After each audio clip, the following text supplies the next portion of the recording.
As long as I timed this properly, that should have looked good, but it's time to play what many consider a classic that I have nothing against, but I also have no special attachment to, really, despite what my favorite genre is and how much you have seen of certain other games on this channel.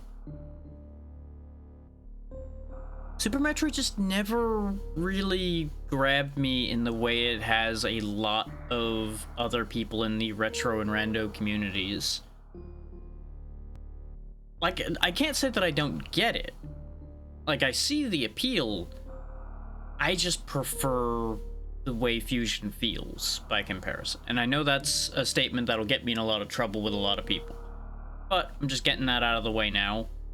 As I said, nothing against this one, just there is a little bit of a physics difference, and it almost always ends up being whichever one you played more of first tends to be the one that stuck to you more. I've noticed between the two. Is people that played Super and finished it and loved it first sometimes have issues with the way Fusion feels, and vice versa. Now, it is worth noting that this was your sub goal for this month. I debated starting it at the beginning of next month, but since it got unlocked on Saturday, I just said, you know what, why not? I'll just fire it off and get it started now. Oh, because we had an open space.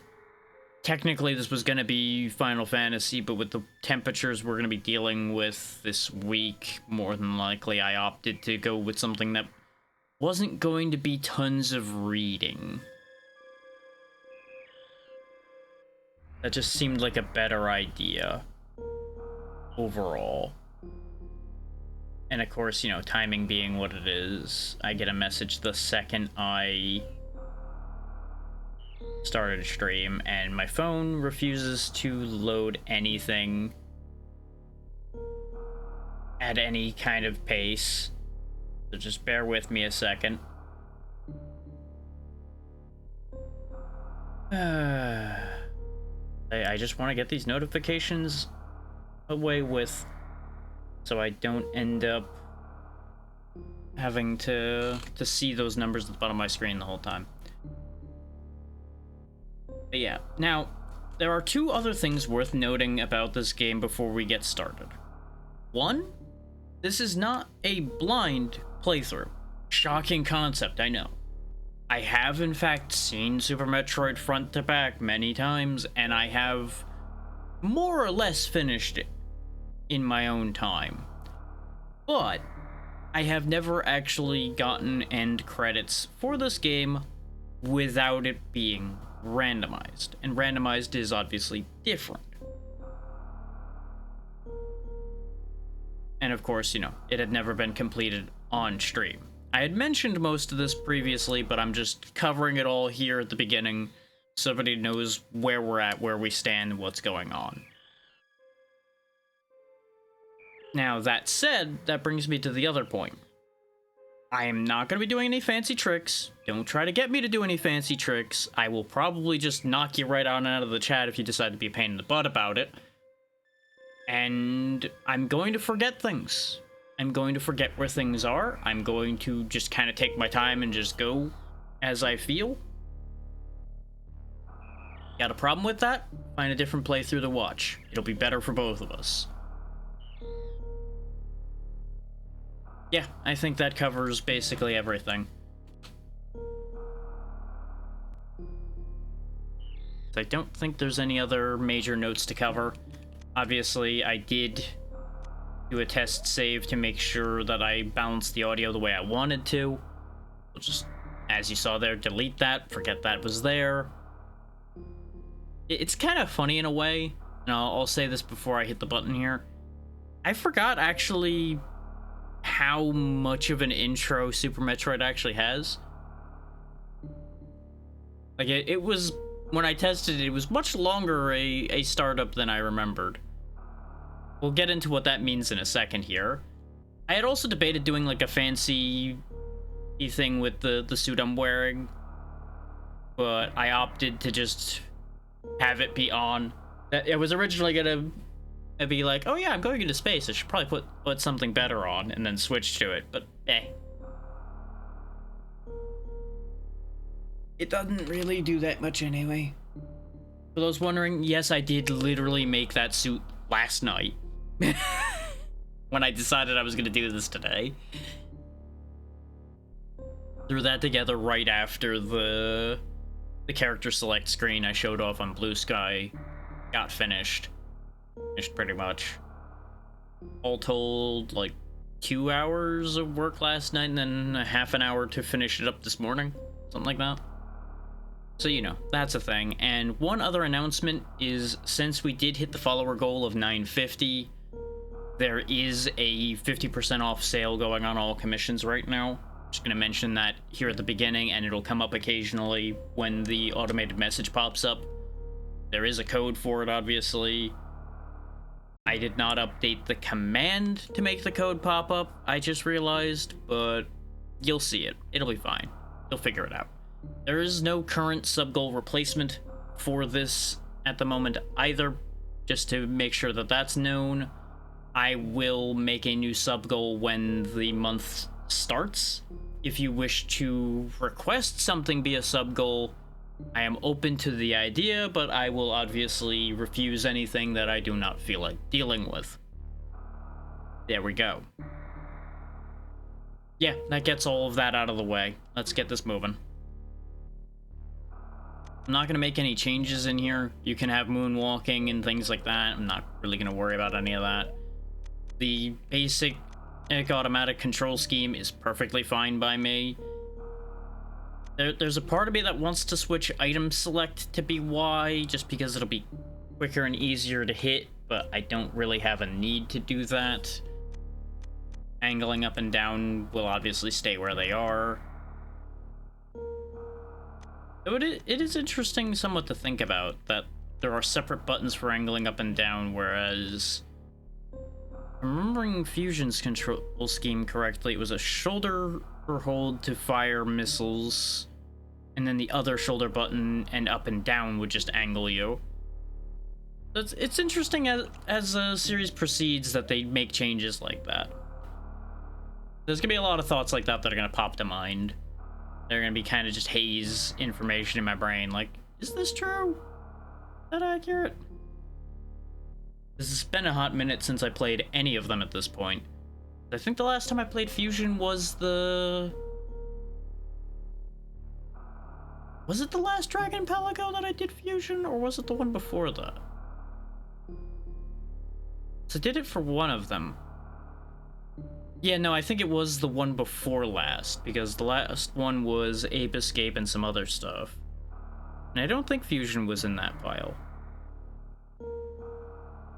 This should tell you how well memory's gonna go for me today, based on the fact that I can't even remember that, let alone the last time I touched this, which was longer ago than that. It'll be fine. The last Metroid is in captivity. The galaxy is at peace. I don't know why that gets voice, but the rest of this doesn't. I first battled the Metroids on planet Zebes. It was there that I foiled the plans of the space pirate and leader Mother Brain, and to use the creatures to attack galactic civilization. Shoot all the missiles into the brain.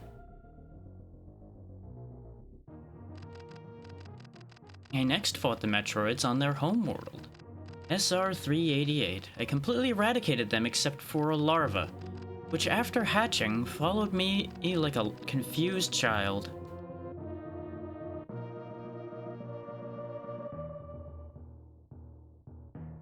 Cataloging basically the previous games. Samus's previous adventures. I personally delivered it to the Galactic Research Station in Ceres so scientists could study its energy-producing qualities. Now, I could have the text skip straight away to the end of it so that I could just read it all at once, but I feel like it's more fun to read it at the pace it's appearing. thank you for this Metroid. I will totally not do anything evil with it at all. The scientists' findings were astounding.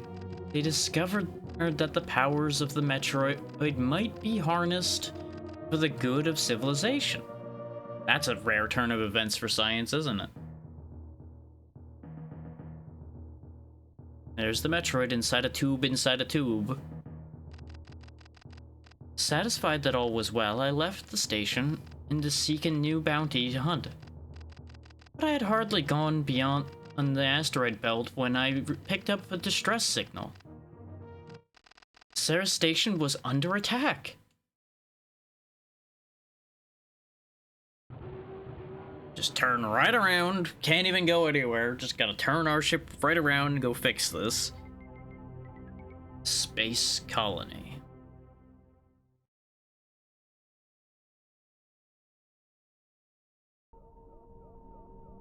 Now this is all still part of the introduction for those that don't know. And right now, we don't have a lot. We can aim up, we can aim down, we can duck, can't morph ball yet. And we can't even charge shot, we just have pew pew. It'll be that way for a while, get used to it.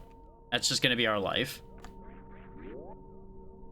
It's just like any other Metroid game, we don't really get a lot to work with right out the gate. Quieter bits like this, by the way, is why I had to sit here and fiddle with the volume the way I did. I wanted to make sure it's audible at all times. I cannot 100% guarantee I succeeded, but I'm fairly confident it's at least close.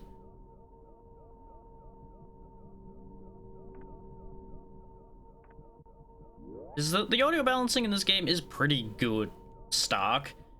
Oh, yep, sure has been attacked. Everybody's dead. And, clearly, the Metroid's gone.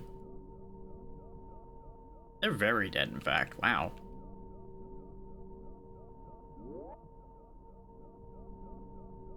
Just gonna keep on going. I'm sure we'll figure something out eventually. The Metroid! Sure, everything's great. You seem to be doing fine. We can't really go anywhere, so I'm just gonna go find another way to go.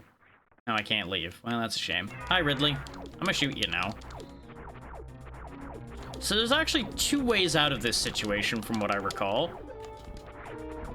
One being typically far more likely than the other. But I'm gonna try my best. Now, are you just gonna keep charging? You're just gonna keep doing that? You're gonna be that way this time, Ridley? There you go, now you're shooting.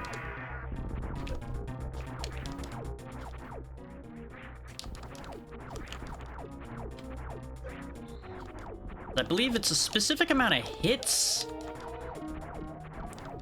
Yep, here he comes. There we go. So you can actually just lose that, sort of, as well. I believe if your health hits a certain threshold, Ridley leaves anyway. And we were close to that threshold. There is, of course, technically a way to die there, too. I have seen it happen, though it's not supposed to happen. By all knowledge that I have. Yeah, that's... The steam and smoke coming out of all this and the rubble will ding you around. It won't hurt you. It'll just slow you down. And then everything tilts. Because, you know, that makes climbing easier, doesn't it? And there we go. With 30 seconds to spare, we're out of here. It is honestly pretty hard to have the colony blow up with you in it unless you actively just sit there. Or you're playing with crowd control. Crowd control can definitely make it so that you're in trouble there. But Planet Zebes, we're going back down. Of course he went running off down there. Some things never change.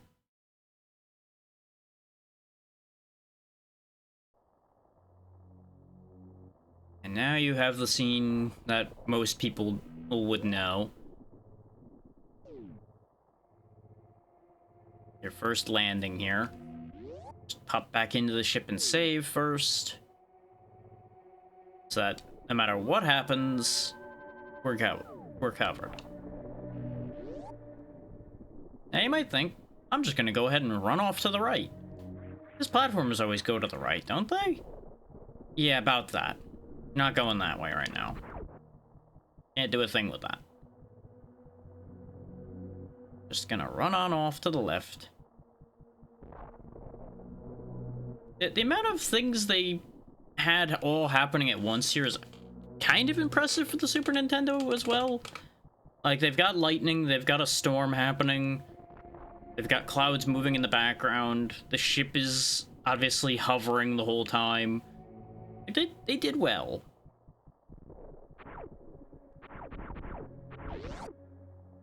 As you would expect, smooth animation and everything. Now, I'm gonna address this now and just get it out of the way. What I mean about the physics is you fall, like, ever so slightly faster in this compared to, say, Fusion and the other. And I believe it also is in Zero Mission as well, since they're both Game Boy Advance games. There's a little bit of a difference in how you fall, and there's a little bit of a difference in the timing for wall jumping as well, that I recall being a thing that people would typically point out. Personally, I only somewhat see it. Like, I remember this feeling heavier than it feels right now, and I don't really know why it feels different right now, but I'm just gonna kind of be happy that it feels less heavy. It may also be emulation variables. May be a factor. Though this is running the same core that... I'm not gonna worry about it. I'm overthinking it.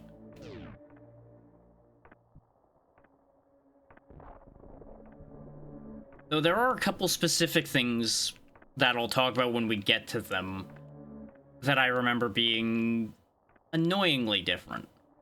But we'll put it that way. Lot of down. Whole lot of down. As you can see, this place is a wreck, because, you know, we did kind of ruin everything here previously, so it's a whole thing.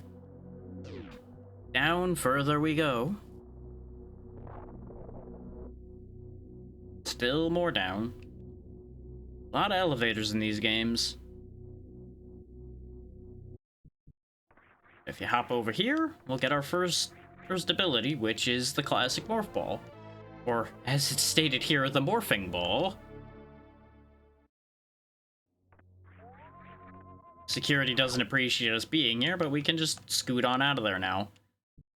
In many randomized seeds, you'll end up having to wall jump your way out of this hole up here instead of going the intended way, because if you don't have Morph Ball where it's supposed to be, you get stuck in there. It's a whole thing. Get used to the phrase, it's a whole thing. It's gonna come up a lot.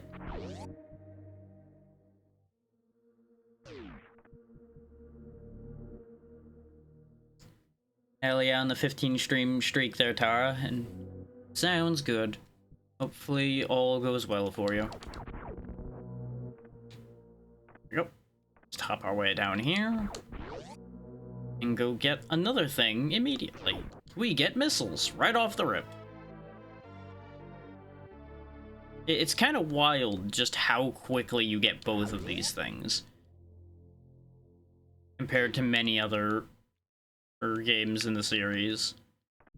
Like, you do get things pretty quickly in most of them, but it varies what things they give you quickly depending on what they want you doing. But if we press select, we can just freely fire missiles until we either run out of them or I choose to stop firing missiles.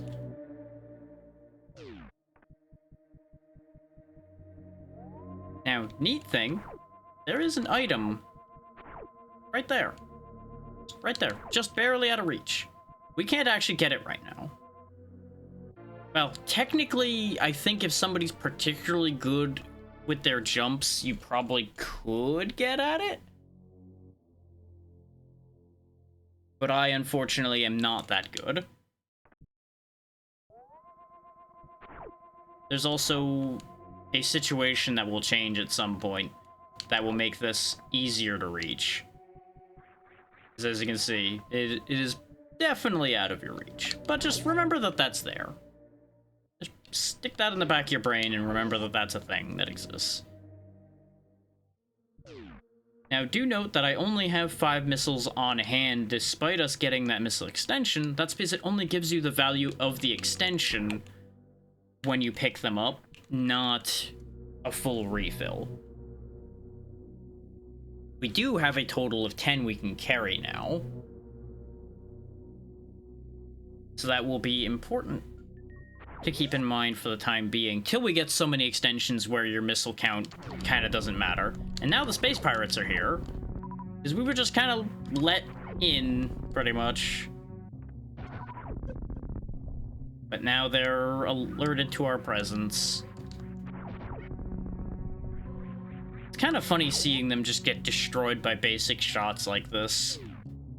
Because again, I'm so used to Fusion, where even the basic space pirate identities there are actually durable.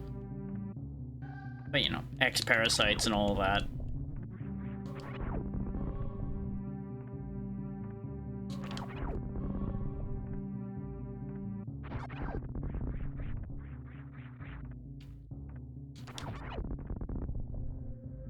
Keep hopping, just keep hopping, and hopping, and hopping.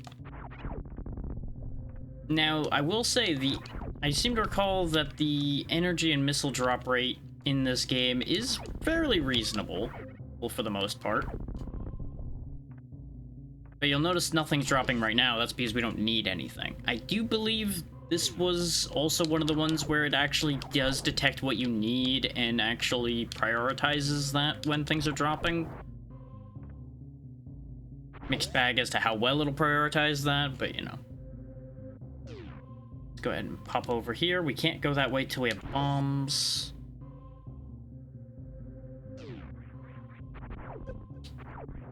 As you might imagine, spoilers are not really going to be a concept here.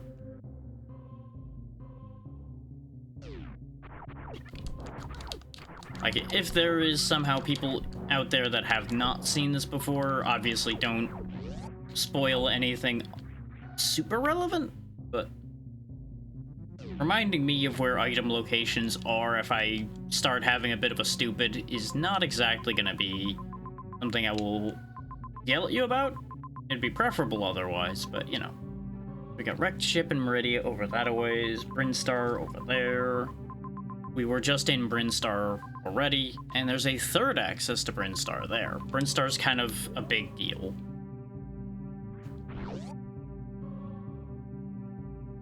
Yeah, you're gonna want to find those map stations as you come upon them. Or, more or less, as you come upon new areas. Seeking map stations is not a bad choice, as per usual. We can squeeze our way into the save room now that we can shrink. Don't particularly need it at the moment, but better to save often and save myself the headaches. Now, with access to missiles and access to morphing, we can do a few things. Not as much as we could if we had bombs, but, you know, one problem at a time. Now, I would safely say that there's not really any spoiling what the items in this game are going to be, because Metroid is pretty consistent with the items that are available in it. Just to finish the thought about spoiling. Like, what's that? A Metroid game with a charge beam, a missile, and a morph ball? Oh my god, I never would have expected.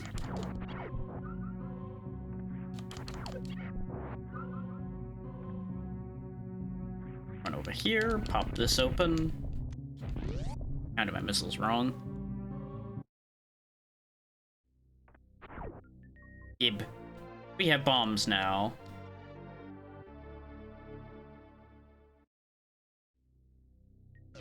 Oh no, it was a trap.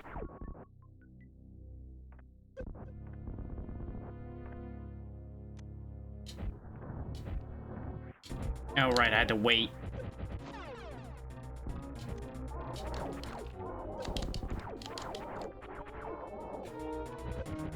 Okay, Morph Ball does not protect me in that corner, understood.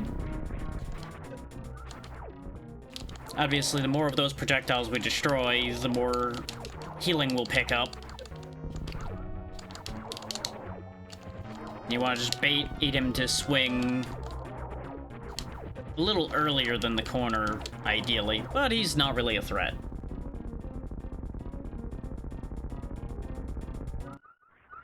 And as usual for defeating anything of significance, they drop you a ton of health and ammo.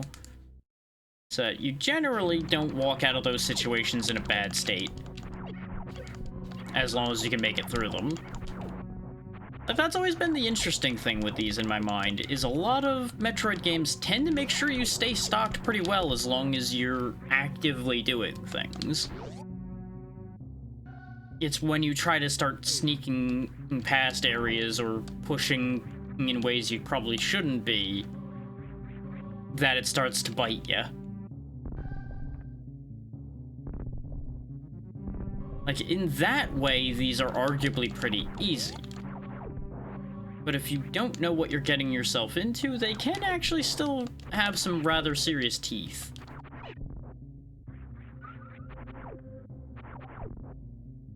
Like, the actual fights themselves can actually be reasonably tricky in some cases. I don't think I'm meant to be going this way yet, but I can, so I'm gonna.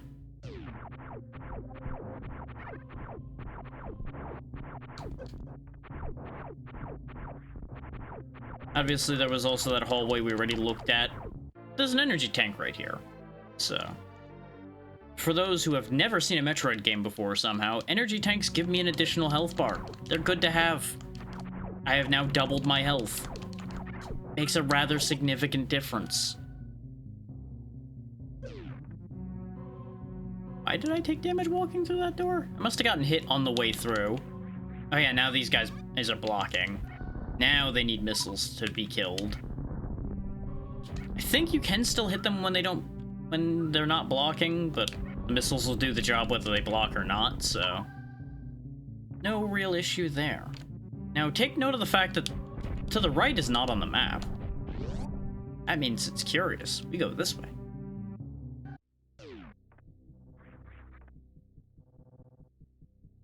Got real quiet suddenly, didn't it? Dun, dun, dun. This will be important to keep in mind. Note the things specifically that have the glowing spots. Obviously, we all know our boy Ridley up at the top there. And some of you may be familiar with some of these other faces, but we'll discuss those when we get to them. Yeah, you may have just gotten an idea of what you need to do to make progress. Because it doesn't tell you. It shows you. Which is what these games are very good at. They will give you an idea and let you just kind of put the two pieces together from there on your own.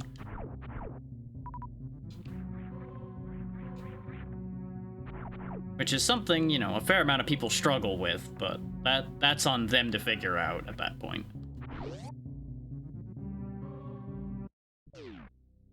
Let's head on down this elevator. There are definitely things I should have went back and gotten. And I will be going back for. I'm just gonna go this way for the hell of it first. Here's a song a lot of people will know.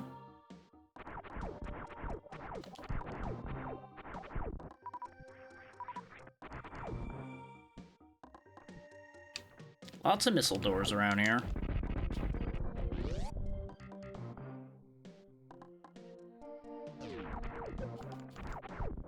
As is typical of this genre, you can kind of just go wherever, and it'll still be equally viable as long as you can actually manage to do the tasks available. In this particular case, we found the map room immediately.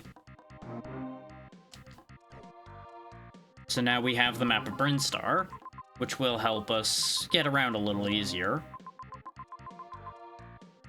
As you might imagine, that face over there is important. They actually give you a lot of information with these map rooms. All those dots are obviously where items are, the S's are save points, and the big head over there is obviously a fight. And all the nameplates are, of course, telling you, hey, this is what area this elevator goes to. Like, they do a very good job of making sure you actually know what is around you. If you cannot figure out what to do with that information, they kind of wash their hands of that part.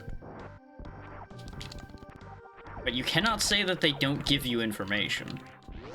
They just don't hand you information necessarily. And that may sound like that's the same thing, but that's not the same thing. There's a difference between laying information out near you and slapping you upside the head with it, in practical terms.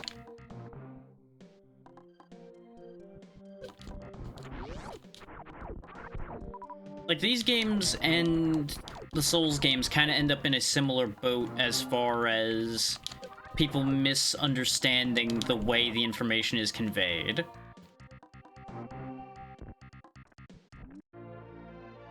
And that's not to say that any one particular way of conveying information is inherently superior or anything of that sort.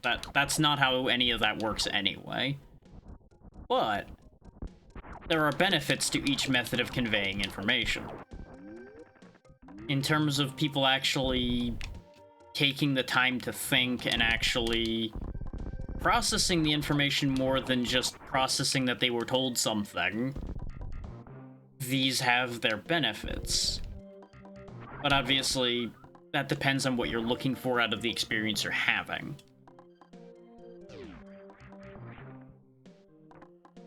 There are benefits to just shut brain off, be told exactly what you need to do and where to go.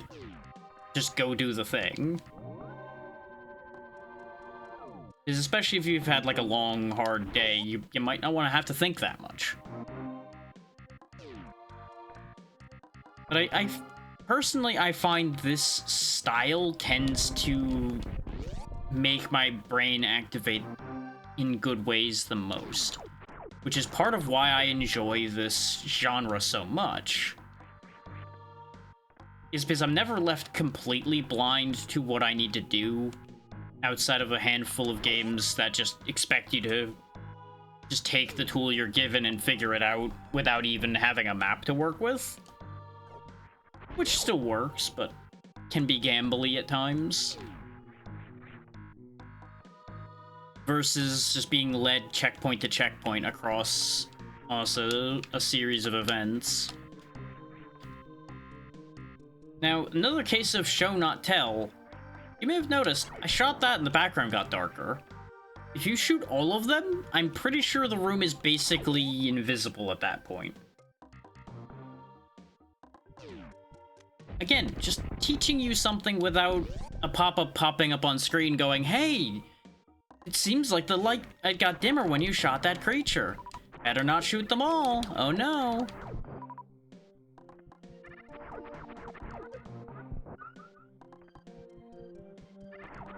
Like, I say that and you all have probably pictured a game where somebody just literally just has a talking head pop up and yell at you about that. And I can't even say that that's a modern gaming thing, because there are plenty of games even from close to this era where you have talking heads that can't shut the hell up, that are telling you every little piece of information as it happens.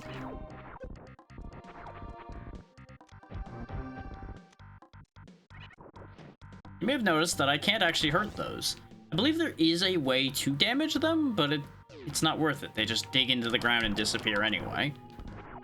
Just let them be.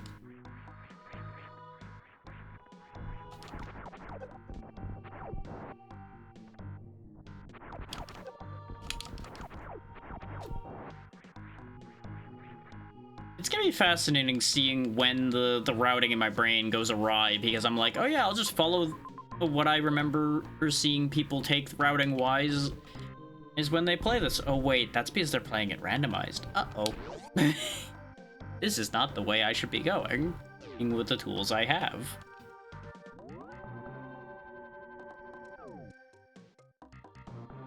That's the thing, though, is generally this genre expects you to remember things that you've passed.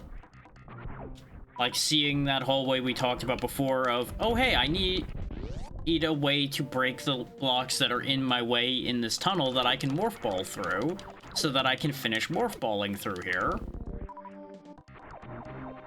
And then you're just expected to remember that that hallway is there once you have something that'll deal with that problem.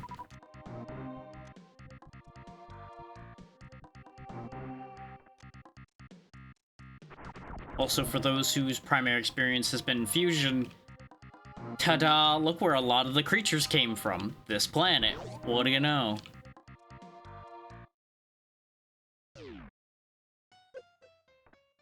Oh, I did not mean to walk into this room right now. This is not a fight I wanted to take right now.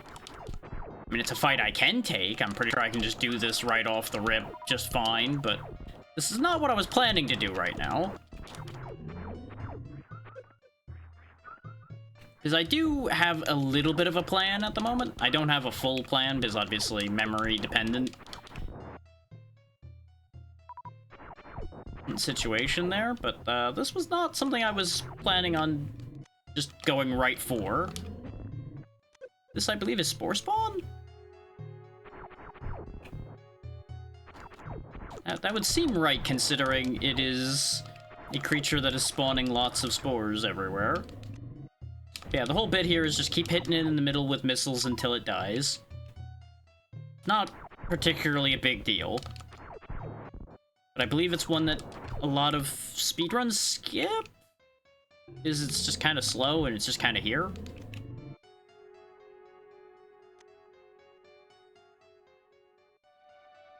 And as long as you just keep morph balling over here, you basically are safe.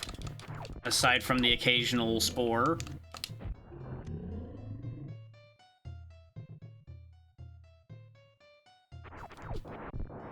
And, you know, it's dropping healing literally constantly, so it's kind of on you if you die to this thing. I don't say that often, but this is a situation where you pretty much would have to try to die.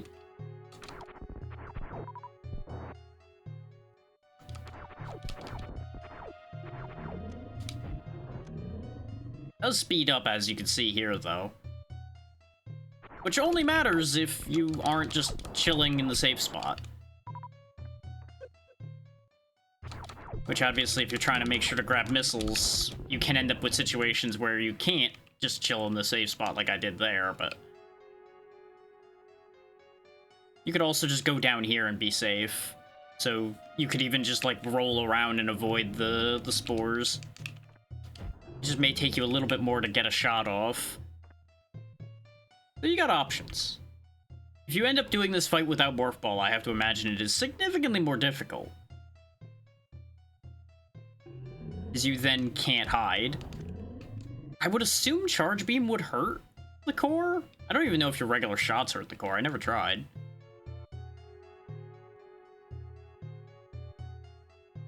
I just automatically went, oh yeah, that's something I shoot with missiles. Okay, no. Regular shots don't hurt it. I figured I'd try before it died.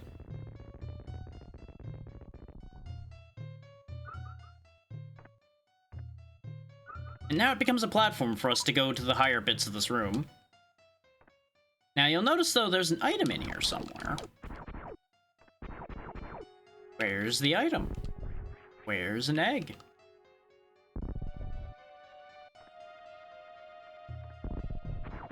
Nobody's gonna get that one. I genuinely don't actually remember where the item in this room is, though. I might not be able to get it right now, in fact. I feel like this is something I should be able to get, but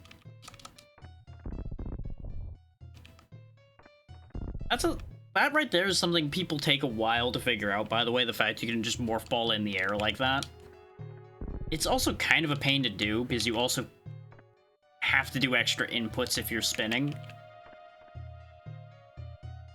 Actually, no, it's the same amount of inputs either way. Never mind. But you have to get Samus to point down first before you can actually morph ball. essentially it's the same amount of inputs as if you're just standing on the ground. But I, for one, kept having problems with it because I would always think, like, oh yeah, I just need to press down once and I'll morph ball.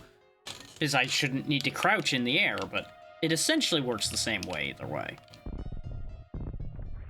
Maybe I can't get it until I come back to this room? Maybe that's the thing? Because maybe I need the body to be out of the way.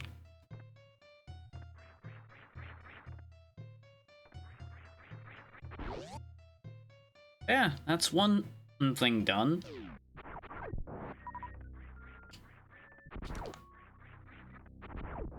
Now, isn't this weird? There's nowhere to go. Whee!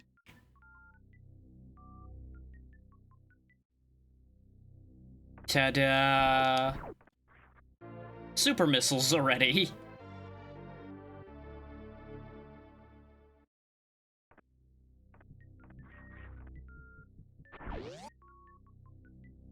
Now, super missiles are a pretty big deal. They open specific doors, and they also just hit, like, a house. So, they're good to have. See this green door? That's what super missiles are for. They also shake things up real hard.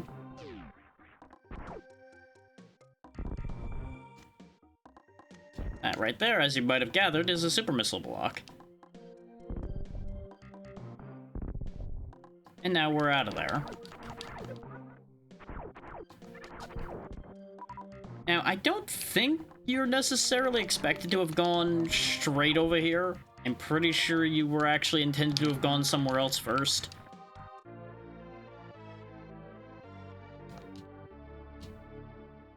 But as I said, I'm just kind of going how I feel like going.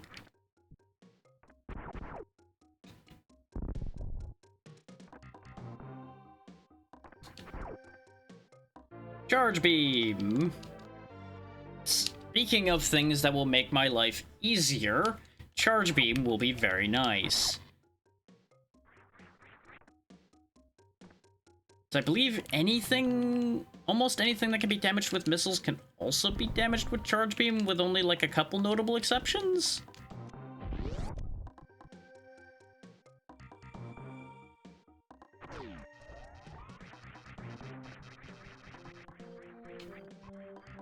You can also do like a fake screw attack or something with charge in some situations. I don't remember exactly how any of that works either. But that too is a thing.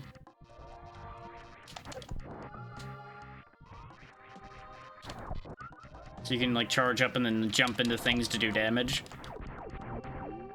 So many weird things this game, and honestly this whole series lets you do. Which is, again, part of why these get randomized so much, and why they're so wide open for such things to work to begin with.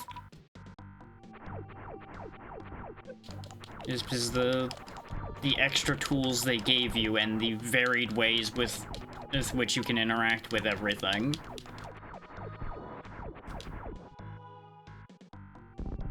Which I will say, that this is going to be primarily me gushing more about the genre than about this game in particular. This, I think, is a speed booster hallway. I think I need to be able to go faster to get through this hall. Oh wait, no, our regular running speed's good enough. Never mind. Fun fact, this game has a run button. You may not ever notice it exists, but if you hold B, Samus does run faster. It's kind of a middle ground between your regular speed and speed booster speed. And I think this might be the only one that has that dedicated run button?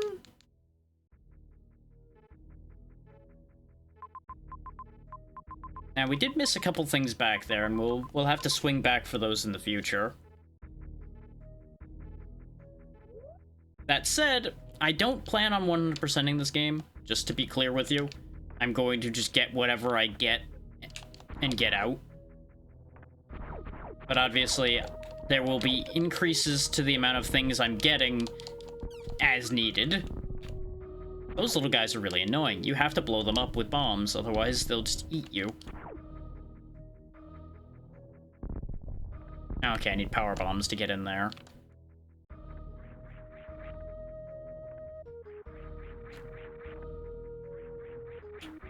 think I technically can't proceed here right now.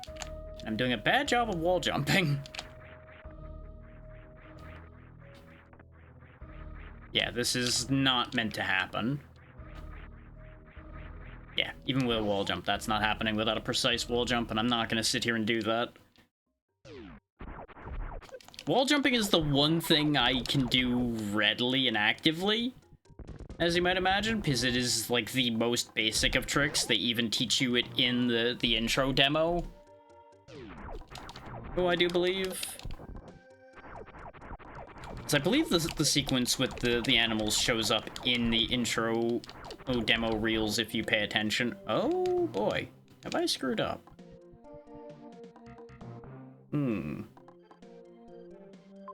I might have actually trapped myself. I feel like there's a way out of here, though. 'Cause in theory...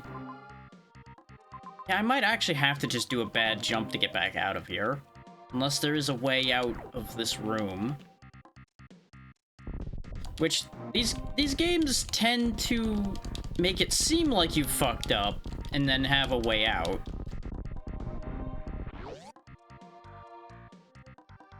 But it would actually be really funny if I've actually just screwed up immediately. By doing silly things.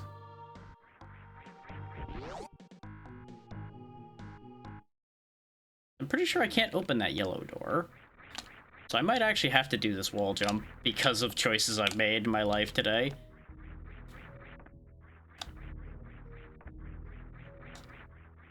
You notice I keep hitting that corner.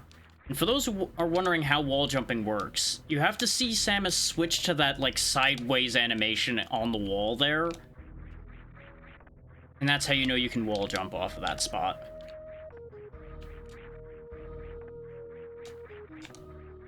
And that's how you know you've done the timing specifically.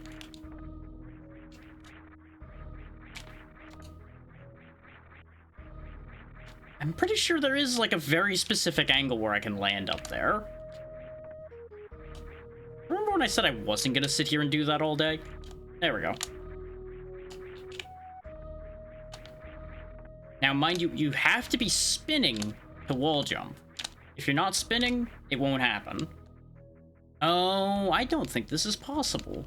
I'm pretty sure this is... if not physically impossible, very, very much not recommended. Thankfully, super missiles can kill these guys, so I guess I'll just do the really unrecommended thing because I've made bad choices in my life here today.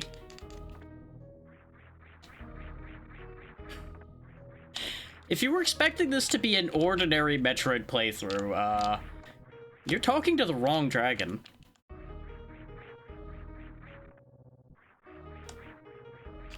Because understand that this is a thing I would have ended up doing playing this game for the first time. Like, this is not a because I've seen people do this scenario. This is just how my own stupid brain works. Where I will stick my nose where it doesn't belong and end up getting myself stuck because of it. And have to figure out a way out of it based on what I know how to do. But I think I might have actually put myself in, like, the worst possible position here.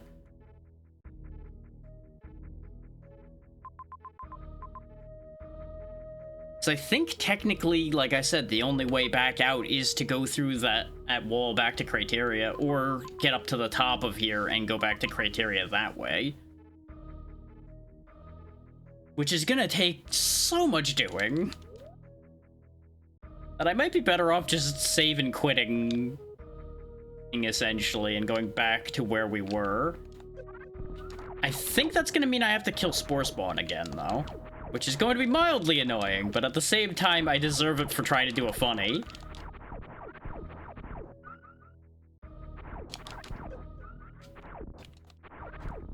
Because I know this isn't a scenario where you need to have had Ice Beam.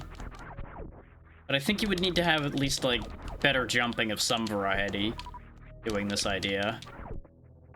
Actually, no, usually those floating guys are a sign that you would have Ice Beam. To climb that. Is there something else I can do down here? Because we can't go through here because this needs power bombs. The tube there. No, I think the tube is nothing, though. Because now I need to make this jump again. Because I did a stupid.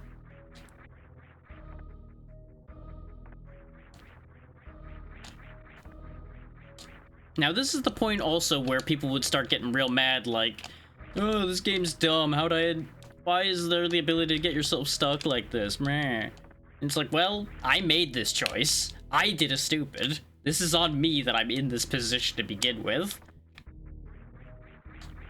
Was there warning about the potential of getting stuck here? Yes and no. Like, anytime you pass a one-way door like I did back over here, you kind of just accept the risk at that point, basically. It's like, okay, you chose to go this way. You've now made your choice. Which I believe there is a trick for shooting through those to trigger them from the wrong side as well, but that involves a lot of shenanigans, he says as he tries to pull shenanigans because that's who he is. Because I believe it is like a very specific frame angle where you can like squeeze a missile through the wall here to hit these buttons to go through these doors backwards or some nonsense like that. Or you need to like unload something and bring the missile there somehow. It's like, obviously those missiles fly real fast, so there would have to be some sorcery involved for that idea to work. You would think the fact that the blast reaches would be good enough for those buttons, but, you know. So I now have a decision to make already of, like, how committed am I to the decision I've made? Do I go back on the decision I've made here?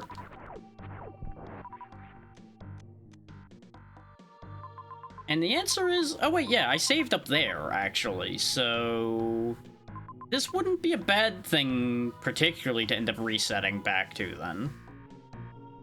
It would also mean I can go get those items that I didn't grab, and then just not continue down this hallway all the way.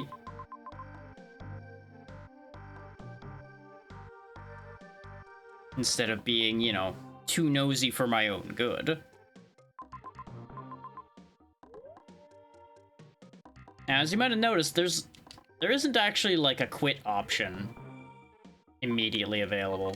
I believe I do have to reset the console, quote-unquote, in order to reset. But we'll go ahead and do that. So I've clearly put myself in a bad position.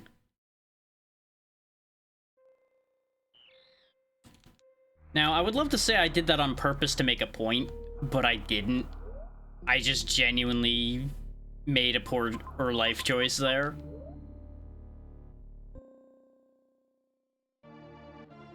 Yeah, obviously this was before we went and got super missiles. So yeah, I think this was before I killed Spore Spawn then, so I'll have to go kill him again.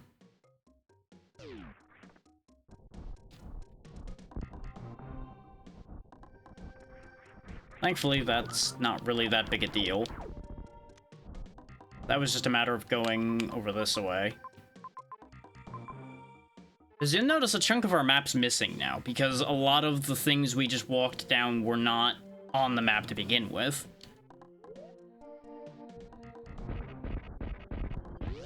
It's just because they give you the map, doesn't mean they're telling you everything.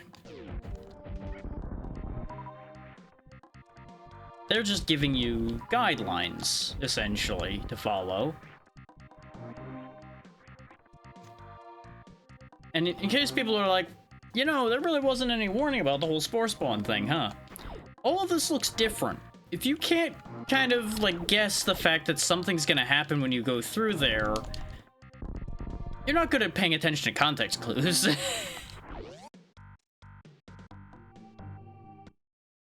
Now, I wasn't paying attention, which is why I walked in here and was like, oh yeah, hey, I forgot about you.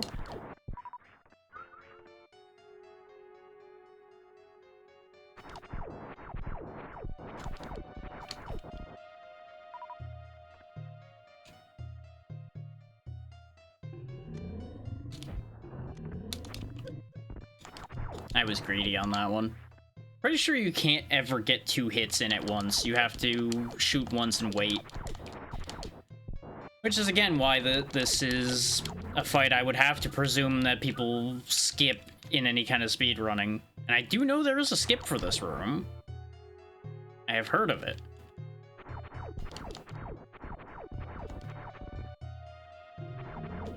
How realistic such a thing is, that's a whole other question.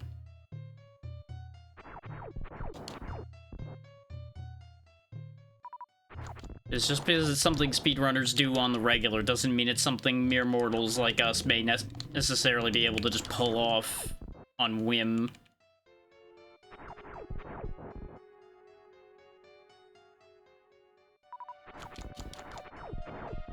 Yeah, hope you like Spore Spawn, because we're doing it again.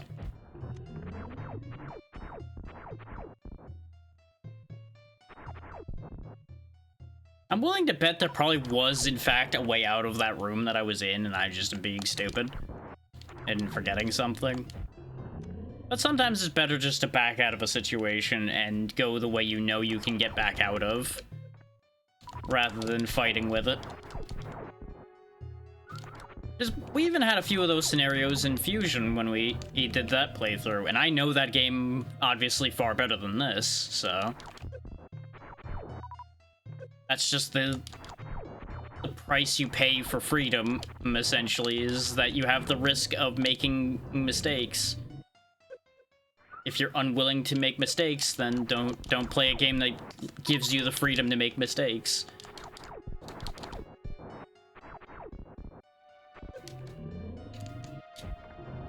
One more.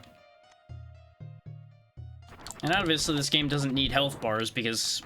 Take Spore Spawn here, for example. Very clear that he's almost dead because of the fact that the color has changed so drastically. Kaboom. And the head will always go back to the center here to make sure you can actually climb up as well. For anybody that's like, what happens if you kill it in a stupid spot? That thankfully isn't a thing that can happen. There's a failsafe for that.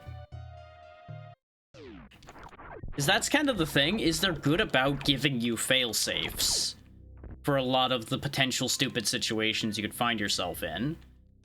Now, my big concern is whether I can even get back out of this situation.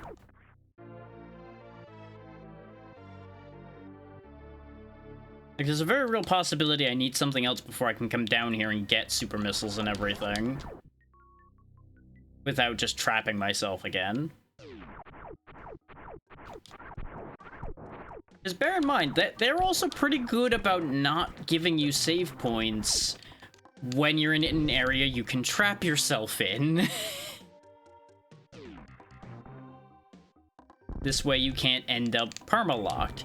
That said, that is still a thing that can end up happening.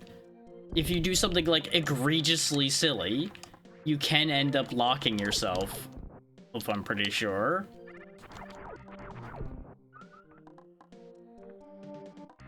Which is why you just make sure not to do anything too egregiously silly.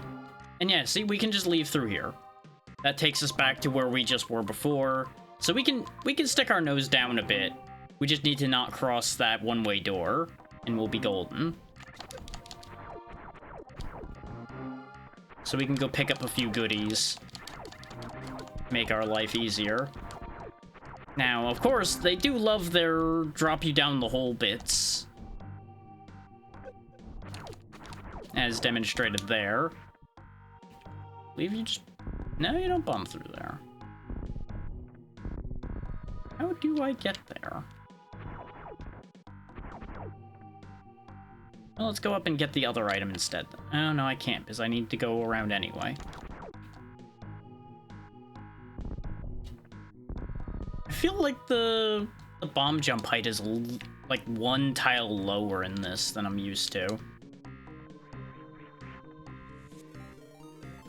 Isabel the Fox, thank you for the raid. What were you up to today? Hopefully all were having a grand time. Yeah, you're just in time for me to be remembering bits and pieces here. Hey, there's Ari. Hope you're all doing well. Yeah, I'm just remembering bits and pieces of Super Metroid and comparing it to what I know of the other games, basically, is the main bit happening here. There are ads about to happen, but I'm gonna go ahead and just snooze that for a minute here for y'all. Ah, hopefully Minecraft went well. Welcome in, Akaz. Ah, that makes sense.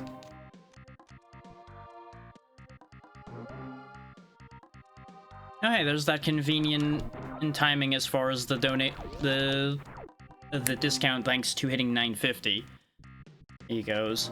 Yeah, you just missed me actually getting myself locked. Ironically enough, because I actually went somewhere I shouldn't. Yeah, I made that specially for today. That was what I was working on when we were talking last night. Yeah. So I do really enjoy the Metroid series, even if I have not played a chunk of them. Like, obviously, this is going to be the first time I'm finishing this game, specifically, and I've never gone back and finished the first game, either. But I have played and finished basically everything after that. Yeah, I did a silly thing. What I did is I went down that hallway you can see crossing over from the bends directly underneath us into that vertical section. You can't actually get out of there with the tools we have right now. Life choices occurred, because I did a greedy thing and went rushing over here to get super missiles. That was because I knew I could.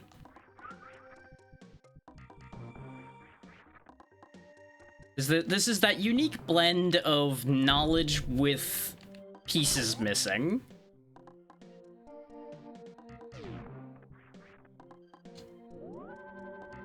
Yeah, on the note of the model, though, I am a pixel artist, and I do make all of my own models, so for those so inclined, if you want on things like this, I will be happy to make them.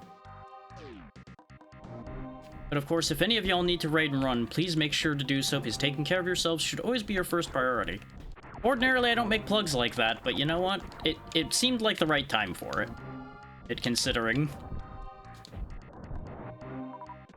Anyway. And if you're surprised by someone interrupting their own thought process, trust me, it happens a lot around here. I will have a different thought pop up in the middle of the thought I'm trying to finish. Right, you need grapple beam to get that item. Because those are grapple beam blocks right there. That's a whole thing.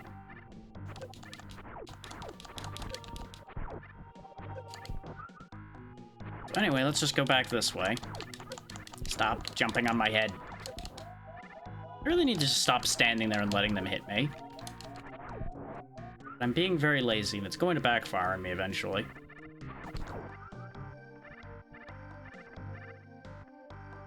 These missiles...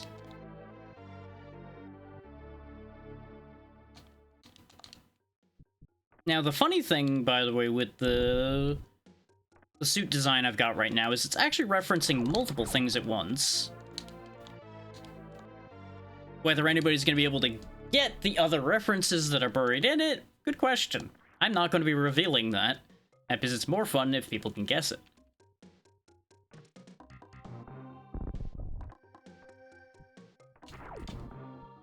Do I even want to go in that room at all? The answer is no. Assuming that I can get back out of here without going back that way.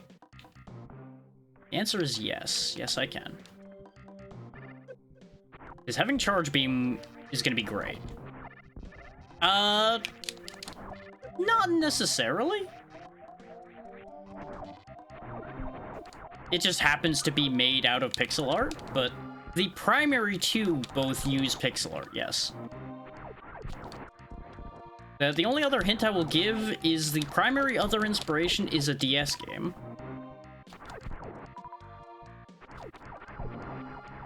And for those that know what it is, that will be a very big hint.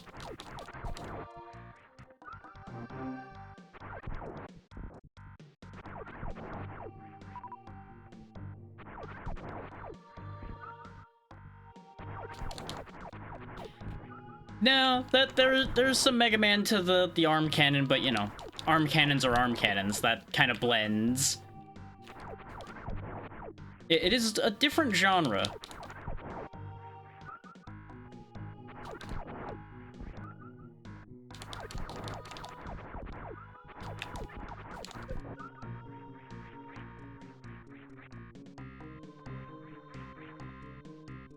Let's just get out of here, because there's nothing else of note I can do here. Or, actually, are yellow doors charge beam doors? I need to remind myself of that. I'm pretty sure yellow is power bomb, though. Yeah.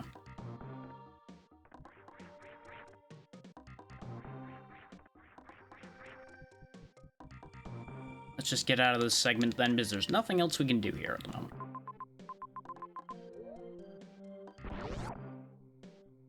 Made my life easier in the future. That's the wonderful thing about this genre, is if you know where something useful is, you can just go get it. You don't have to wait till the game says you can get this.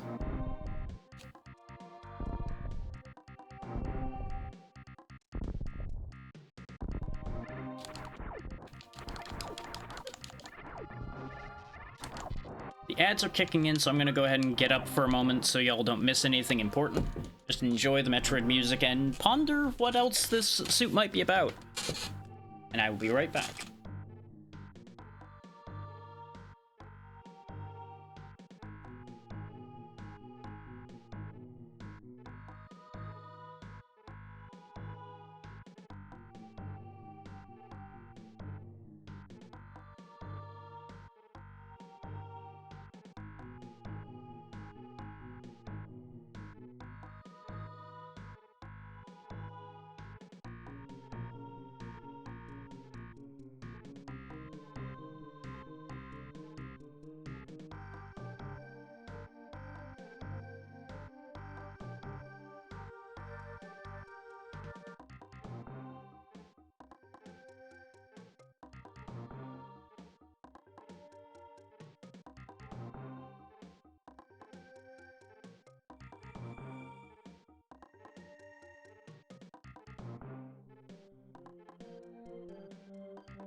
Now, actually, there's one other interesting thing I'll say about the inspirations for this suit while the ads are running, so those of you that can still hear me will get an extra hint. And that is... there's 3 things specifically in this suit that I intended to have be there. There's more in there than I had intended, but one of the 3 things is also a TV show. I'll let you think about that one.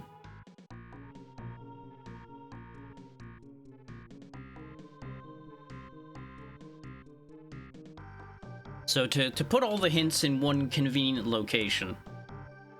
One is obviously what's in front of us right now, so that one doesn't count. One is a DS game. And one is a TV show. Those are your 3 things that you can potentially figure out of just looking at this suit.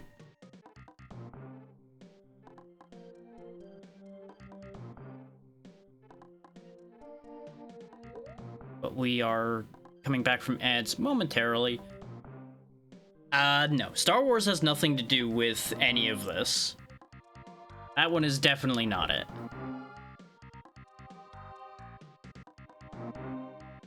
Space is sometimes involved in the show that is being touched upon here.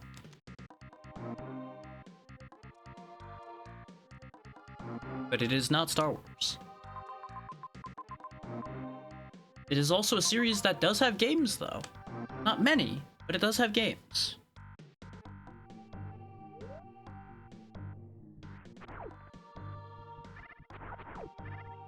It will be hard to guess, I suspect.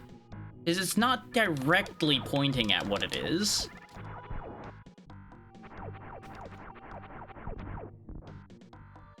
It's as much something I realized it looks kind of like as anything else.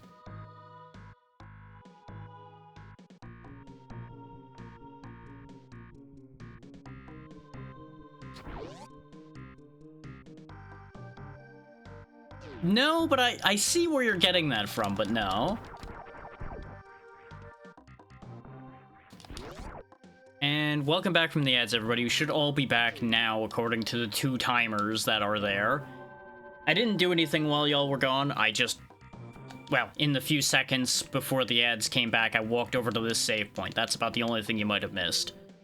And there's been some discussion about what the inspirations for the suit are. And a little bit of vague hinting was added.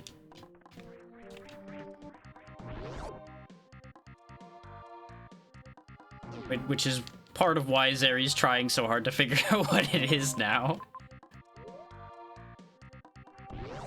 But the main hint that y'all would have missed while the ads were running is the other of the inspirations is a TV show.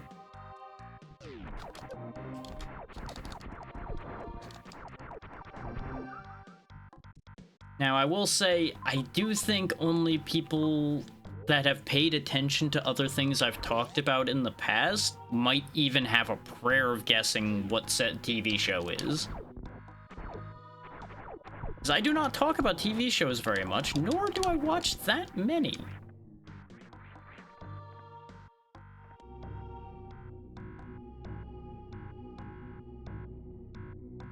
You are more likely, I think, to guess the DS game than anyone is to guess the TV show, I would think.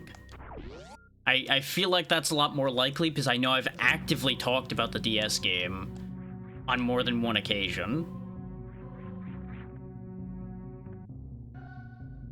Which, you know what? Actually, I'll make it a little bit easier. It is connected to a series I've only shown on this channel once. And it was a vague spin-off of a series that I had shown.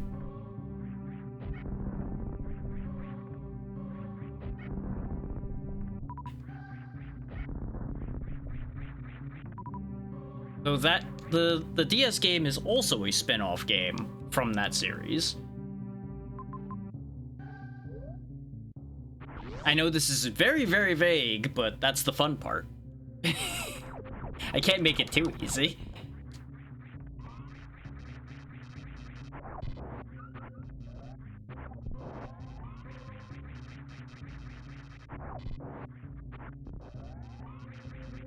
You are definitely wrong. You have the right genre now. You are now in the right genre as far as what type of game it was. It is, in fact, an RPG.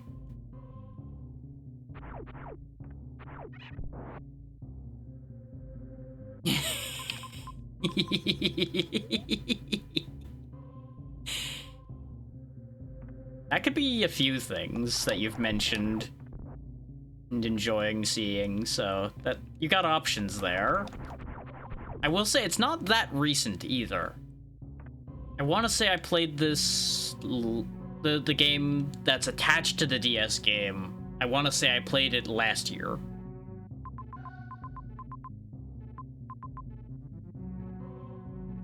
May actually have in fact been this time last year, which was not intentional at all, but I'm realizing that that might actually be lining up. Huh. The hell of a thing.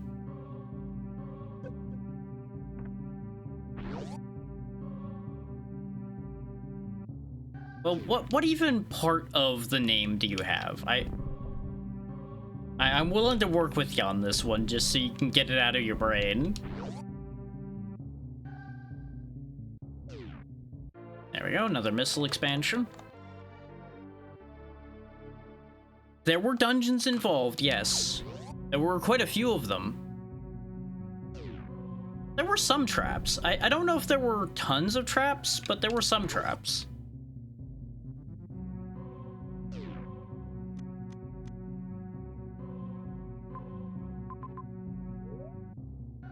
Yeah.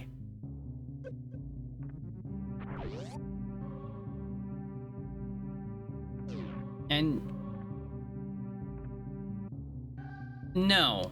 No, I don't think there's any emotes associated with that particular game.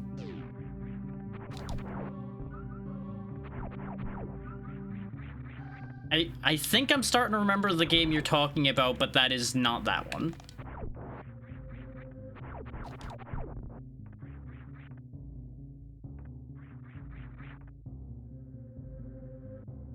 The DS game is first person. The game that I was leading Zeri towards is not first person.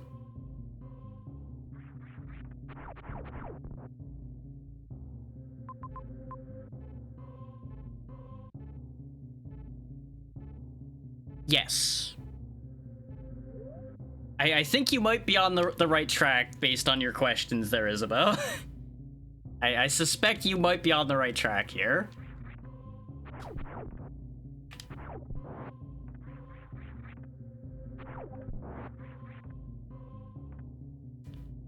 Let's see, which way do I want to go now? Could do more Brinstar. I could go over to the right here.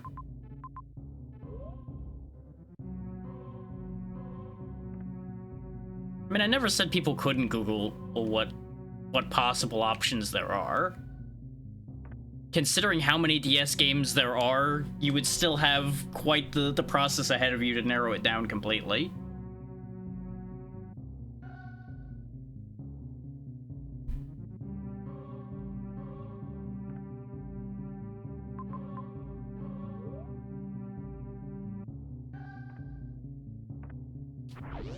But I'll even go the extra step and say that the S appears more than once as the beginning of something in that title.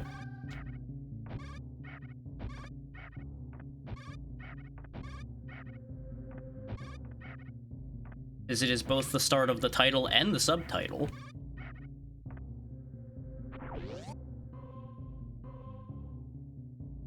That is a very direct question about that.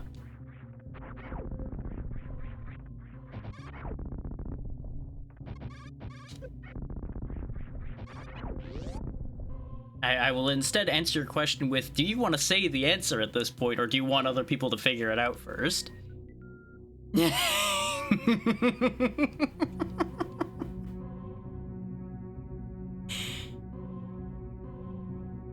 Then we will leave that thought there and see what people can glean from that thought.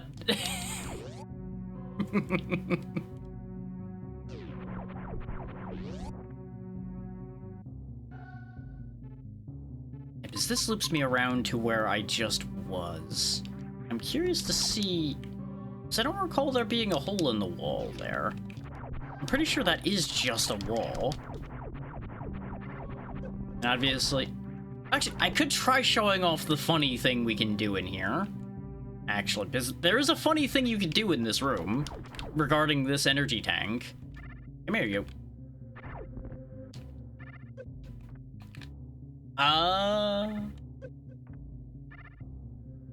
In the game I was leading you to, no, actually.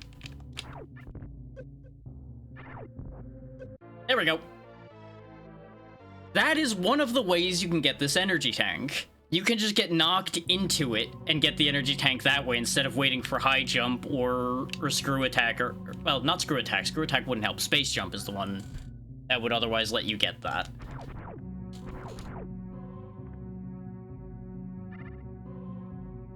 Because remember, folks, you can weaponize knockback in your favor if you know how. Oh.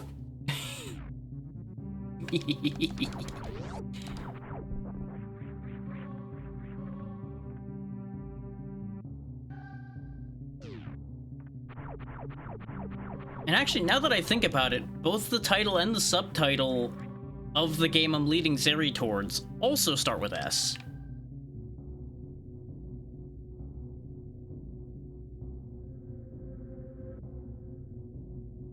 Because, of course, the main part of the title is the same between the two games. Is they love to put the full name of the series at the beginning of every game. Even in the spin-off games. Well, except one spin-off. One spin-off has a different name.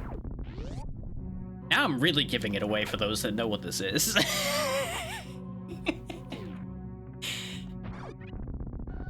Yes, both games that are involved in this sentence are spin-offs of a very well-known series.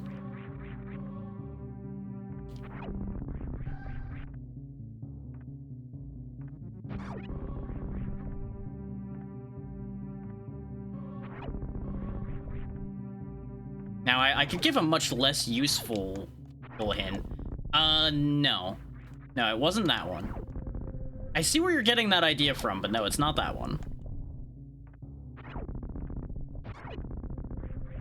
It is not either Vampire Knights nor Boktai, or any other vampire game you may be thinking of.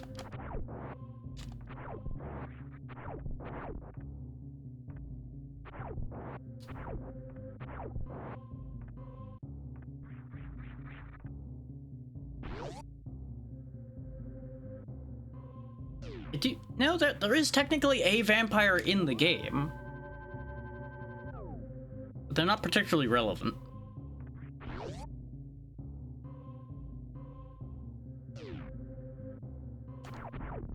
Here is a much less helpful hint, I think. It is a game that I believe we did not get an English version of for a very long time. In fact, I don't think we had gotten an English version of the first of the two at all. I don't think. There was only fan translations of the first of these two. The helpful part of that being that there is two. Probably? I don't remember the answer to that question, if you want me to be honest. There were multiple bosses that were women. One of them might have had fans. I do not remember. That is not me being coy. I just genuinely don't remember.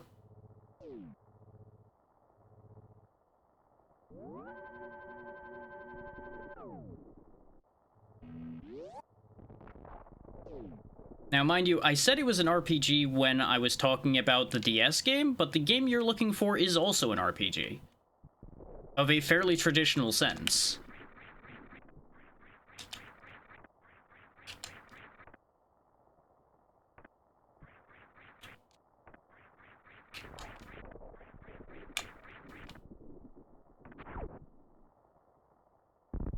Well, describe the game, and I will let you know if you are correct or not.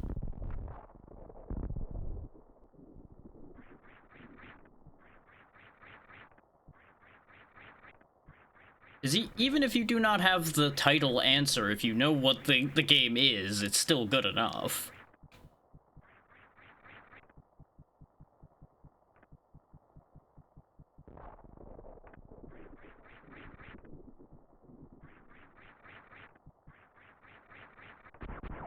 Like, even if you could describe a specific action that was very frequently occurring within that game, I could probably give that to you.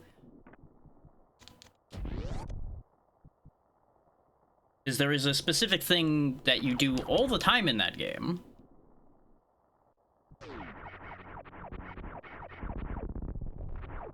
That is rather unique to that series.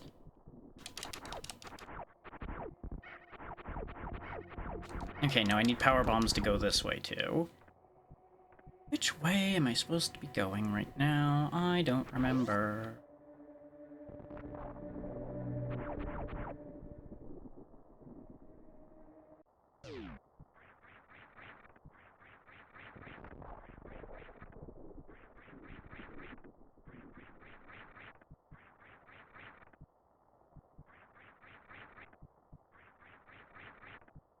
And just to be clear, the TV show I was talking about and the game have absolutely nothing to do with each other. In case there's any confusion coming from that, those are two very unrelated concepts.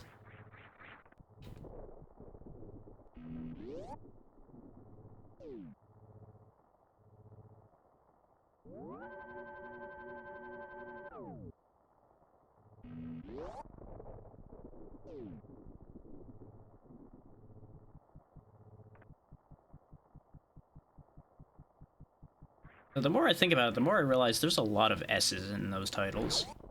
Huh.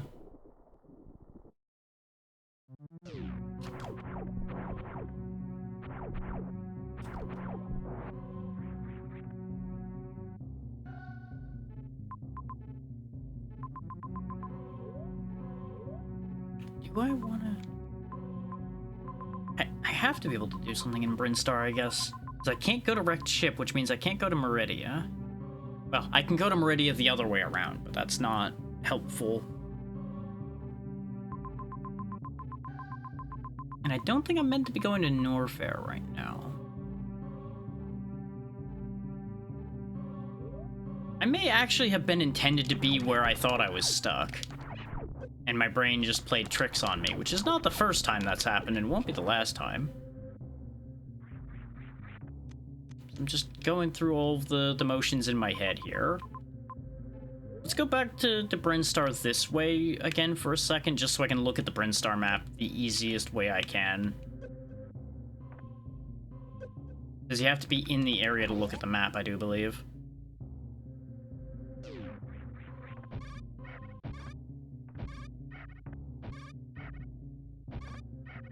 I think it's the randomizer that lets you cycle maps. If even the randomizer lets you do that, I genuinely can't be sure.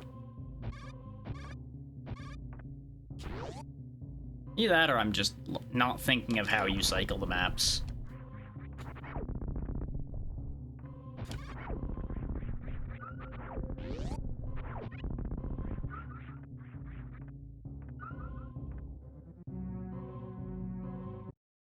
Feel free to continue pondering the mystery I've given you while I ponder the mystery I have in front of me.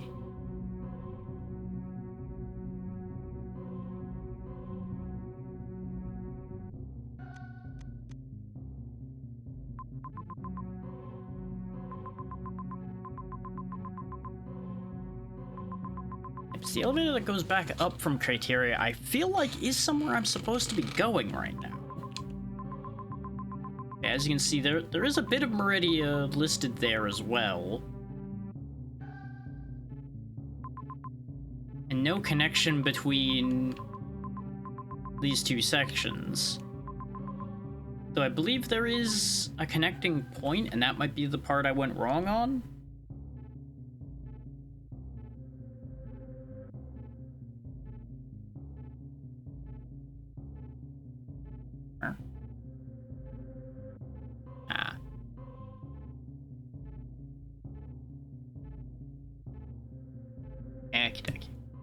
Deal with that in a bit.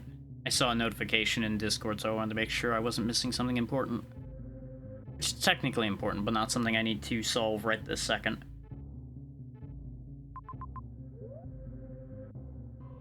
I don't think there's anything I can do in this segment of Criteria at all.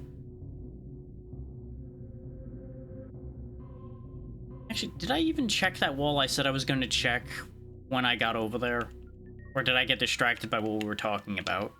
I feel like I had gotten distracted, so I'm going to potentially waste time and go back over there one more time to make sure that I didn't just forget. Because I may have gotten distracted by doing the funny energy tank grab. And then just didn't even do what I was supposed to be doing over there. That would definitely be something I would see myself doing.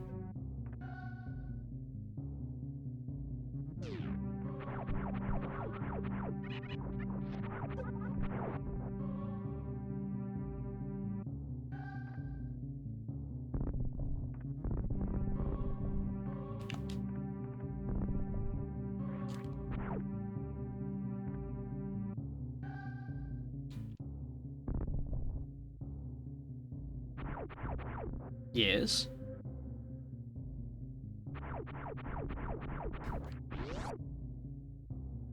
It doesn't have to make sense. Just say what's in your brain and I'll let you know if you're on the right track or not.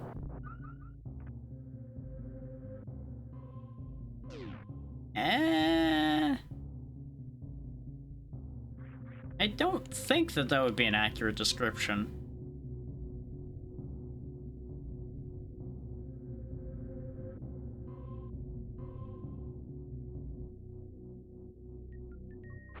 Feel free to describe what you thought it was, though, because I'm genuinely curious where this thought was going.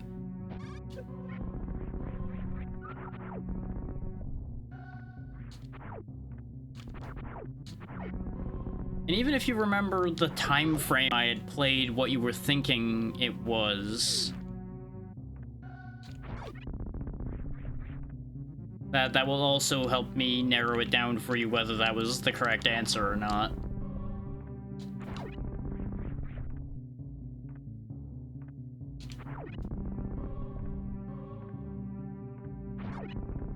As if it was quite recent, then that would already be incorrect.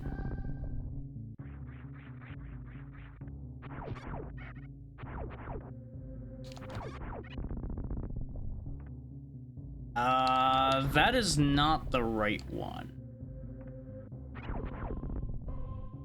I'm not 100% sure which game you're thinking of there, but that is definitely not the correct one.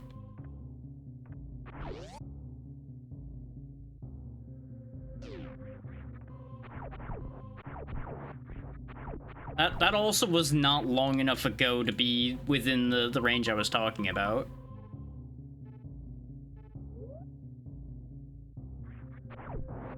Because it sounds like you're describing Clockwork Ambrosia, which I just played like last month.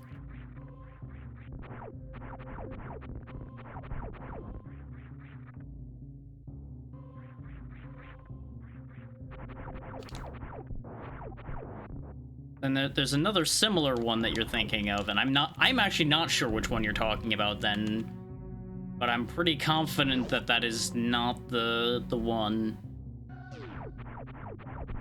Unless we are genuinely looking at this game from two very, very different angles, but I don't think so.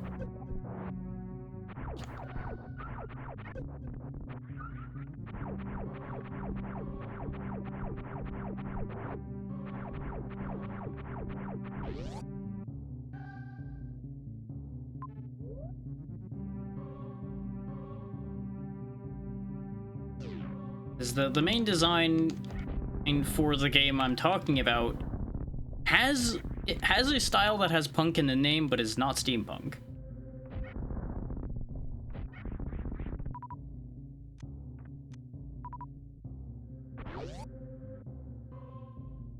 I'm definitely trying very hard. Ah, okay. That's fair, but that is not where the thought process was coming from. The inspiration, a lot of people are wearing the same type of armor as part of this suit, at the very least.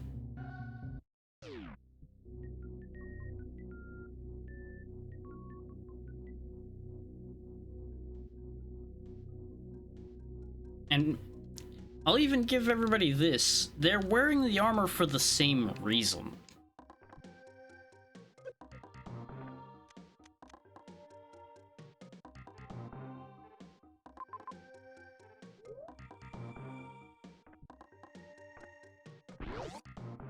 I'll give you that to see if that ends up clicking anything.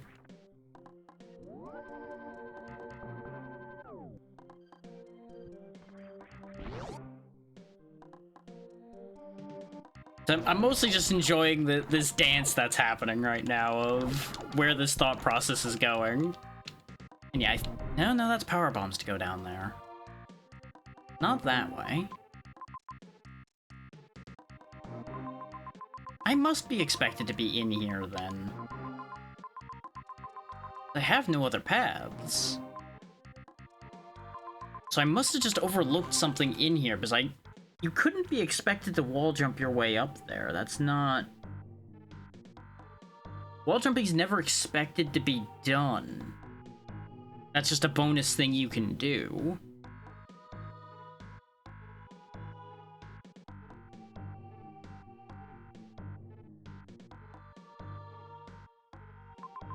Can't believe I'm hitting a point like this not even 2 hours in where my brain's like, I don't know where I'm supposed to be. I'm pretty sure you weren't... I'm having two conflicting lines of thought.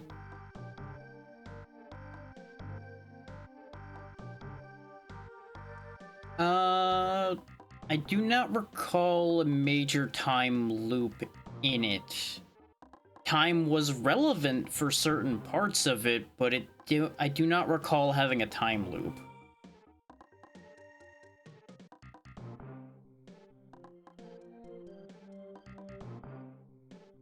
In either the game you're trying to think of that I'd played previously, or in the DS game that is attached to said game. This is where it gets complicated, is because now we're talking about two separate games. But in order to get you to the answer, we need to get you to that first one.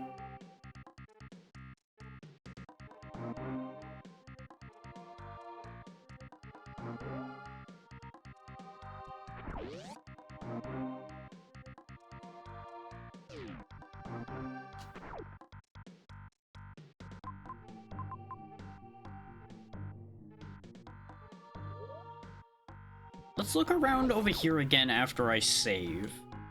Over in the area where I had gotten stuck, quote-unquote. Because if you look at things just wrong, you can end up feeling like you've gotten yourself stuck, and I feel like that might be what happened here, is I looked at things just wrong.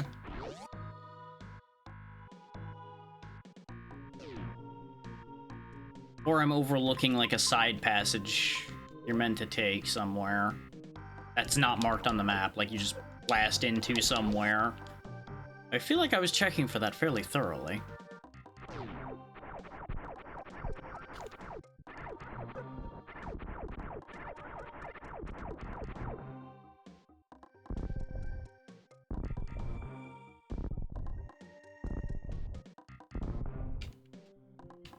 The floor here is speed booster tiles, we know that. Pardon.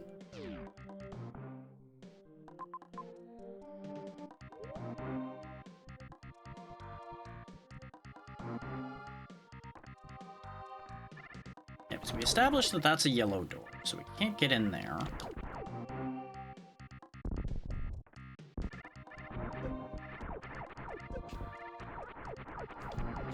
The thing that's making me doubt if I went the right way by going over here at all, though, is the fact that we got super missiles already. I feel like they're not normally till later.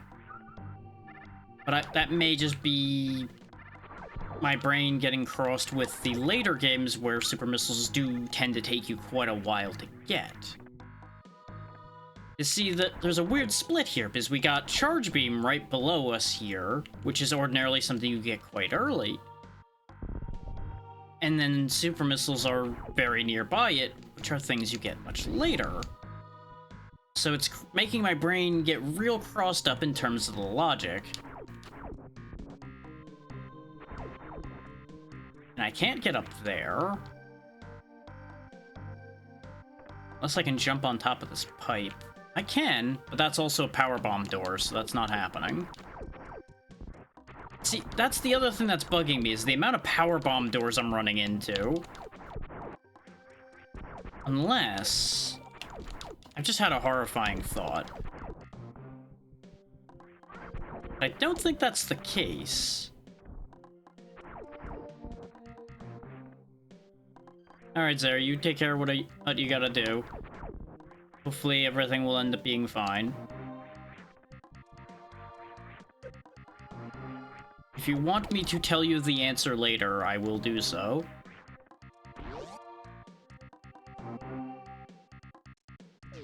So just remind me.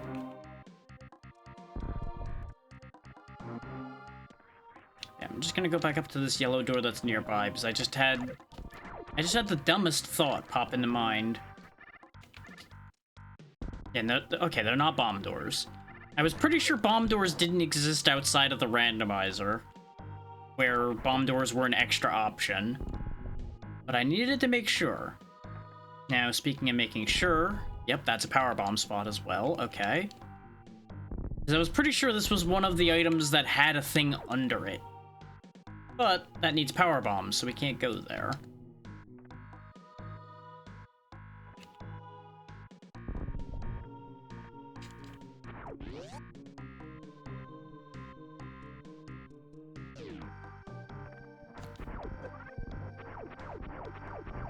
Worst case, we have a very recent save we can roll back to.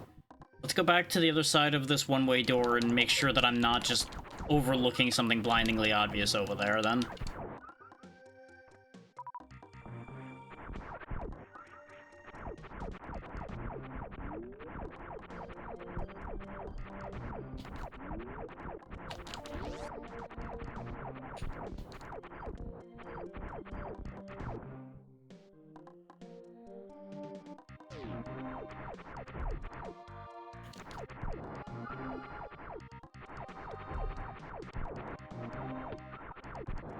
The way it drops me down into here makes me wonder if there's something down here I'm supposed to notice or do as well. So there's every chance that this is just a haha fuck you section down here. But we may as well bomb the floor in here just to make sure I'm not overlooking something in here. This is completely unnecessary, and generally these are very well signposted if there's something important. So far so good, Fox Caesar, how you doing? I'm just having a bit of a mental blockage issue because I'm forgetting something. Glad to hear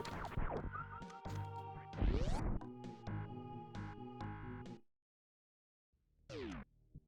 The classic moment where very old information in the brain is like, you don't need that.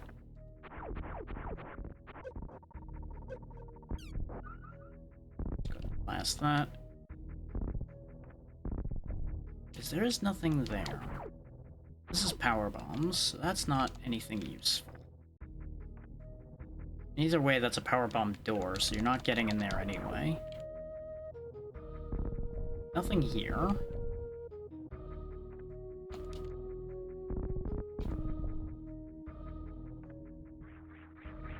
And as I've mentioned before, you aren't expected to wall jump, so it's not like I'm expected to do this again, where I bounced my way up there. So I can't help but feel that I'm not actually meant to be over here right now. Which then calls into question, why did I go over here? Then again, there is that other hallway over there that I didn't go into that's marked on the map, but I don't think that actually is the answer to the question in my brain right now.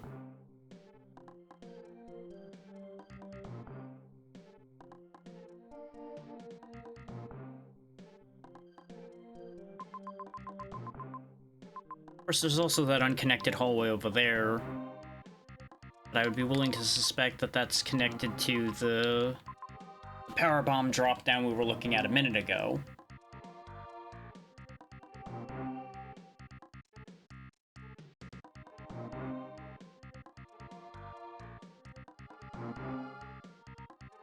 really can't believe that my brain is failing me this badly, this early on.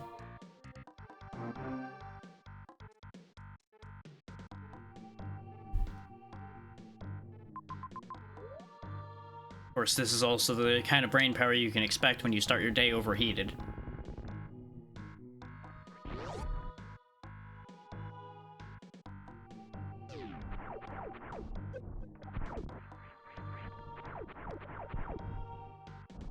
So the only way back out of here would be to reload, potentially. Assuming there isn't something else I'm forgetting about for going back the other way. Which is why I have that crossed paths of logic in my head right now of, you have to be expected to be able to get out of here somehow. Assuming I didn't go here before I was supposed to. Which remains a highly likely possibility considering my life choices. We had already gone down this train of thought earlier, which is how I ended up reloading the game before. I've been running into nothing but dead ends. Ordinarily, my instincts for these things are very good, so you'd think I would be on track about this right now. But every now and then, even the best instincts can be wrong.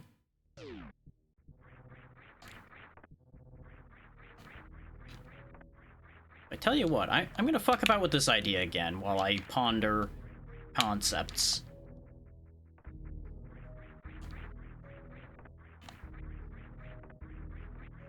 I really, really dislike this jump. So I cannot do it with any consistency at all. Because you would think you wouldn't bonk your head there, but you do. That was so close to being right, but isn't.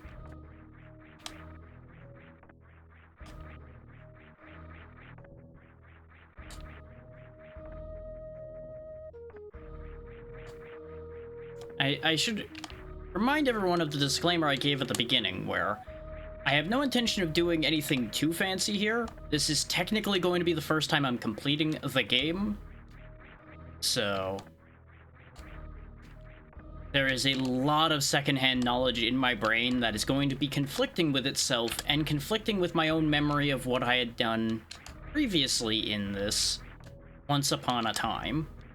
So if anything, it's actually going to be in some ways harder than a first-time blind playthrough because of that conflicting information.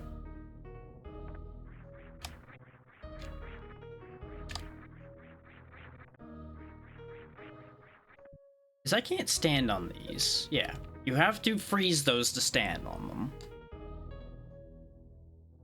So the only answer in that scenario would be to either A, kill them all and climb up, which is not how you're intended to get up there, but theoretically is doable, which would not be intended progression, or I reload the save again, because this is a dead end.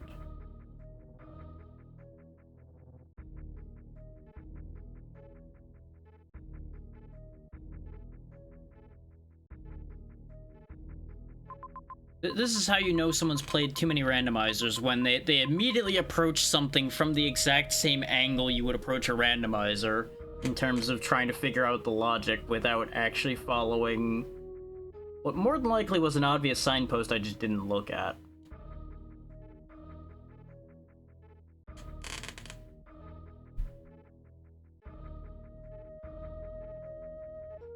Find myself once again wishing that I could cycle the maps, so I could actually look at the other maps without having to trek over there.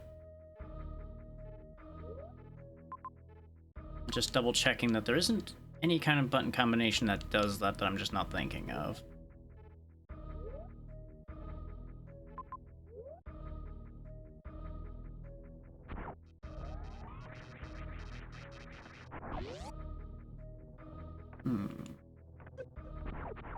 The only other instinctual thing I'm thinking of is this tube bugs me. This tube bugs the shit out of me. Not the tube the enemies are coming from, the glowy bit over to our right here.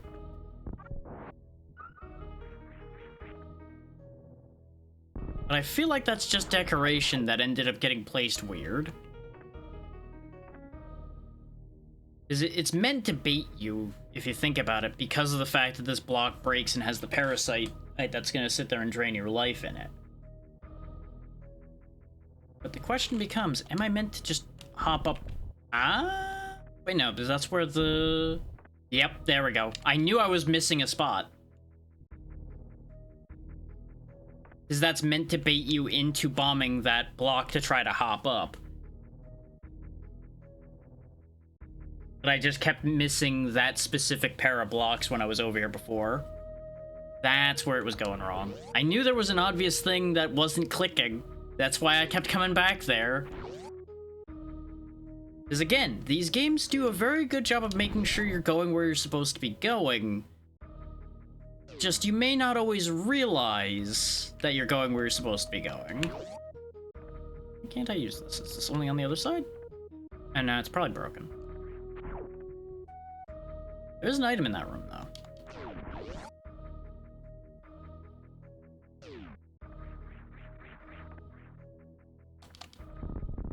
So no, I wasn't actually ahead of myself at all, despite the fact that we got super missiles there. You are just getting super missiles that early. Where is the item in this room? That is the wonderful question of life. Always, where is the item in this room? Not how the item is in this room. Never when is this item in this room.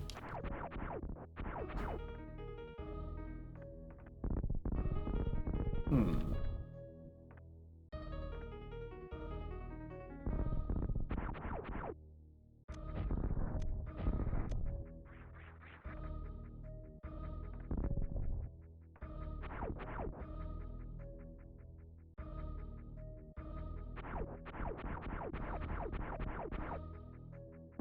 Yeah, there's definitely something in here, but it's not anywhere I can get at, it seems.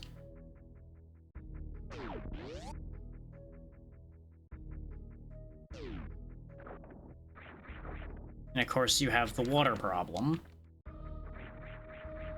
But thankfully you can bypass that.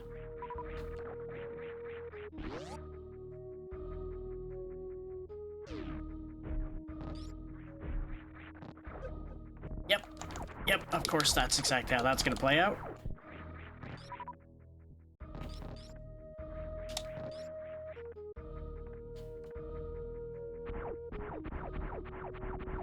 I don't think there's anything I can do from this angle. I'm pretty sure that's just an exit point for that spot.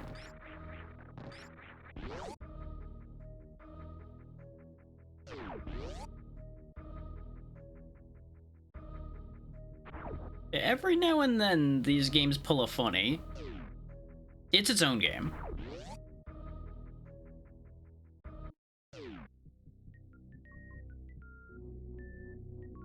It even recaps the original game and one other one in the introduction of this game.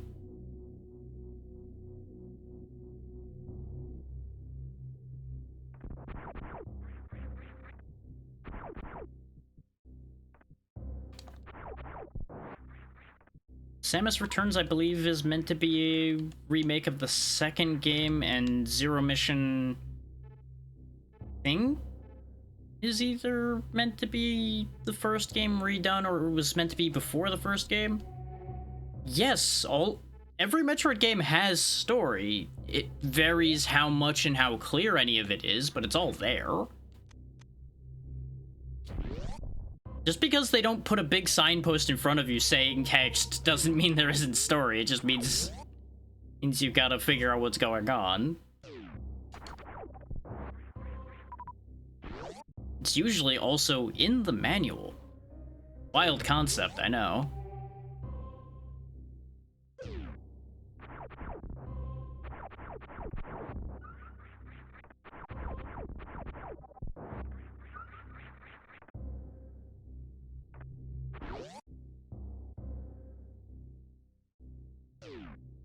I'm not saying any of them were particularly complex, but they existed.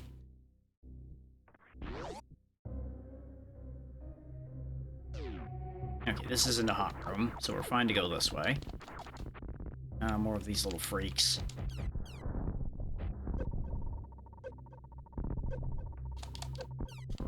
There we go. Yeah, this is all speed booster blocks up and down, so that's not happening. Which is why those annoying enemies were there, were to discourage you from continuing to go that way until you have speed booster and you can just run them over.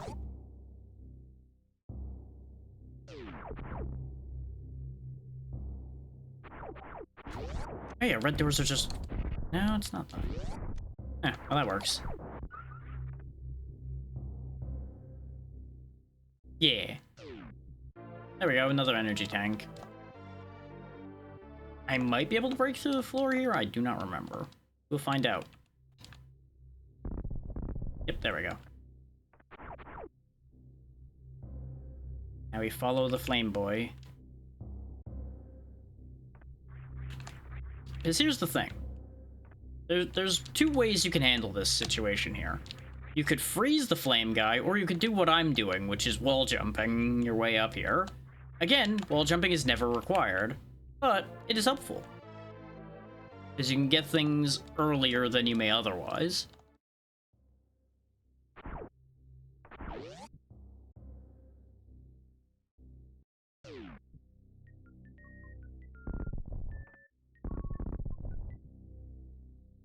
Where is the access point here? Oh, just up here. Okay. Fair enough, game. That solves a lot of my problems. Hello, high jump boots. You can kind of tell that that was going to be what you were going to get here. Yeah, usually with way more information and less charm. So you take your choice, really. Do you want charm or do you want information? Between whether you want a manual or a wiki. Though there is some variability in the amount of charm within a manual as well. Because some of them just were not well-written manuals, necessarily. In terms of anything being particularly useful.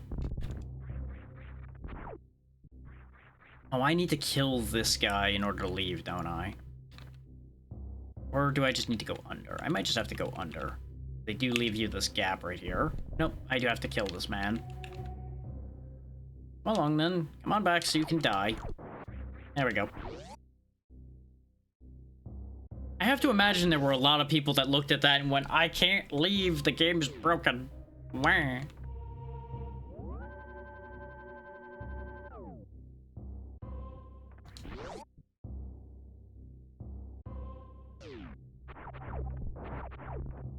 Yeah, no, there's a lot of things that basically just end up being the modern equivalent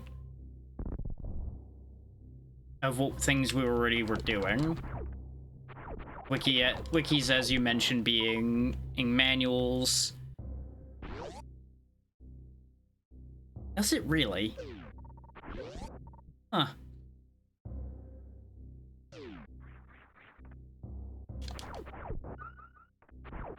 So then again, that game has time travel, so contradictory manuals, I guess, might be intended to be the different states of being in that world, essentially.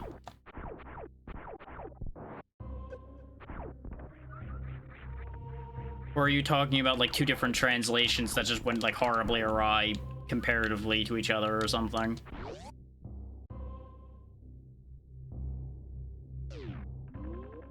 I think I can actually outrun that.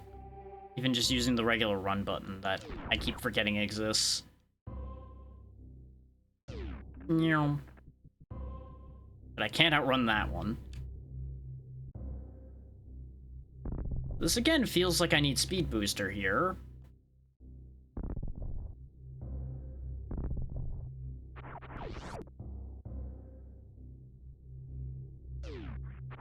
Well, weren't the comics out in America by that point? That may be why that change happened. Because they may have decided, oh yeah, people will recognize a Sally more. Though I don't think that would be accurate at all.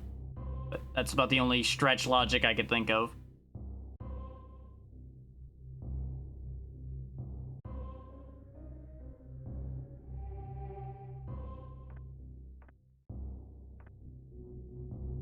Now that I have high jump, what can I do with that information?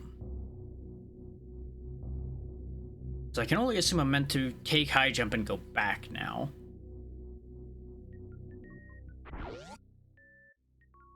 So step one is figuring out how exactly high jump lets me get back out of here as well.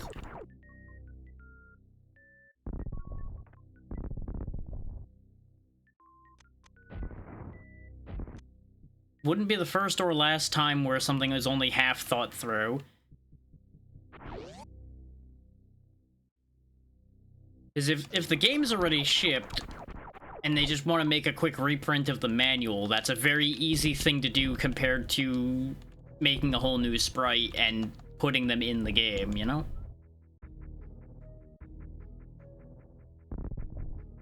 Okay, I'm here. Now what do I do with this information then? Ah, there we go. There's the entrance.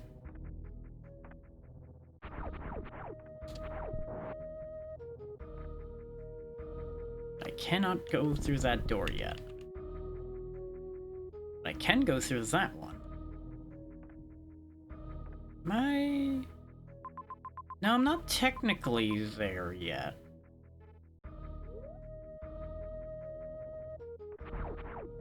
I had a moment there where I'm like, am I in wrecked ship right now? If I'm in wrecked ship, I understand why I can't use that door. If I'm not, I don't understand why I can't use that door yet.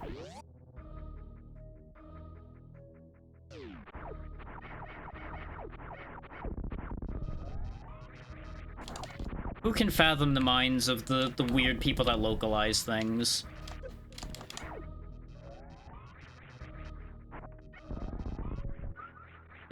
Here's a vitally important question. Who did the localizing for that game?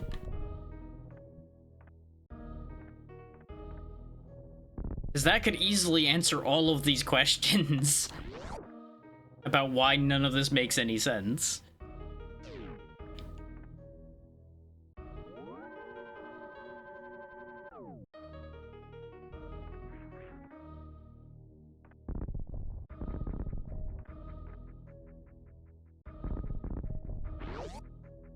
Meanwhile, I'm just pondering, like, wow, I wonder how many people must have flipped the table when I left that area I was just in earlier. Or thinking I was stuck. And to them I say, haha, you did not listen to the disclaimer I said of you probably don't want to watch this playthrough. If you know what you're doing. Yeah, probably right here. Yeah. Obvious gap is obvious. Just in this case.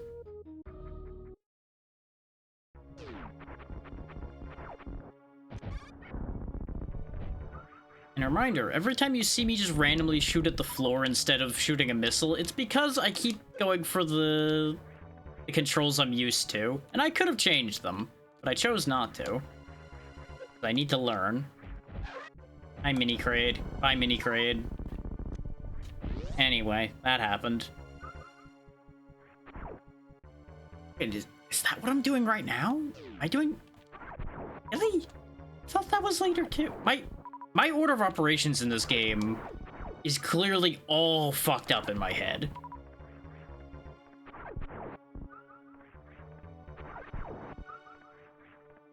And I'm willing to bet part of it is Zero Mission again.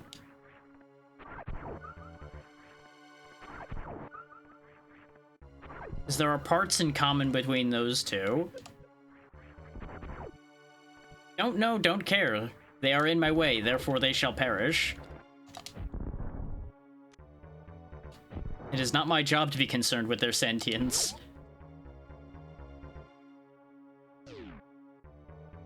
Well, this is a problem.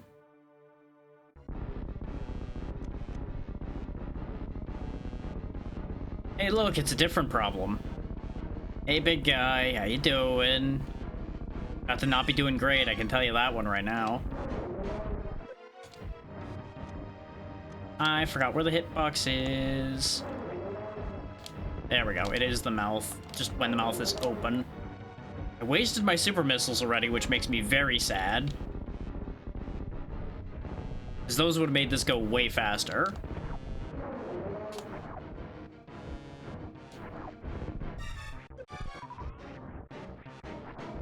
Open up.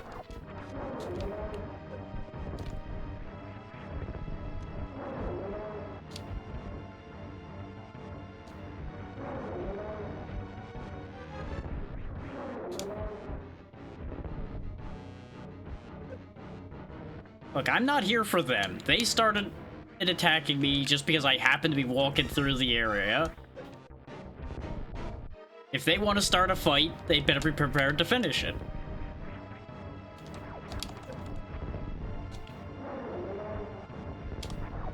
Yes, that's just them fulfilling their instincts, but I'm also just fulfilling my instincts by destroying them.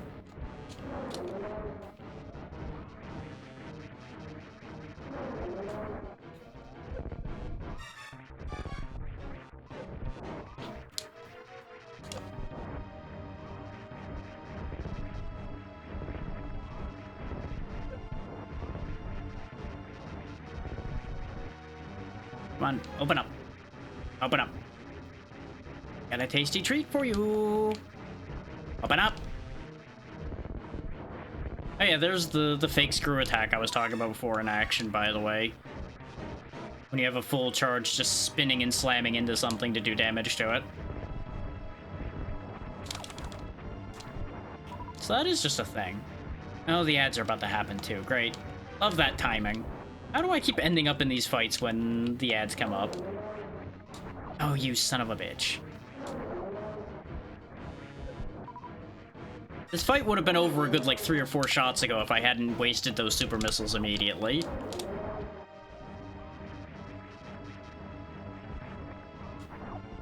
Right, I have to shoot you to get you to open your mouth. That's the thing.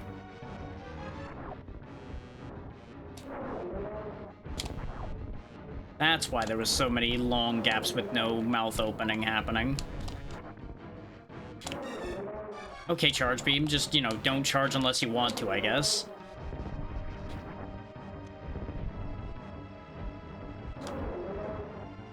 That one just hit the nose.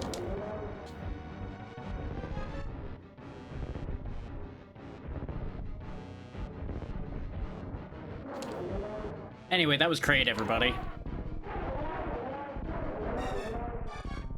Just in time for the ads to actually kick in, too. Perfect timing. But I will go ahead and pause there while the ads run so people don't miss anything.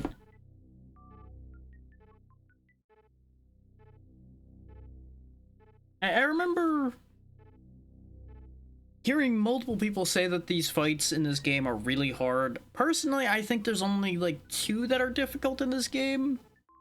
And most people will know exactly which ones without me having to mention them. Like, of course, the first time you're playing this, they can be tricky. Especially, like, an instance like Kraid there where you're not sure how to do damage. But the glowing eyes kind of give away the fact that you're supposed to shoot and then get the mouth to open to shoot again. I'm just annoyed at myself for wasting my super missiles. But that's fine. That's just how it is when you only have a couple of them at the beginning, is it's very easy to accidentally waste them all. All getting ahead of yourself.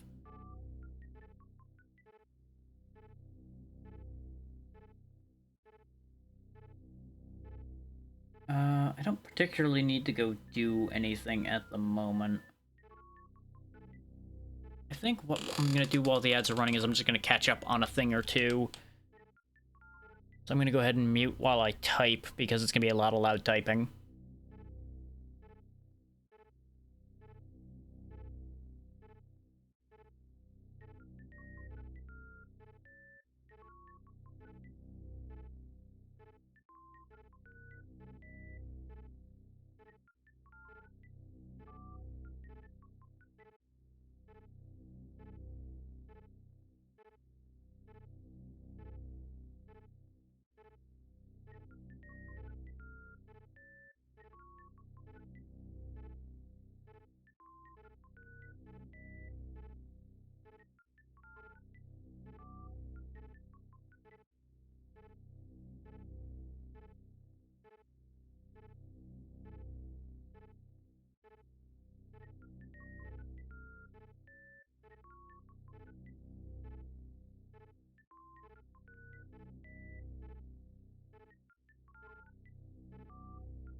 Okay, y'all should be mostly coming back from ads now, if not all, because I do see that minute timer still. I'm just finishing up, catching up on a thing or two while I make sure everybody's coming back from the ads, so you don't miss anything of note.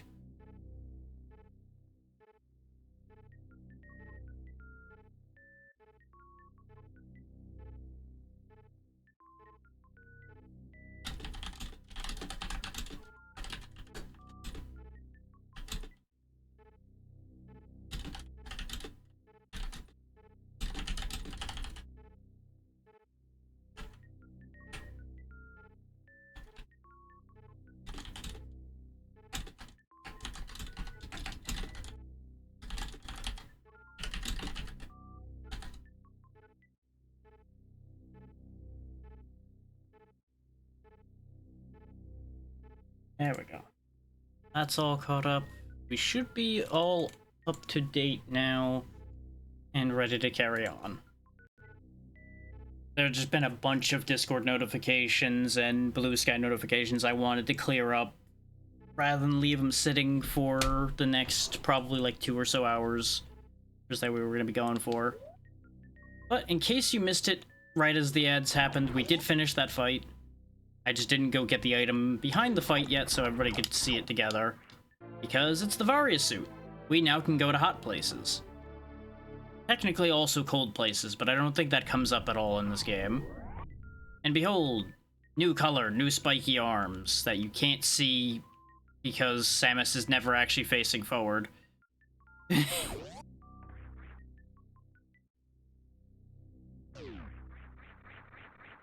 And I believe that's also a defense increase. I don't actually know if it's a defense increase in this one as well. I want to say all of them it's a defense increase. Same goes with the suit we'll get next. Is spoilers, there's one more suit to get. Alright, and high jump lets us get up here as well.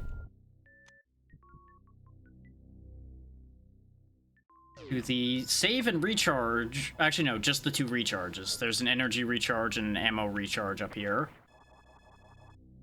Which, that's why the other recharge didn't work, is it was a health recharge and we had full health. So does the dot just indicate that there's a recharge room there then? And that's why I got confused? Thinking that there was an item hidden in there? Or in the other one? That is entirely possible. I feel like that's not true, though. Because if they could put an S in places, you would think they would also be able to... I mean, then again, there is an icon there. I guess maybe it's just on the mini-map that it's a dot, and that's what was fucking with my head? That's entirely possible. There might... At most, there's like a missile expansion or a health extension in those. So it's not gonna be anything vital to succeeding in beating the game anyway.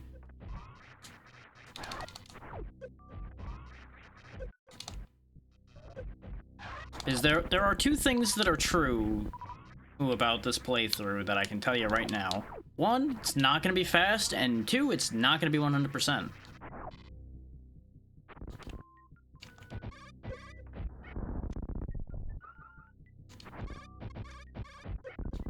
There are multiple people I know that would be very, very disappointed in my performance with this game so far.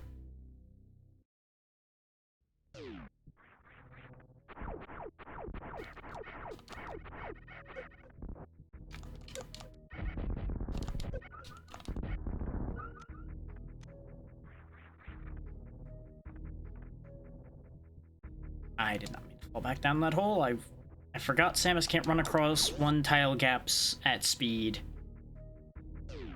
Actually, I'm not even sure if when you're speed boostering you can do that. Yeah, this door just, I guess, was reliant on having defeated Kraid for you to then walk into a trap. Because, you know, of course. There's something in here.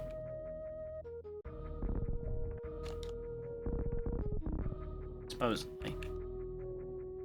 Map says there's something in here. It doesn't always fill me with the most confidence that I'll find it. Supposedly there's something in here.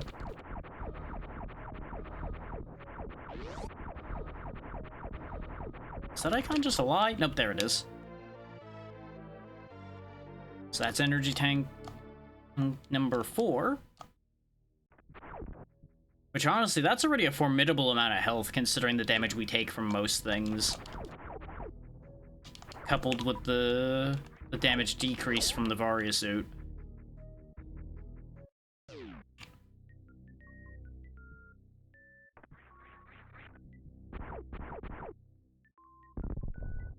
Now, if I knew where I was going and remembered everything completely, I could pretty confidently say I could probably beat this game in like 6 or 7 hours, maybe 8. Based on my performance today, I would be willing to bet it'll probably be closer to the 8 mark, and based on the fact that it's going to be stupid hot all week, we're probably only going to go for like a 4-hour stream today and then come back to this next week and finish it.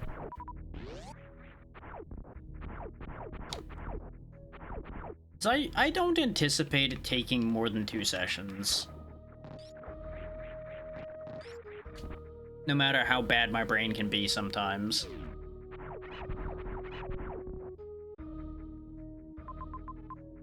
Oh, actually, I probably wanted to go down to Norfair because we do have heat protection, but I also have high jump. I can do a couple things.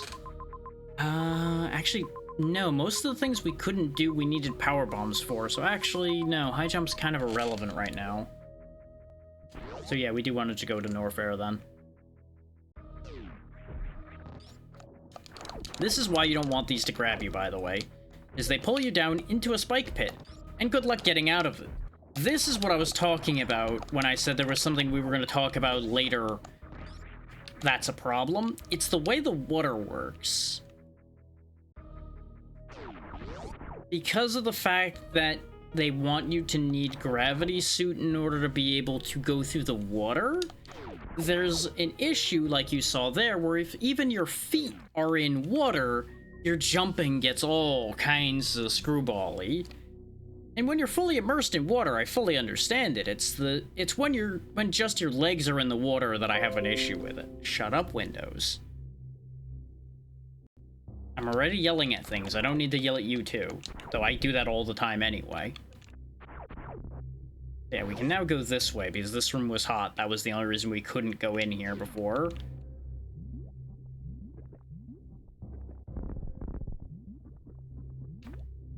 So obviously high jump will help in this room quite a bit as well.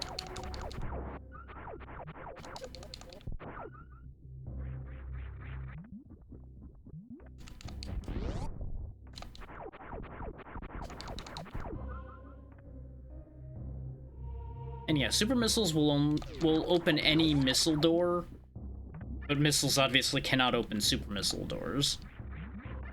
So you can either spend 5 missiles or 1 super missile on any missile door, basically. More often than not, I'm going to be lazy and just fire the super at it and move on with my day.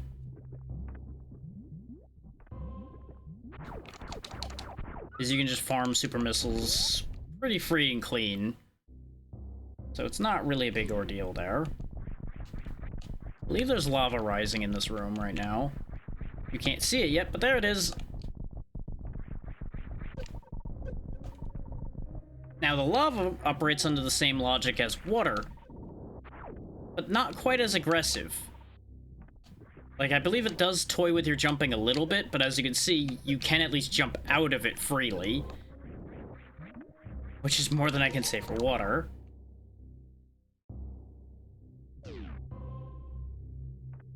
Now we're in what's typically referred to as green Norfair, because, well, it's Norfair but green.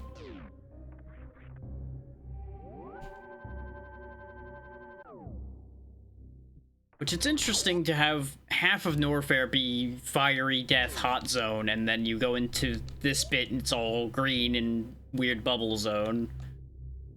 Very interesting, to a certain degree. Okay, that is breakable. Where does it lead? I was about to say, the answer may surprise you in that it's nowhere, but it does. Everything leads somewhere. If you can break into it, it will lead somewhere. It's just a matter of figuring out where.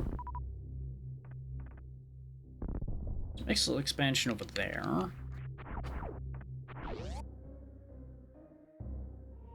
Brain, why are you like this? I know we just had that thought, but why would you even have that thought? And no, it's not a thought I uttered, it was a thought that popped to mind that I've chosen not to share, because I don't understand why my brain even thought that idea to begin with. It's not even funny weird, it's just like, no, that just doesn't make any sense.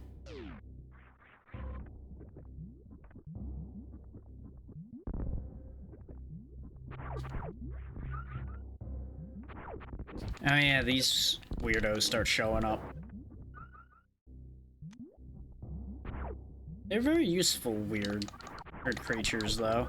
And that's why we got so many items from that one guy, by the way, because when they're stacked up, you can kill them all in one shot. And thus get tons of rewards. These guys are like the farming option. There we go, we have full everything again now. Can't go that way.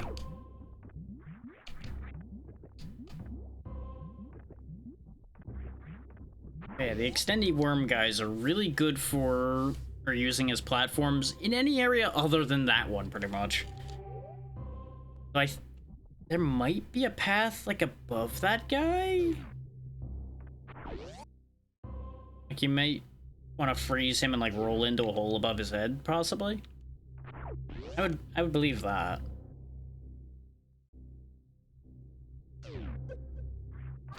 Oh, another spawn point for these guys.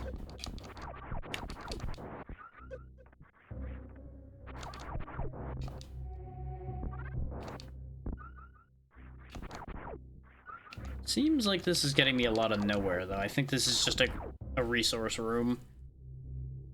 Which, it's kind of interesting in a way that sometimes they give you rooms like that to grind resources in, and then other times they give you a recharge room. Admittedly, it makes sense for a creature spawning pit like that to be in this area rather than a dedicated, like, actually technical recharge room. But it's just always an interesting split point between those two decisions. Which one they decide to put in a place. So I suppose the recharge rooms don't actually give you back super missiles, so there's value to the creature grinding rooms anyway. That's not. Let's look the other way first. This seems like an obvious hole to go through. It goes nowhere! Yay, nowhere. Everybody's favorite thing, a path to nowhere.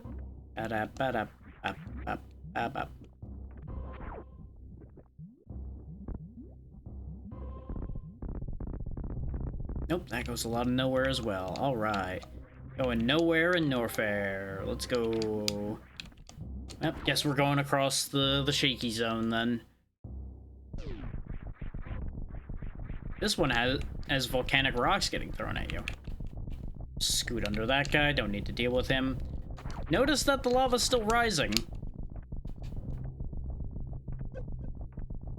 These guys are meant to delay you while you're trying to climb up and out of here, as you might imagine. And away we go.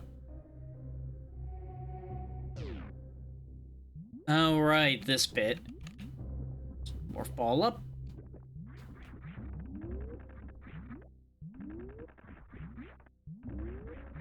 Parkour. Wait. Notice this one's descending. You don't want to sit on that one for too long. You will go in the lava and you will be sad. It is interesting just how many species there are on this planet. And I do kind of wonder if some of them are not native to this world. Like the bouncing fireball things may or may not actually be a native creature. I could see those being artificial creatures. Or is designed as like a defensive thing. Kind of like how you have those like electro ball things in Prime. That come in a variety of flavors. I wouldn't be surprised if those are more or less the same thing. Oh, this seems like just a pain in the ass.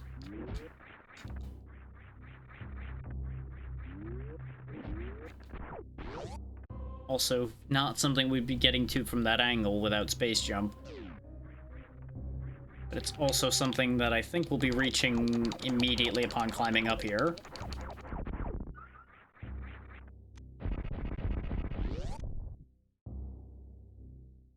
Because, what do you know, it's right here.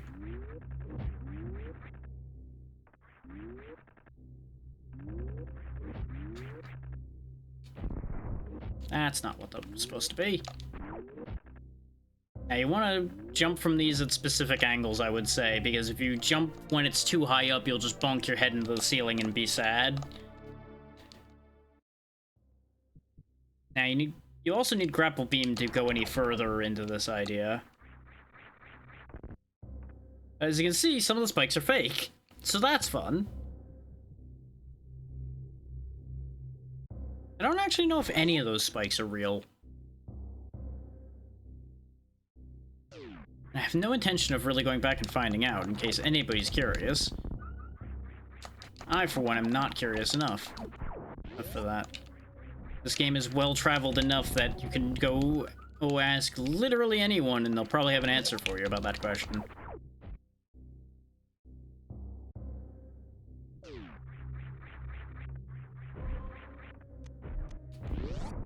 I know. Oh, you might be thinking, but streamer. I wouldn't get to see it here, though. It's like, well, that's a shame for you.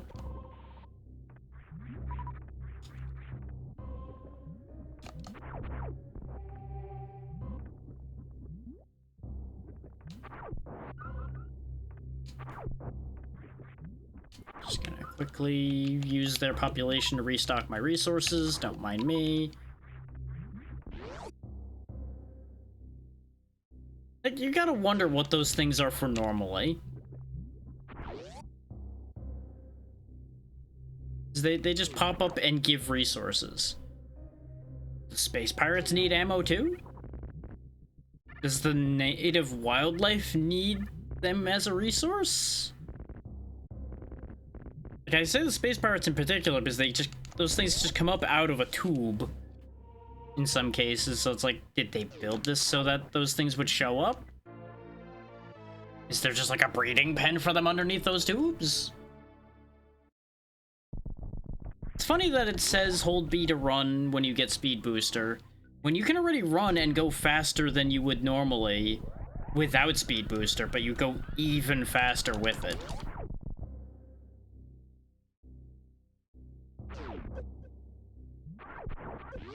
There's also a neat thing you can do with it that we'll get into in a moment. Once I'm away from all of this and we can actually have room to do the thing.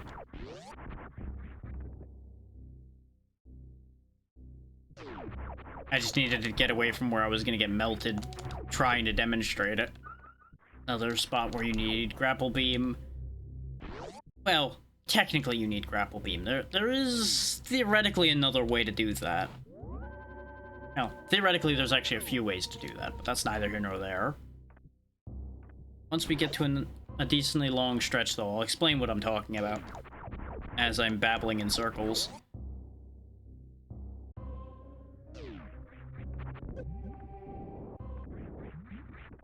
But I need to find a room that isn't full of holes to do it.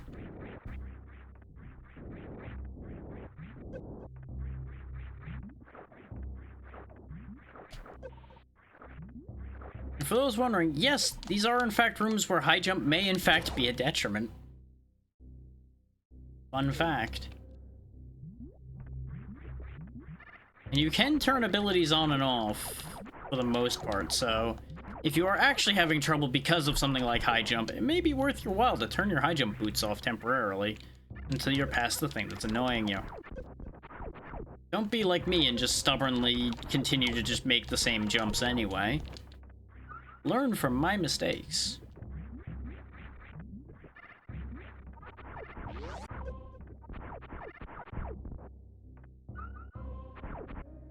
And of course, to remind everybody, I don't know fancy tricks, so I don't know short charge.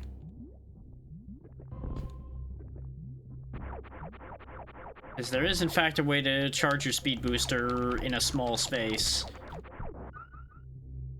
I believe it's a very difficult trick to pull off. I forget if that's that high on that scale or not. Okay, looks like there's nothing, in fact, up there.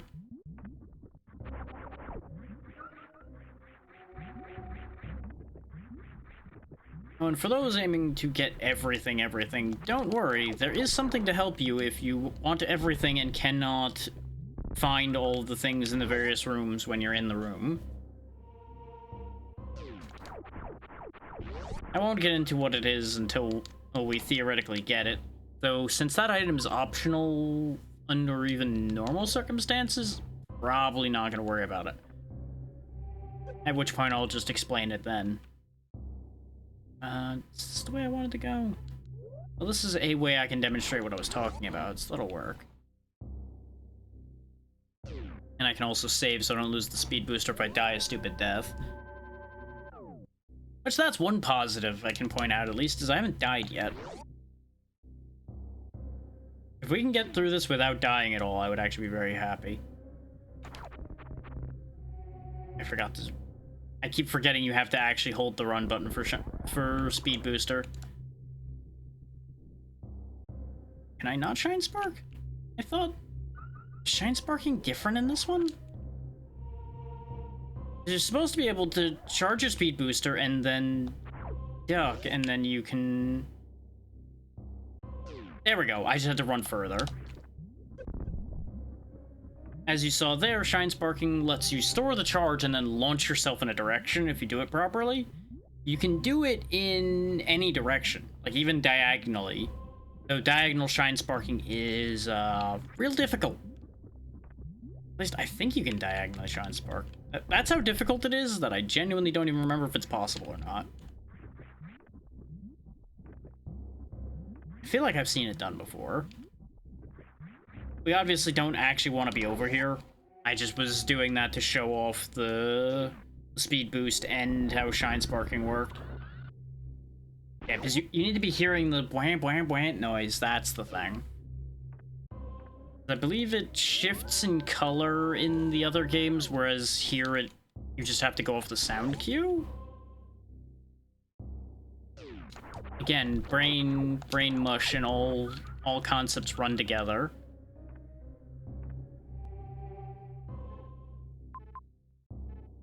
But with Speed Booster in hand, what does that do for us? We're basically done in here. There's just a couple items we couldn't get. And we're not going to be able to get right now, I don't think.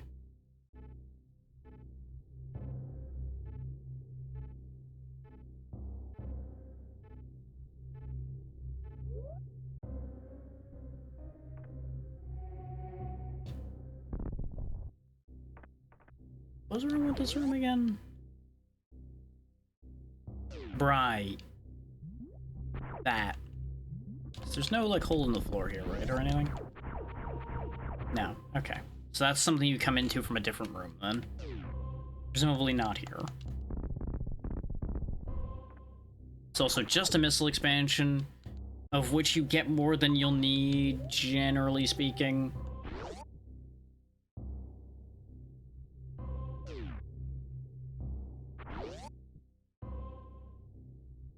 That's the other problem, right? You'll notice that none of those are showing any differently on the map. I also didn't even think of it till now that the icon doesn't change once you pick up the thing that's there. So that's a bit of a problem.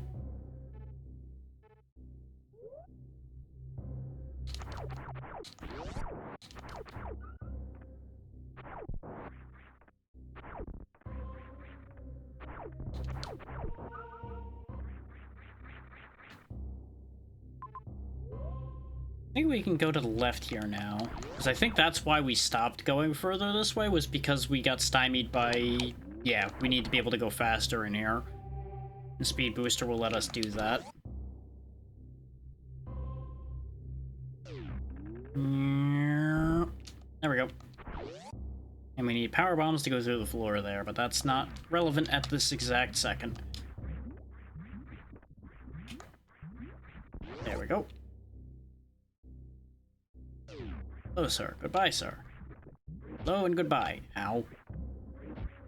Ow.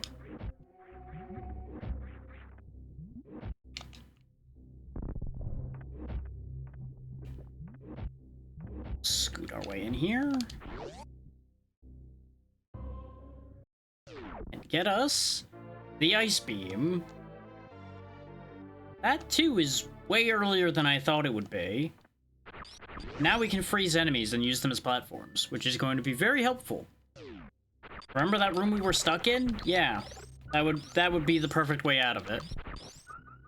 Thank you, thank you. You missed a fairly lengthy sequence of me thinking I was stuck because I forgot a hole in the floor existed, but, you know. Other than that, everything's been going swimmingly.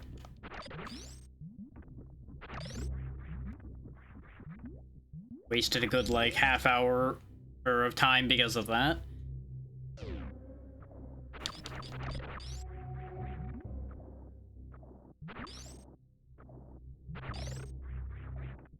This one specifically needs to be at this height, otherwise we can't get through. But hopefully everything you've been needing to do has been going well today.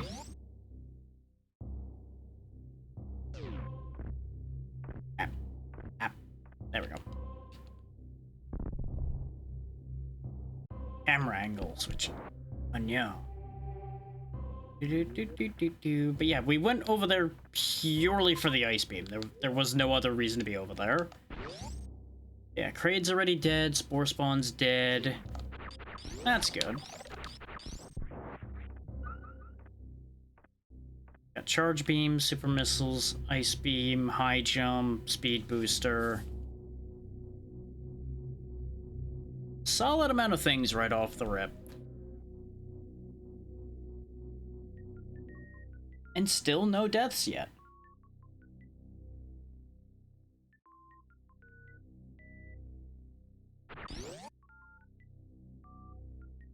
Like that, the no deaths I think might be the part I'm proudest of so far, though. As I was talking about earlier, this game's not that hard. Like, I definitely remember this being harder than it has been. But I think that's just development. It still bugs me. I feel like there's something I can do here, but I'm pretty sure I need either power bombs to break up through it, or I need to be up there already from somewhere else to go anywhere with that idea.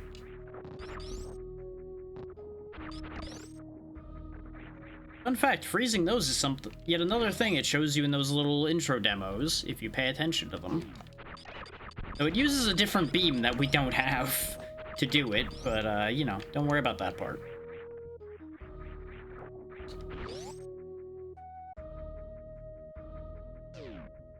We can now proceed to get back out of here because we can freeze these guys. Just generally speaking, do a better job of freezing them at useful angles than I'm doing.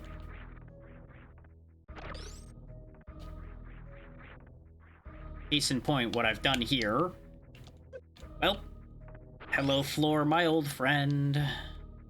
Come to stand on you again.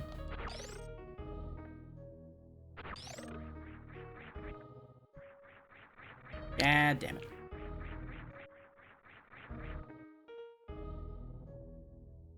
There's definitely some games where it happens with. I've definitely had that experience actually a fair amount recently. So I would say even the Souls games that I've been going through have felt easier than I remember them being. Even with all the issues we've been having here and there with those.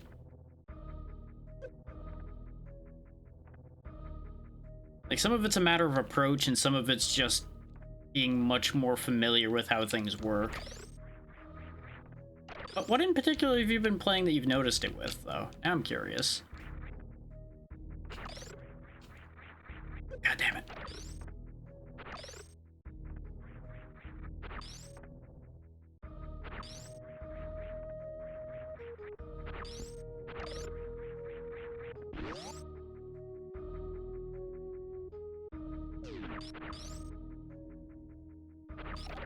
Oh, yeah.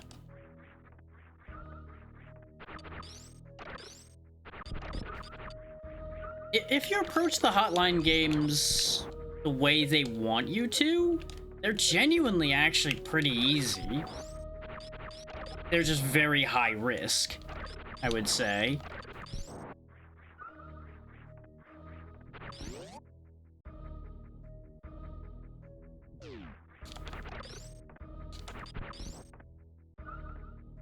But the funny thing is, I was actually just talking to somebody recently about how easy they find Dark Souls 2 to be, and technically, it is true, that game is very easy. as long as you know how to work with it. Like we were talking about the fact you can just kind of walk around a lot of bosses and things like that instead of actually rolling and dodging, and it's like, yeah, but you don't think of that in the moment. That's the thing. Unless you go into it expecting that, you don't think of these things in the moment.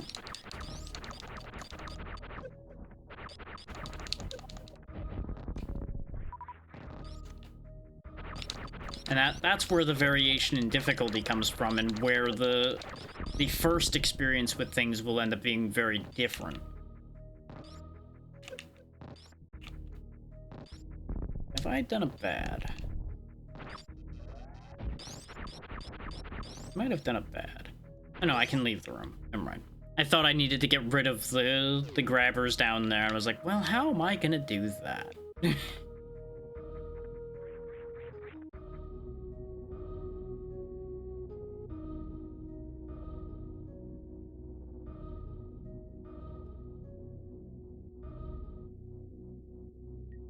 Oh, well, that's a problem. Anyway, going back the other way, that's a powerbomb door. That doesn't help anything. I've never finished Sundered either, even though I enjoyed it. I, for some reason, have never finished it either. So that game, I would also say, is very swingy in how difficult it is. You could go to the same place the same day and have two wildly different experiences in a particular section. That game is a little weird.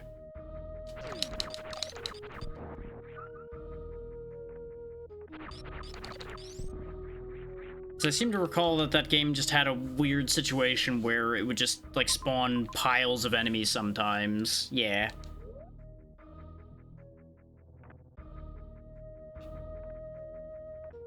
So I always had somewhat mixed feelings about that.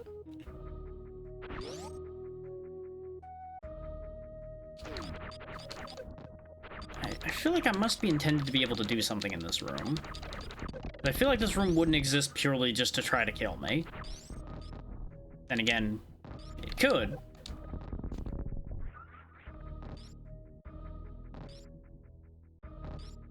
Yeah. Which, that's neat. I like that. That was what drew me to the game to begin with, is the fact that it had that kind of variability. So in practice, I do question how much variability it actually has overall. And this is more power bombs. Okay.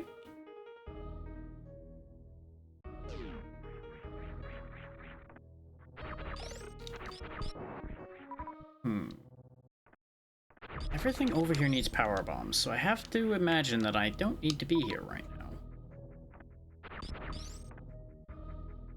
Aha! Another random hole in the floor.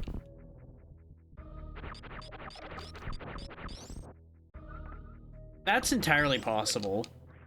I do remember getting frustrated with it on occasion. Yeah, I just don't always think to shoot every single tile, and the problem is you forget that you didn't shoot a spot or something like that happens, so you don't end up actually shooting everything.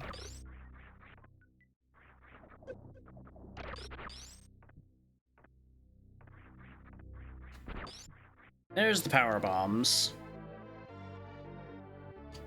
I feel like Super does the whole you have to go through the floor thing more than most of these.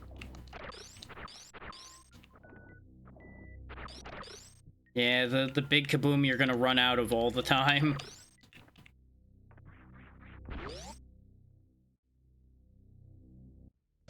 Because the floor checking has always been the thing that got me as far as what I would remember of what to do even in Fusion.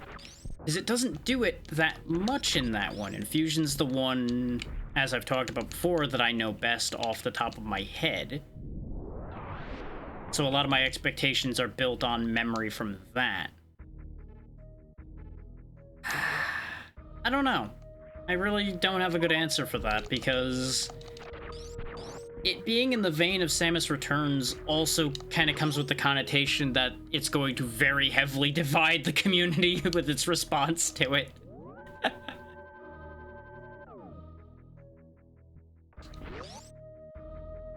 I remember kind of bouncing off of Samus Returns because of that weird mechanic they added to it.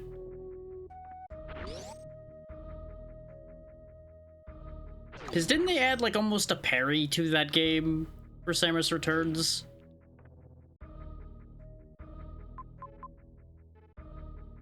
I have it over on my shelf. I remember booting it up the one time and it just didn't feel right. And I remember seeing that and going, I don't know how much they're gonna make me use this. Yeah, Dread just has its own problems.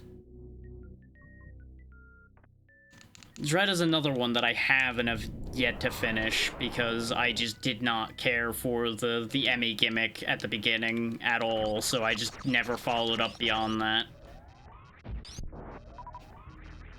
And I will freely admit that. Someday I'm sure I'll get around to it, but it's also stuck on my Switch, which I don't use, is its other big problem.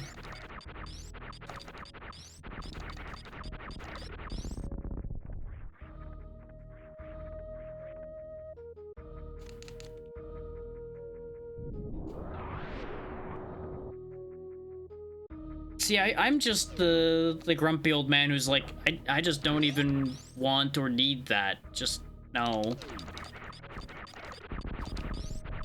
That is really good. Full credit for that. It just... I don't know. I feel like I just am one of those people that didn't want those gimmicks to begin with. And of course you can play without them anyway. Hey there, JC. Thank you for the raid. What were you up to today? Hopefully you were having a good time. Welcome in, Riftwalkers. We're just talking about later entries in Metroid and comparing the various games. And me, mostly old man yelling at Cloud about the addition of additional gimmicks in later entries. Oh, nice. Hopefully the randomizer treated you well. Yeah, I had a sub-goal up to actually play the game in vanilla and actually finish it finally, so here we are. It's always been a long-running joke for me that I'm the big Metroidvania guy and I never finished Super Metroid. Yeah, that's how it goes with Archipelago sometimes. You just have to wait to get the things you need to finish up. I still am waiting on things to finish my file for Portrait of Ruin for the Dragon Pelago that I'm in, and Tactics is still kind of in hell because it only has the slowest jobs in the game, and I just get ruined by some of those fights before I even get a turn right now. Eventually that'll get somewhere again. Eventually.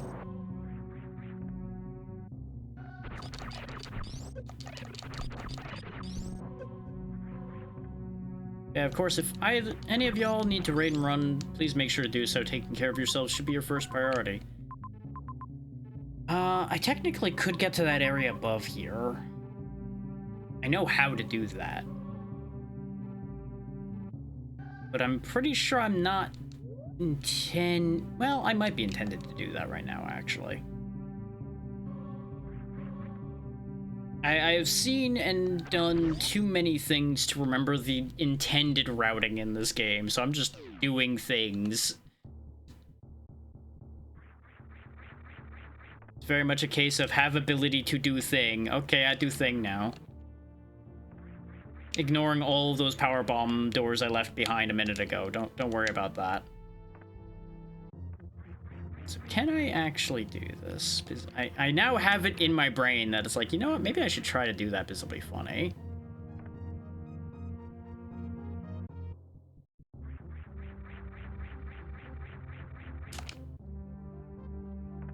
Step 1. Doing this is kind of a pain in the ass, by the way, for anybody wondering what I'm doing.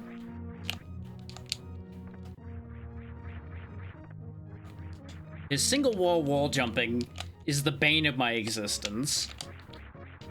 Now, there's multiple ways to do what I'm trying to do here. I also, if I could have done a better speed boost, I also could have just speed boosted my way over here. Because there is an angle where you can shine spark your way up to this area that I'm trying to go to. I cannot get that second wall jump for the life of me. Samus, listen to me. Stop unspinning. Stop it. God damn you.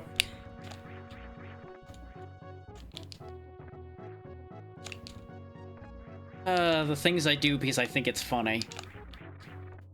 That just lead to regret. Okay, I'm done with this idea. I'm over it. Point being, there's an area up there. There are many ways to get to it. That one just didn't end well.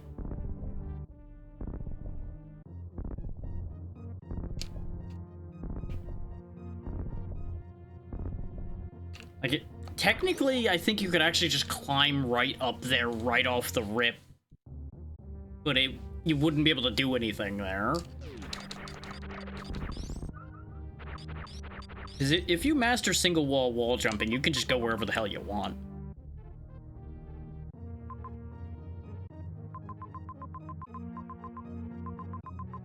Plus or minus the handful of places where the ceiling gets in the way. Because they put, like, those ledges along the wall to prevent exactly that from happening.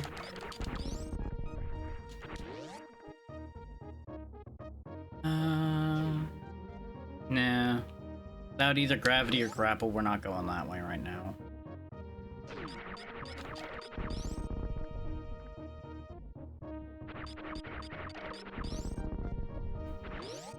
I have ideas in my brain. I'm just trying to get brain to realign and actually take me where I'm trying to go. So bear with me. I am somewhat cooked today. Because for those that don't know, this area is experiencing some of the actually, quite literally the highest temperatures for the year so far this week. Because of that whole heat dome that's apparently happening this week for a lot of people. So, yeah, that makes brain power very complicated at times.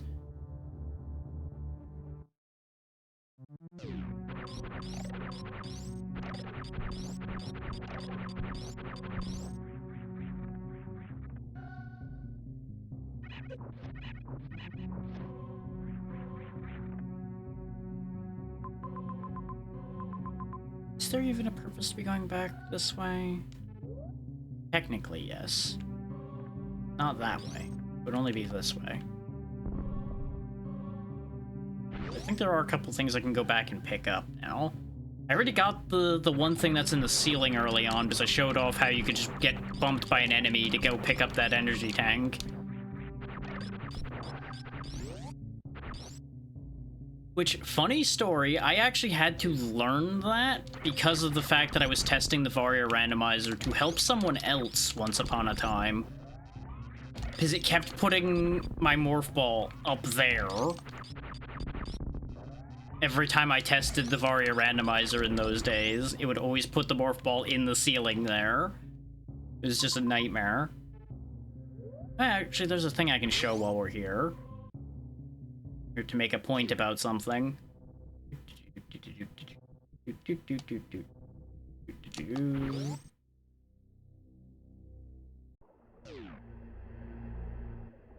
Notice how that light's out now. In case you didn't figure out before what your requirement for going through this area is, ta-da, it's killing these four. There you go. You now know the mystery.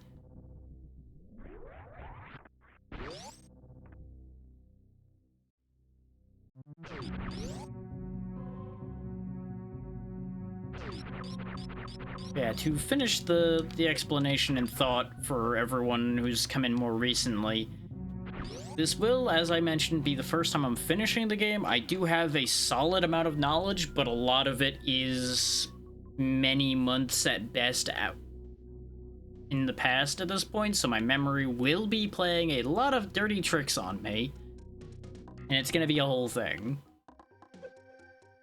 There's that phrase again. I think we might be able to go get this now.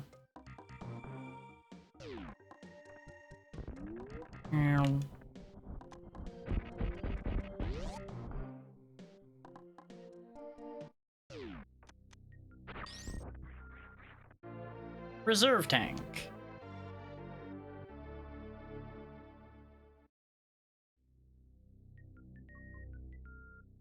I was gonna say, I don't know if these actually get explained.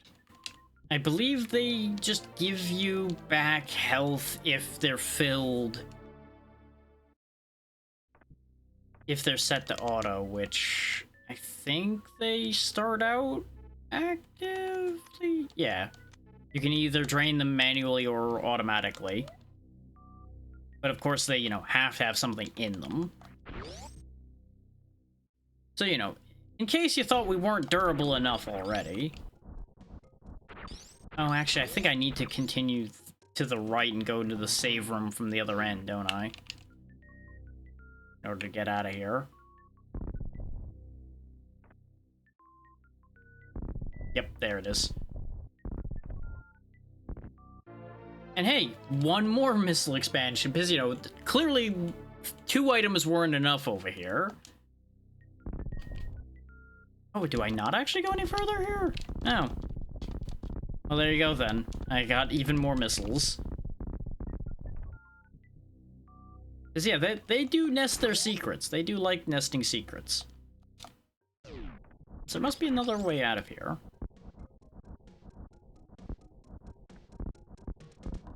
How exactly do I get out of here?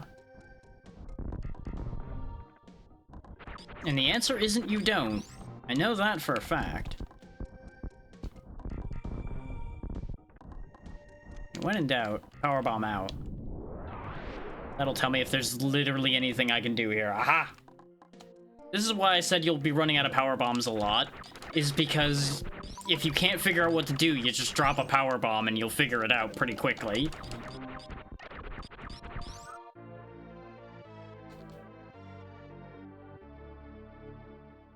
Not exactly what I had intended, but you know what? I will happily take more super missiles. And there we go, the pedestal drops you through there. Oh yeah, I'm sure they're very handy, especially for like hot room runs and such as well. Yeah. That makes sense. Honestly, Super Metroid's another one of those games that's optimized down to the point where it looks like goddamn sorcery. After a point.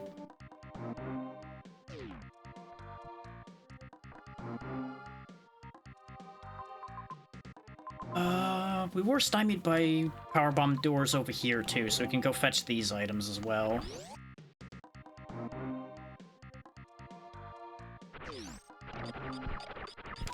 Like, I would not be lying if I said I don't think this playthrough would have happened anytime soon if it weren't for the fact that I chose to make it a sub-goal. Not because I have anything against this game, but because it's such well-trodden ground that I would have no reason to cover it myself.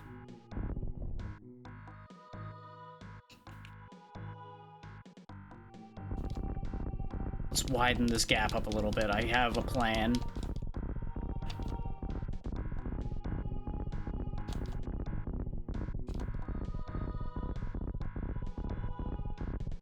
There we go.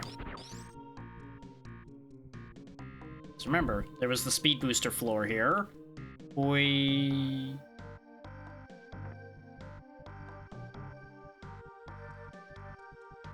This is a long hallway. The animals! Hi, friend. Now, if you follow him, he teaches you about shine sparking. And that's also how you get back out of this room. The animal is your friend. They teach you many things.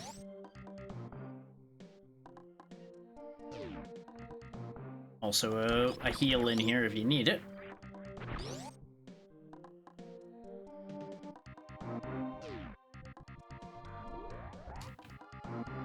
I screwed it up. You need to wait for the sound.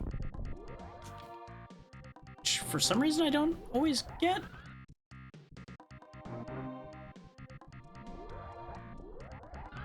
Why am I not getting enough charge? Do I need to run from the charge room? Doesn't make sense. I've been noticing my shine sparking's been fluky. That one's my fault. I went early.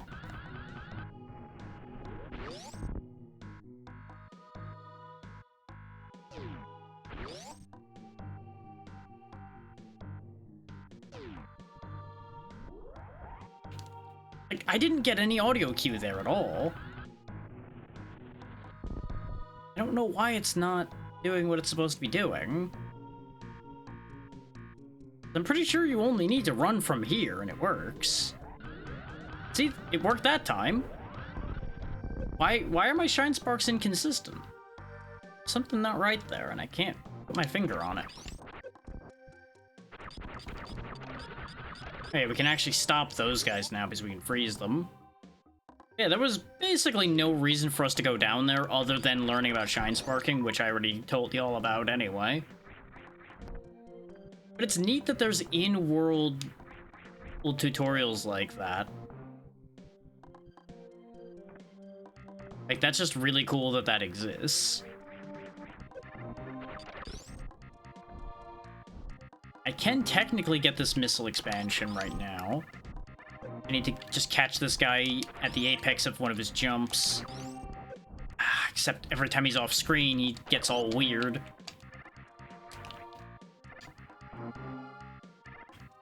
I absolutely do not have to do this, and yet I'm doing this because my brain does stupid things sometimes. I'm leaving. Before I spend half an hour trying to just get a missile expansion that I don't need.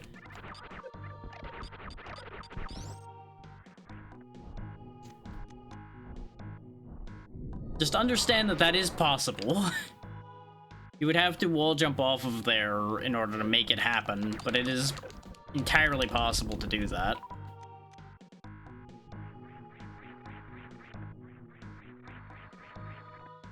This is definitely meant to be grapple beam territory in here.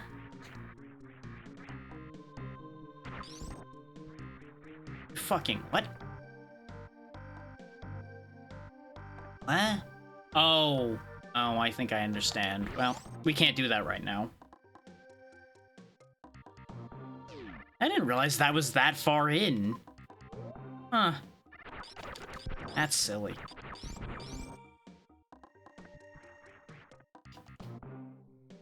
That isn't... No, I don't think it's... Well, it might be that. That would be suitably late enough that that would make sense for it to be that item. God damn it, screen limitations. There we go. Because I kept stepping just far enough away to unload them, which kept messing with me getting them where I wanted them.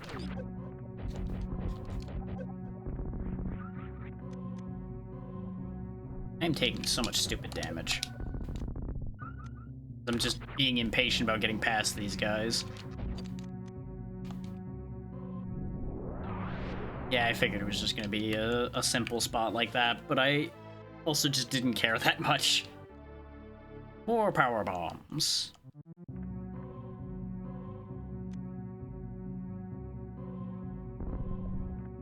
Speaking of power bombs, more power bombs. And now it loops us back to the beginning of the game. Isn't that neat?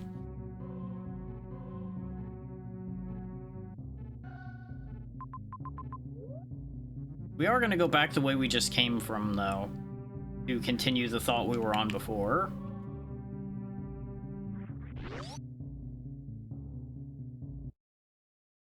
Because we still have that area down below over here to contend with.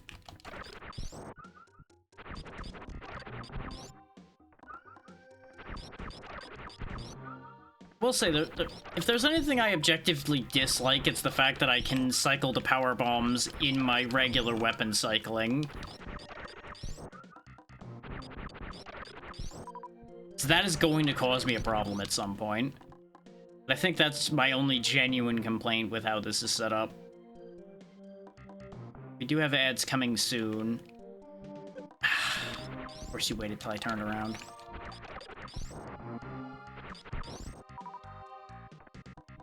I have enough health that I don't need to worry about sitting there and farming any further right now. Especially since there's gonna be more of these guys flying around anyway.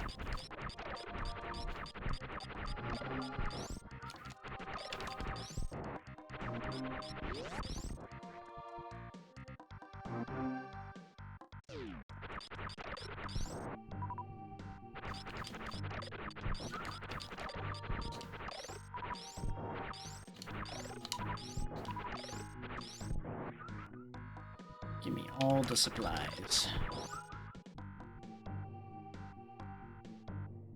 I don't think this is like speed boost through or anything. No. You do just have to go around the top.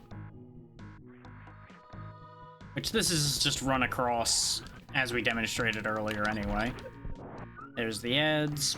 We're retreading old ground, so I'm going to finish retreading the ground to get back to where the new territory is going to be. And then I'll stop for the ads. Ta-da, we're there. That's why it didn't matter. It was going to be like 2 seconds of walking. I'm going to quickly top up my drink and then do a thing, and I'll be right back. Sadly, not going to be much music in this room, but it'll be okay.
We should be coming back from ads here shortly.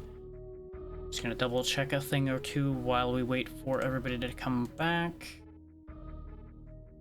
If I wanted to be cheeky, I absolutely could have been like peeking at a map or something while I was away for these ad breaks. That's not how I do things unless I actively need to, which in this case I obviously don't.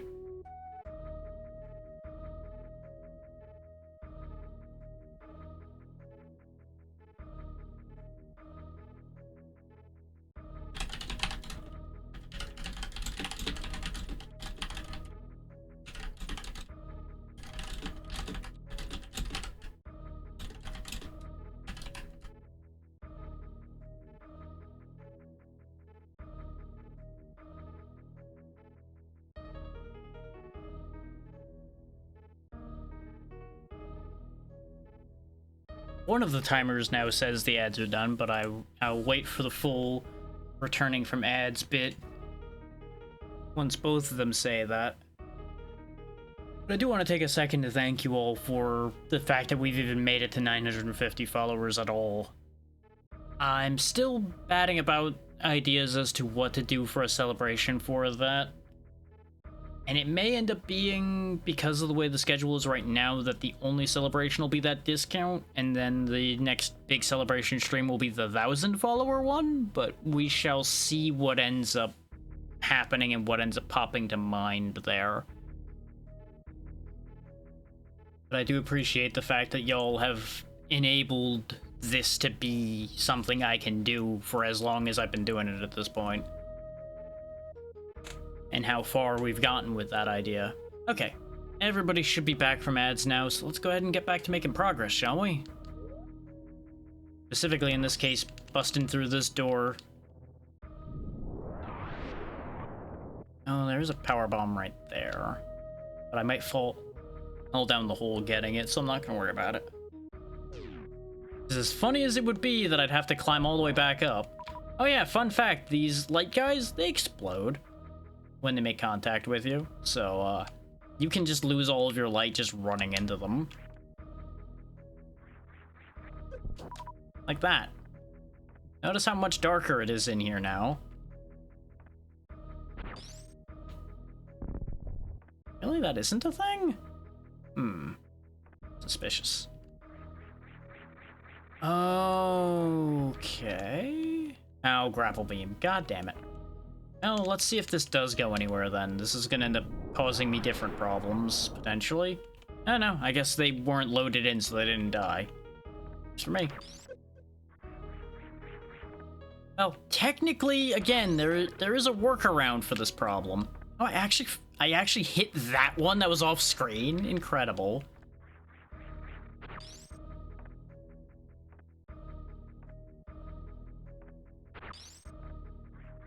Yeah, there's a delicate bit of platforming you can do here to avoid using the grapple beam.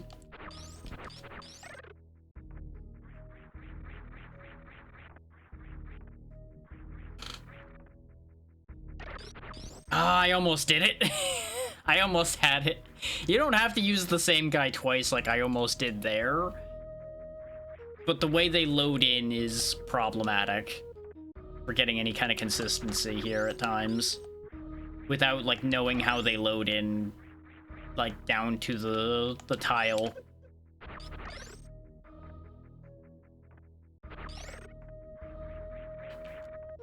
Okay, I got this far. Ah, you're at the worst angle. You know what? That'll work. Ow. Ow. Ow. Ow. Why am I hot-footing it across this? Why am I doing this to myself? This is gonna be my first death in this file because I decided to do something stupid. I also forgot just how far those spikes went. So I think there is something I'm gonna have to redo because of me making that choice. But yeah, I have to... Actually, we didn't even get an item in that room. It's the lower hallway there I think we can go redo, and that's about all that we'll be redoing because of that. So yeah, I forgot just how far the chain there went. I really thought it was just you get past that first set of spikes and you were done with it. So it's like, ah, yeah, this'll be funny. I'll go ahead and do that. Why not? And then death ensued. That obviously is going to count as a death because I did die. I did something stupid and died for it. Oh yeah, we didn't go this way. Hey, did we? As I immediately owe a piece of candy off in a different direction than going and getting the power bomb that I literally had till I threw it away. Oh, this room's awful. Anyway, perish. They even gave me my power bomb back.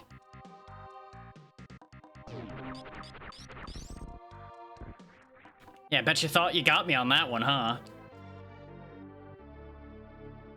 That is a very, very precise jump to make, by the way. To manage to time hopping off of that block before it disappears out from under you. But as you can see, you can do it. What that's meant to do is it's meant to drop you down into another area that you have to run through when then you come back up through this door to get that energy tank. But instead, I apparently managed to just nonsense my way out of that, so that's great. I can get these now immediately, too.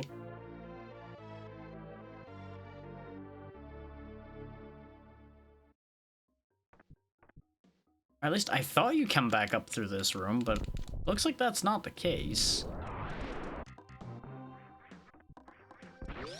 I must be thinking of a different room then. Like, you are obviously intended to fall down into here because there's all this down here.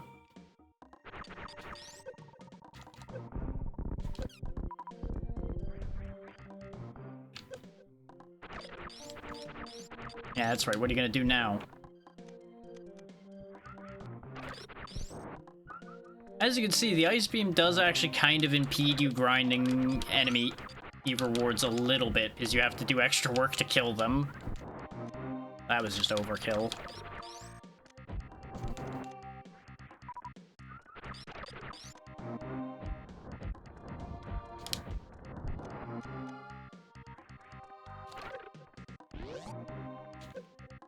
Samus, please.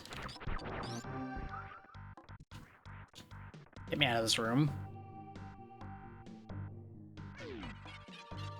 These are the ones that teach you about wall jumping. See?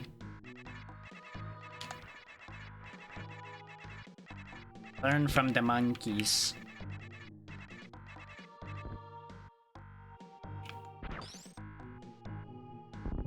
You know, obviously we already know that trick, so we didn't need to learn that from them. I should have followed them up higher, though. There's something else in there. So now I gotta go do that loop again. Bear with me. I forgot that that was a one-way path. You can tell when they're one-way because they're, like, it looks more like rubble than a solid block. When you pass through somewhere, like right there is also a one-way. What was over here again? Oh, a save room. Then yeah, we're gonna go ahead and just use the save room and then we'll go up. I definitely knew people who thought they were soft locked down here because they didn't put 2 and 2 together when they saw the monkeys go wall jumping up the wall. It's like, oh, look at them go. I wish I could do that. Hey, fun fact, turns out you can do that.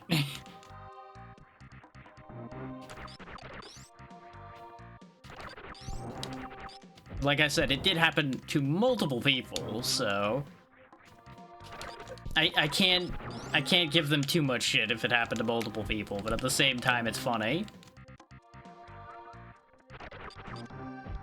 And you know, I'm one to talk. I've overlooked countless obvious things in my time, too.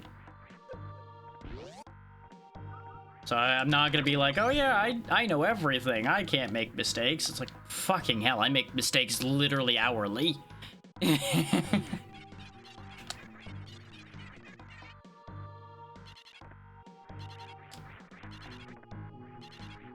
They also even give you like a recommended set of angles for your wall jumps with the angle they take, I think. Yeah, that door leads there. This is the part that's tricky, is getting in that hole.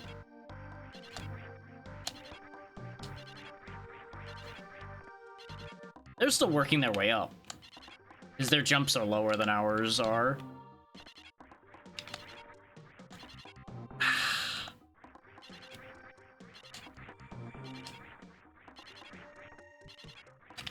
Damn it! That is doable. I'm not 100% sure if it's intended, or I should say required is more accurate.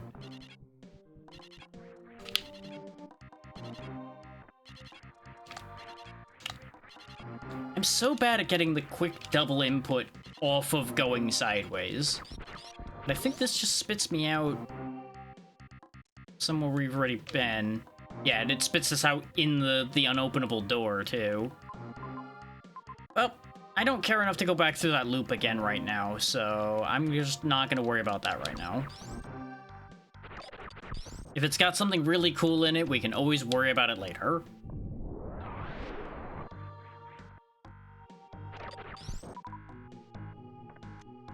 You know what? You probably could, like, bomb jump over to that, too, or something, probably. In hindsight. I never did get to that item that's down there, either. Hey, it's meant to be, it'll happen.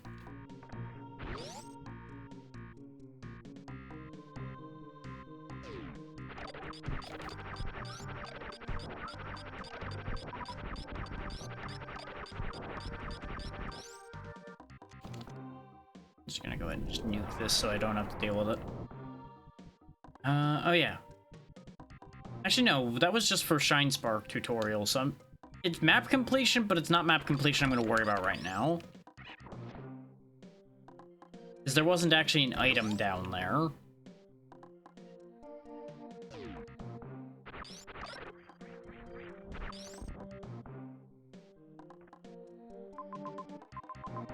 There's nothing known to be up there. Let's go back and get the power bomb that I abandoned.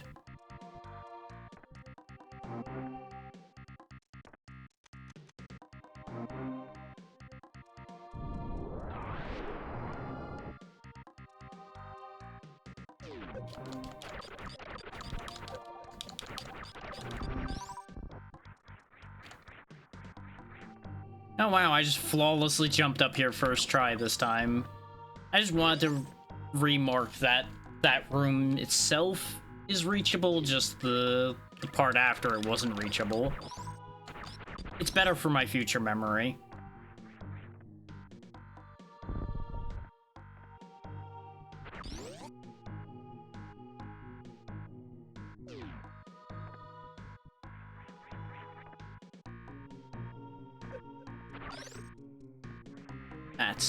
Yeah, that's a little far back. That one's perfect. And if I were better, I would shoot him on the way by, but I'm not that good.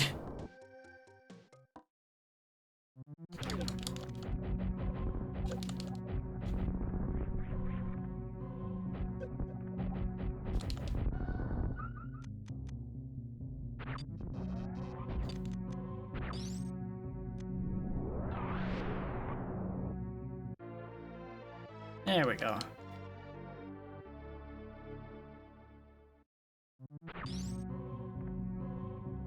Now, is there anything back here? Right, there was this connecting point here. Which, since we now know that we can't cross that long stretch down there, there is an argument for just going back now? But I think we can also... No, we can't get that thing that's down in the passage there, or leading to Norfair. That's the bit that's above our head. No, actually, I did keep saying I think I needed power bombs to get in there, actually, so maybe I can get there. I mean, we are right here. Should go check.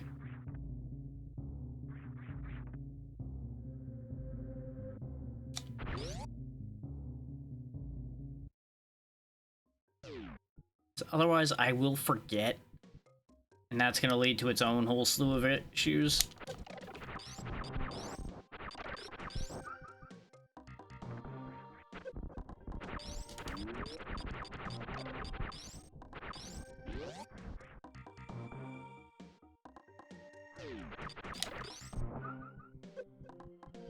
Wrong way.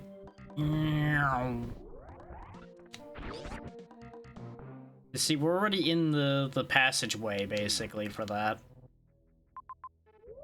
We just drop down and go to the right, and we're there. Just gotta remember, you know, the floor.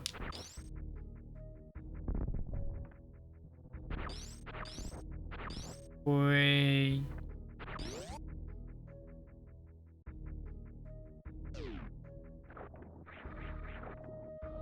All right. Yep. This is actually going to be a slight problem. His high jump, I think, actually makes this more annoying. Because you have to actually run to use high jump there, whereas the other jump aligns itself kind of just naturally.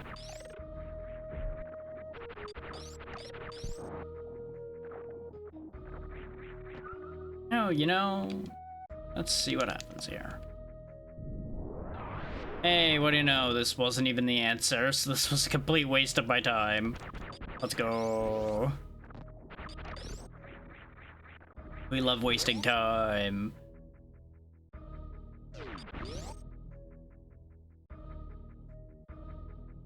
Is that a thing that happens here?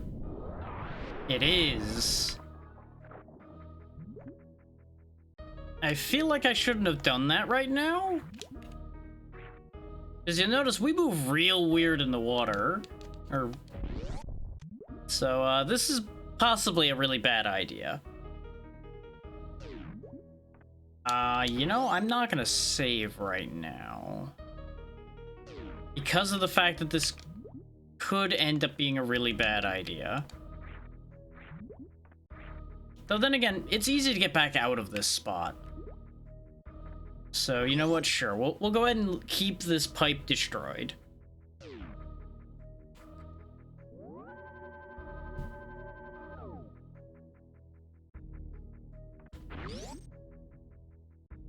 The main reason I remember that that's a thing you can do, by the way, is that there's a spot in Fusion where you break open one of these types of pipes as well. Though not quite this aggressively, I don't recall. I believe there's just a hole in it. Oh boy. Ah, damn it. Yep. God damn it. For those wondering, there is just a bit of drift to everything you do in the water. Which is why I keep overshooting these little platforms so badly. Before anybody's like, wow, he's just really bad at platforming. It's like, no, the water controls are really fucking weird. If you're used to them, they're not bad. But let me tell you, I ain't used to this at all. Is it more just slows you down and reduces your jump in the other games? This one I think is the only one where the water controls are this detailed and weird.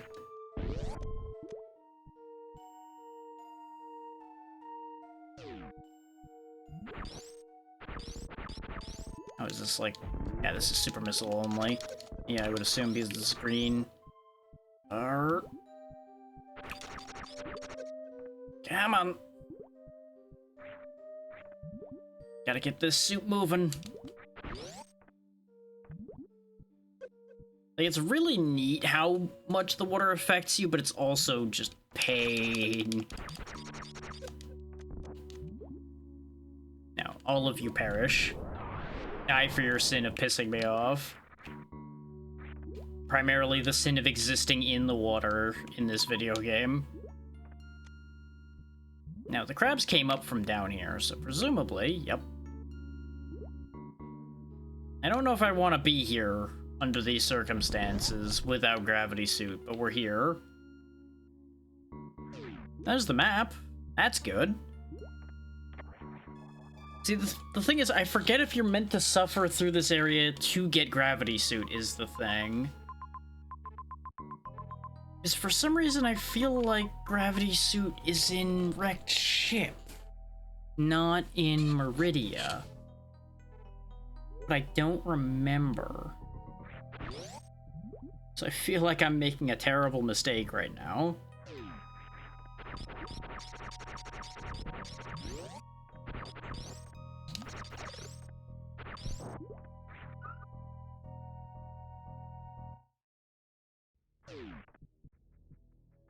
Okay, this isn't underwater. This is already inherently much better, and I'm much happier here. Let's go ahead and do a quick bit of recharge.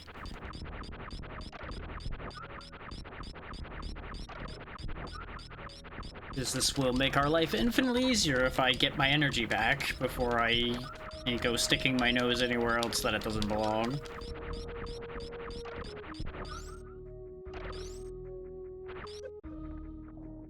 Super missile gate. Ack. Wait.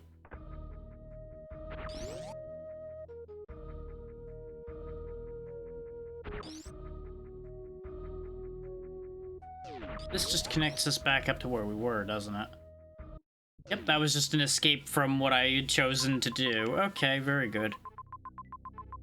That's why the Meridia label's there, by the way, is because you access Meridia through the pipe.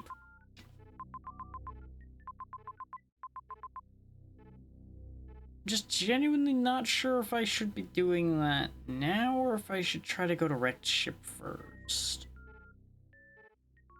I believe the main bar of entry for wrecked ship was a power bomb door too. No, because there was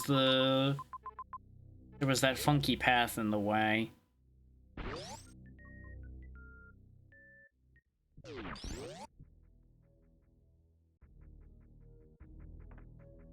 We'll save again, so I save the fact that I marked that stuff on the map, and then we'll go back in there. This may still not be a good decision. But I'm gonna follow this path because I've decided I'm following this path, apparently.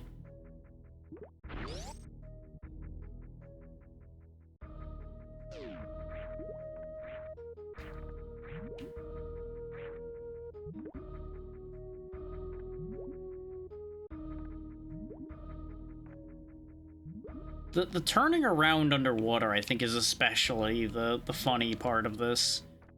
In fact, you've got that, like, whole extra spin to your turnaround animation, which is the same animation it was before, but they've stretched it, for lack of a better way of putting it.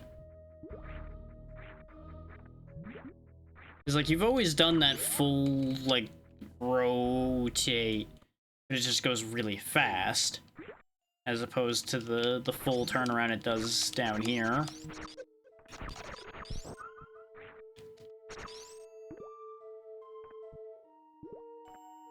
Here, fishy, fishy, fishy. Get me. No, he's gonna get me. It's not, in fact, gonna get me at all. It wants nothing to do with me. And honestly, understandable.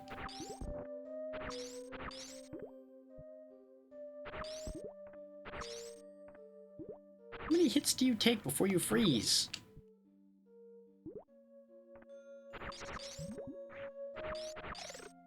There he goes, in the worst spot possible. Great. So much for that plan. I was gonna use him to get up there, but I need both him and the crab, I think, to do that idea.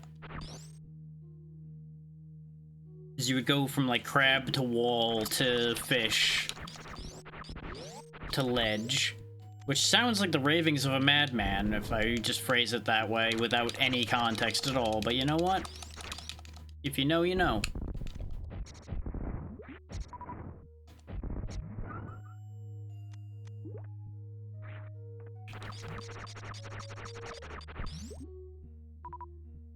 Man, these crabs are strong.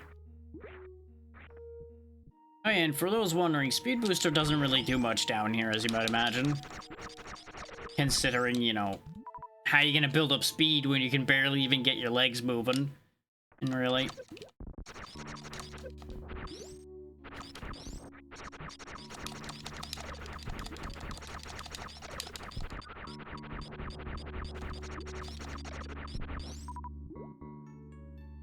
Okay, proceeding this way.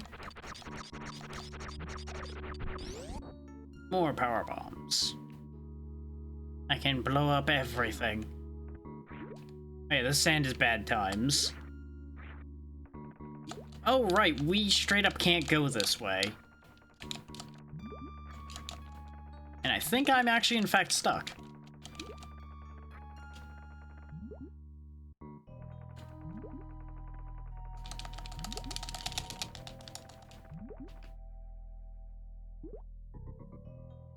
I have to go back underneath here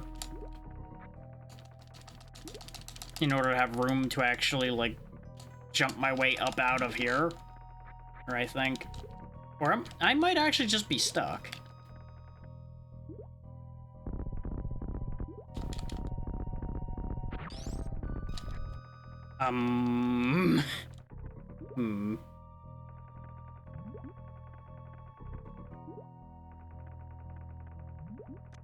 Well, this is bad times.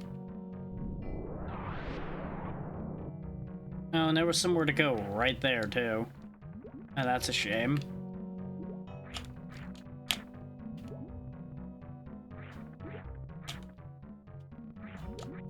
Oh, wait. I had something for a second there. There we go. Managed to break free. Wait, why am I sometimes double jumping now? What? Oh! I think I'm starting to understand.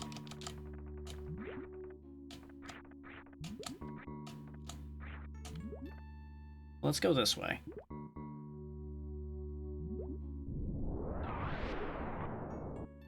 Presumably there's something here, right?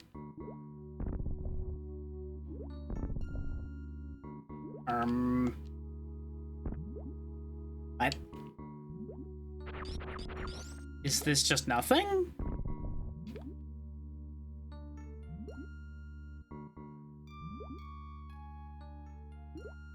The fuck? Oh, wait, there we go. It just... Oh, I guess it's a way out if you end up in the sand? Too much? Question mark?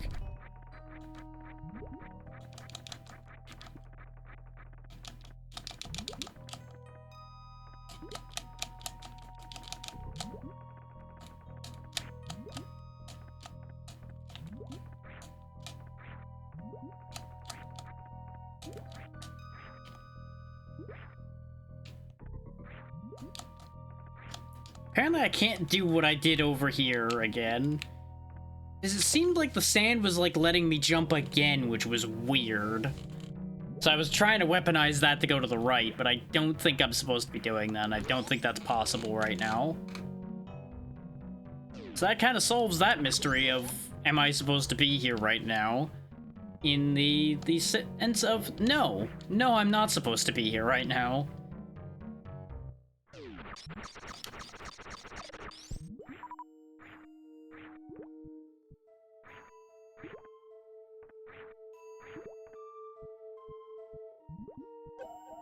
Oh, except I can't leave except by the way I left a minute ago, so I gotta go back this way, not die to crabs. Which I almost dropped that crab on my head, and that would have been both the funniest and the worst way to have died there.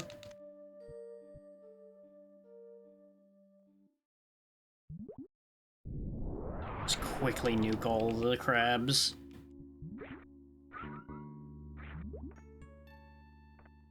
Yep, there was one more crab, though, I remembered.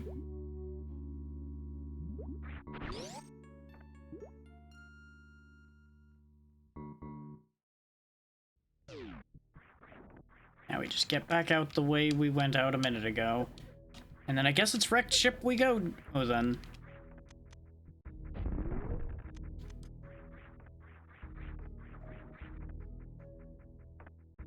So I can't think of too many other places we could go right now.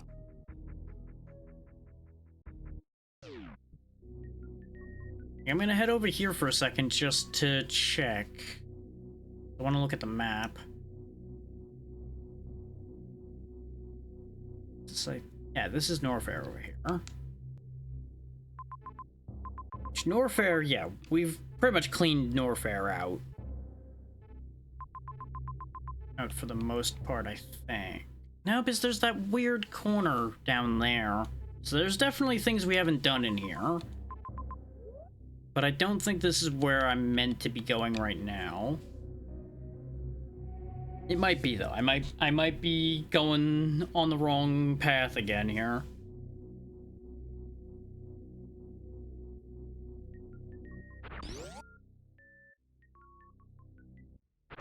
So I feel like wrecked ship needs you to go through water to get to it too, and that's why I'm questioning myself about the idea of, oh yeah, I should go to wrecked ship right now.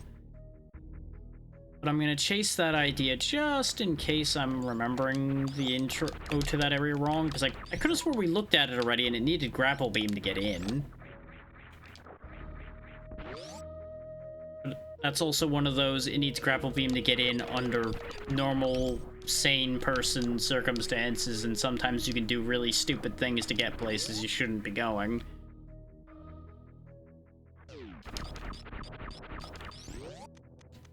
There's not like a thing in the floor here, right? No, not this floor. I did that because I knew I could respawn them without it being an issue. Recharge my energy. Which I don't know if those recharges do reserve tanks too or not. At the end of the day, it doesn't matter because our reserve tank was still intact. Samus, why are you like this sometimes?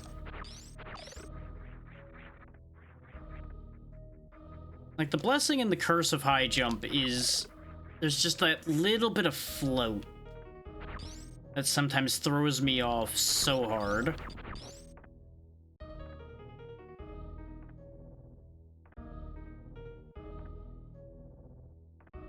Like, as you hang at the height of your jump for a second, that's what kind of fucks with me sometimes.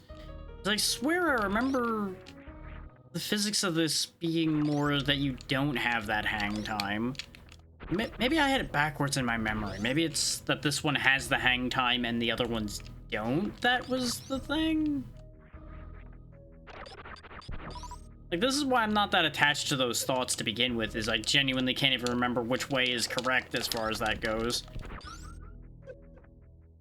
As you can see, those plants grab you and you have to kind of stun them to get out. It sucks.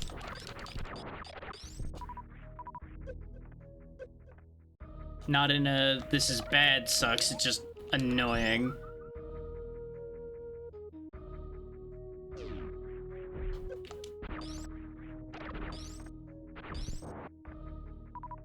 So let's see, we can go back down there, but that's literally where we just were. Or more or less, so that's useless. Save point, but we don't need to worry about that right this second. Oh, it's this room again. Oh, wait, I didn't do this room yet. We walked in this room a bunch, but I never actually did this room properly because we didn't have power bombs when we did this before.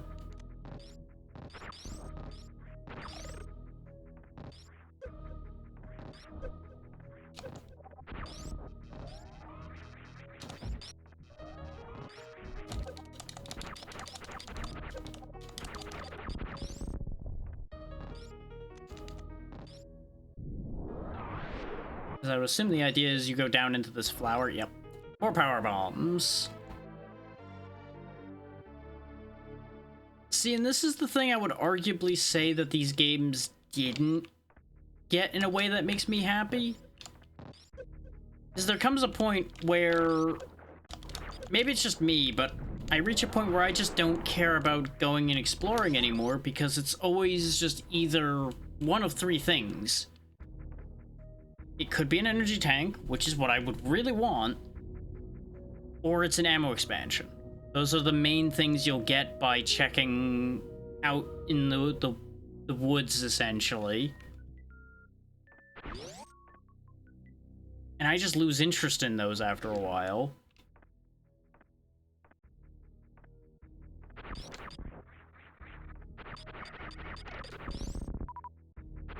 So you can call it rewarding exploration, which it technically is doing. And yeah, this is the spot I was looking at where you're not really getting across this without grapple. Technically you can, because there is shenanigans you can do to get up there, but that's definitely not something we're meant to be doing. So where am I meant to be going right now?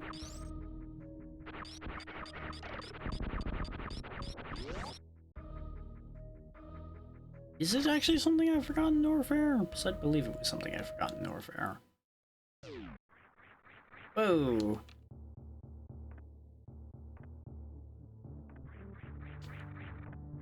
There's definitely some goofy nonsense you can do, as you saw there.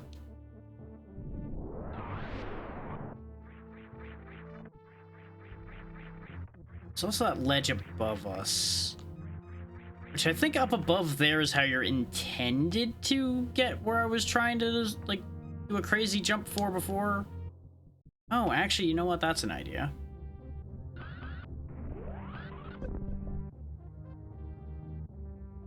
I missed it.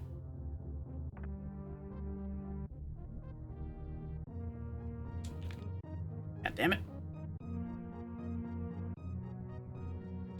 Why are you like this?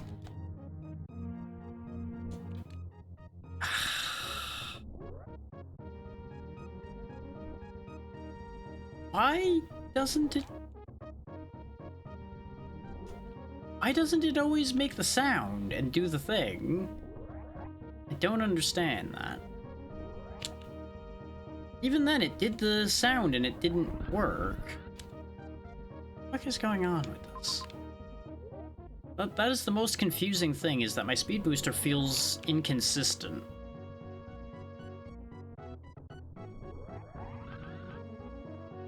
Like, the noise was going on, I ducked, and I still didn't get the charge. Is it because I'm ducking on a slope? It probably is just ducking on a slope. No, because I ducked on the ground there while the noise was happening. But maybe it needs to be a specific point in the noise?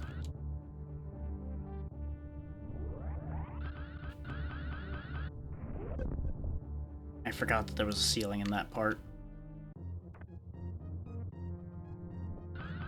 Okay, it worked very easily that time. Notice you only have a few seconds to do the thing, though. You have to act on it when you have it. I think I hit the same spot I hit last time. Yep. I need to hit a little further to the left if I want to do what I'm trying to do here. Son of a bitch. Like, the speed booster should just be you press direction and hold B. Why is it not always doing the same thing when I do the exact same inputs? I don't understand.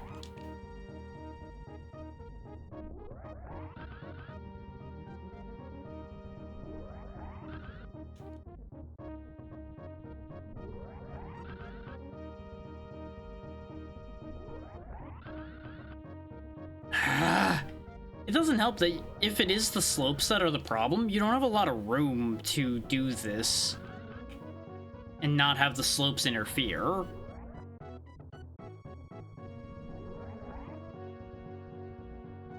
I wish I had a speed booster that actually worked properly. Fucking dysfunctional ass speed booster. Everything is the correct conditions, and yet it doesn't do the thing. You can't tell me that wasn't charged enough. There was the full sound and everything, and it just... I don't fucking understand.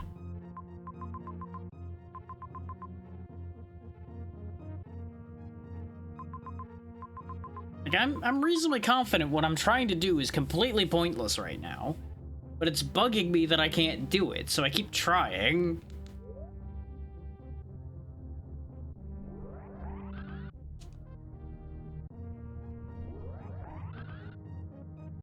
It shouldn't be this difficult to shine Spark. It genuinely shouldn't be. I'm not even saying that because I'm claiming to know what I'm doing. It just shouldn't be having this much of a problem.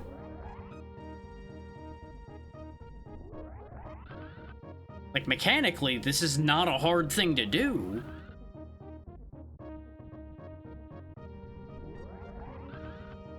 But for some reason, it's just not doing it. Oh, wait. Do I need health for Shine Spark? Is that a thing in this one? You need a certain amount of health?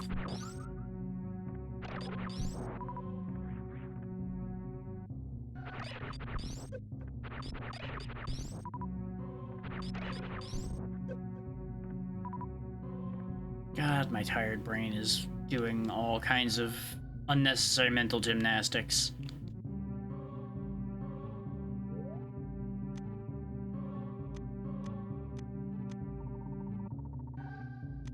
I will prove it. Because if health was the problem, emptying the reserve tank should solve that problem.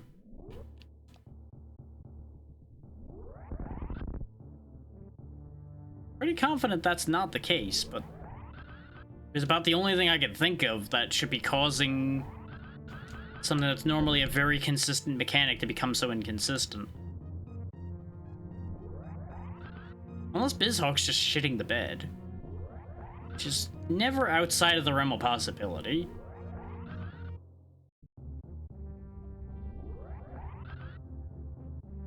Since I am seeing Samus duck and everything, I'm not gonna blame my controller or anything, and I can't blame myself for not doing the input because clearly the duck is happening and everything.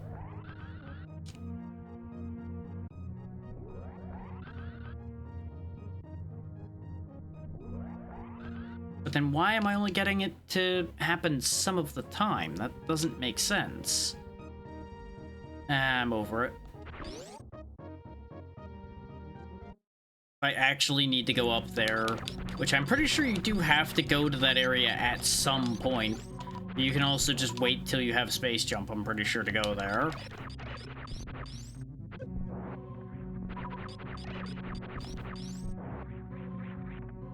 I think there's also an exit that spits you out from wrecked ship across to where that is as well. Brings me back to the where am I going question.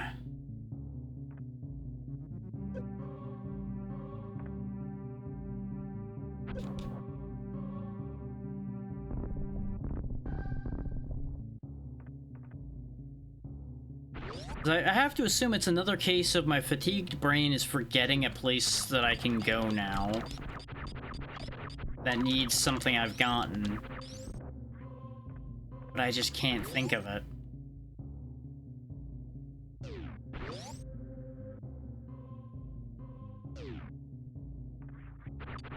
Which, that's always, like, the worst feeling. It's like, it's right there in front of you. You know the answer is actually, in fact, obvious, and yet brain's just going, nah, is it actually that obvious, boss? Are you sure about that?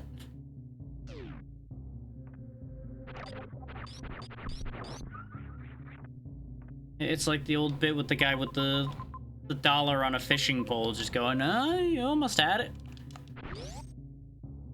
Gotta be faster than that.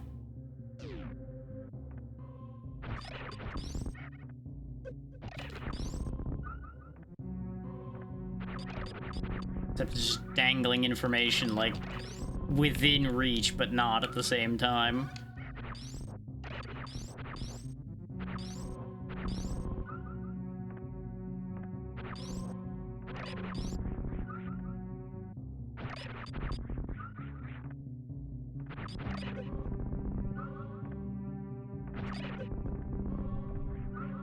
Of course, if my mind's doing this to me for this already, I fear for what will happen with Dark Souls 3 tomorrow. Aha!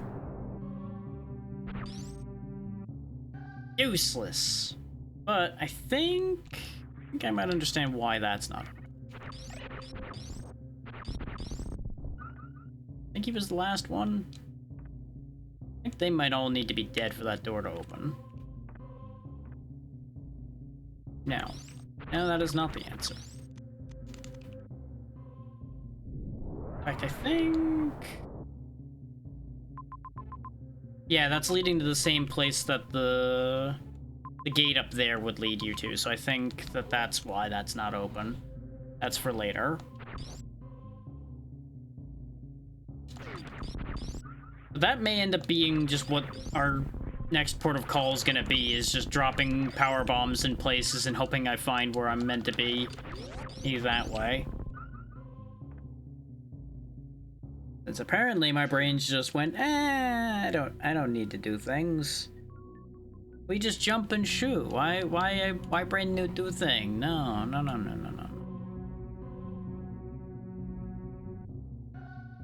This loops me back here. We know we can't get across that area because we need grapple beam. We know we can't get the thing in the upper left because that too needs grapple beam. All signs point to needing grapple beam, and I forget which area the one you get grapple beam is in.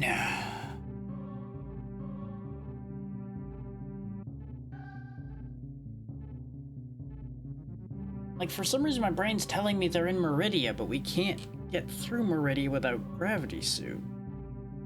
We can't get gravity suit without there's a piece of the logic missing in my brain, and it's just not connecting.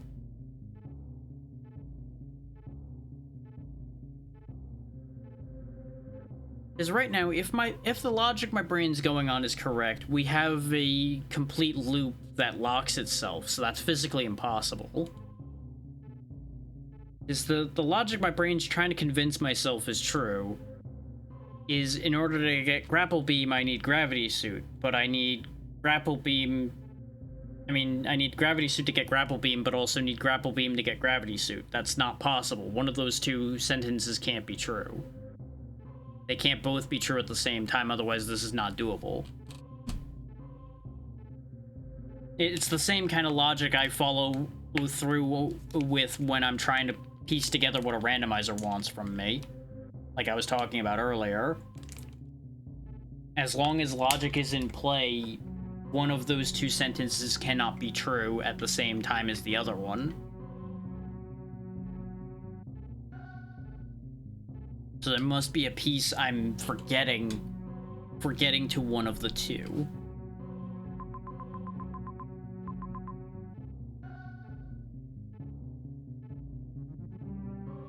Now, realistically, that would point to the passage we found to get to Meridia. Because that gives us access to one of the two places I'm pretty sure I need to be. But we also ran into a brick wall there.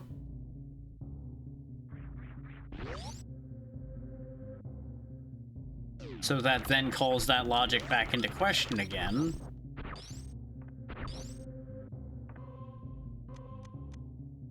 Just for shits and giggles. Yeah, I didn't think so. There's a room similar to that somewhere where those are used.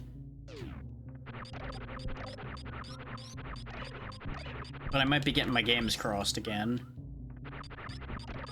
We already have that, but maybe there's something back here too? Like maybe this connects up? Nope. It's worth a check.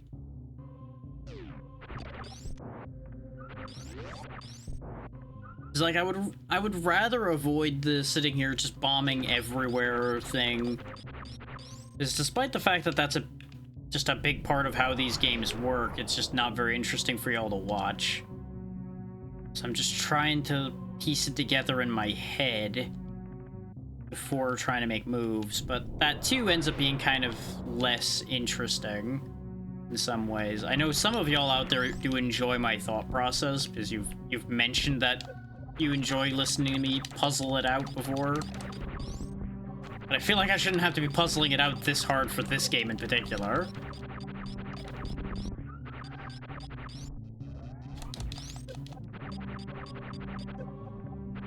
But that's also the psychological trap of what is essentially a solved game. Is you start to doubt and bother yourself faster with something like this because it's like, oh yeah, we've seen this done and we know people have done this hundreds of thousands of times. It can't be that hard. When in reality, when you haven't done it yourself, it is still a very different thing. But it makes the psychological doubt trap significantly easier to spring, for lack of a better way of putting it. I do think it's in the same vein as the thing that hits me all the time, like I've talked about when I play those Souls-likes as well. It's one of those, like, everybody else has managed to do this, you can do it. And it's like, well, yeah, a lot of people have done it, but that doesn't mean they've done it without also struggling. It's just easy to forget about the part where people struggled to do the thing.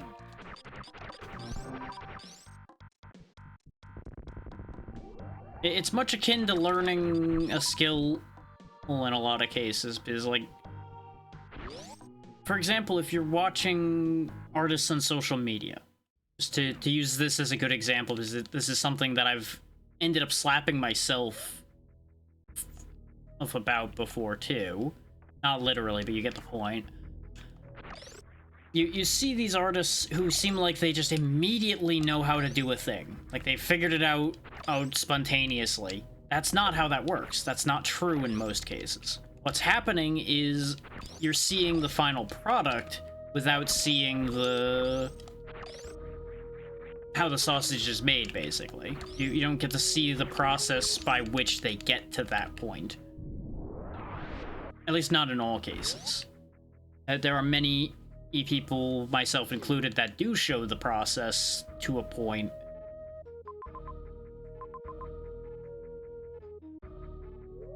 Did I go up this path in criteria after getting power bombs?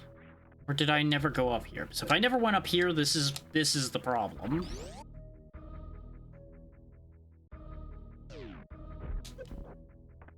I'm gonna need to get some power bombs to be able to get through the door. This is again why I wish I could see more of the map so I could tell before going all the way up here whether this was the problem or not.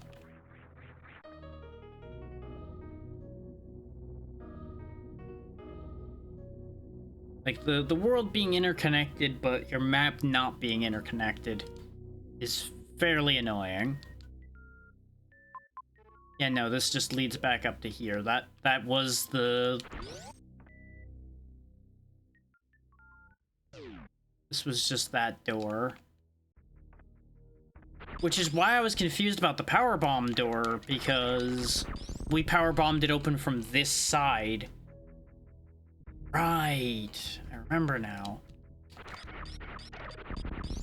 But that pathing then implies that this... But this isn't...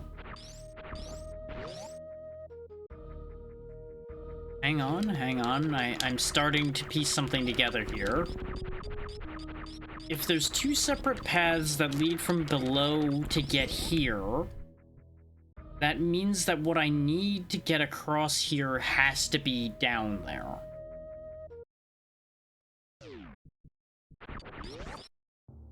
Because they would not give you a shortcut of sorts path back to there if that was not attached to where you get the thing that goes there.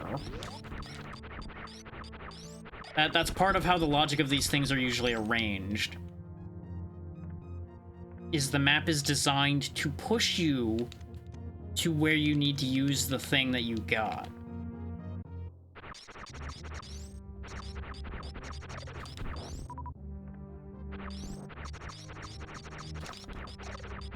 Like, they may not outright just shove you directly to where it's used, but it's usually going to gently push you in that direction. It has stalled hard. Because I'm trying to remember what I'm meant to do now that I have power bombs and everything. Because I know Gravity Suit and Grapple Beam are some of the next relevant things, but I'm struggling to get to where I need to be to get to them. That's why you just heard the whole thought process loop of, like, you're meant to be pointed in the direction of where you use the thing that you got. Which thus implies that the path I need to take is down here. That's the thing, I don't feel like I'm lost. I feel like I'm just staring at a series of brick walls. And someone just tore the sign I'm looking for down.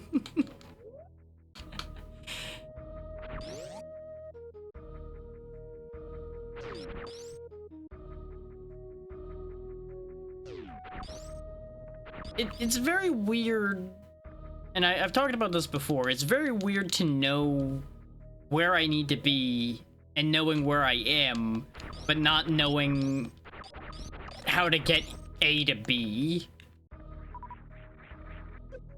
It's kind of funny that way, when you know what you're supposed to accomplish, but there's a gap in there somewhere. We did this already.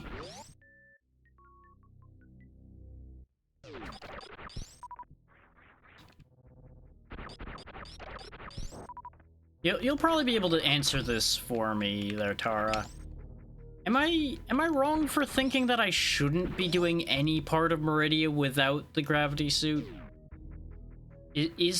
I suppose the better way to phrase that question is there a part of Meridia I'm supposed to do without the gravity suit? Because that will solve my mystery. So I've been avoiding going in there, even though I know I could break that tube open. And I showed people a bit of that. Okay, that's what I thought. That's what I thought. I knew I was pretty sure I was going wrong when I poked my nose into there after popping the tube.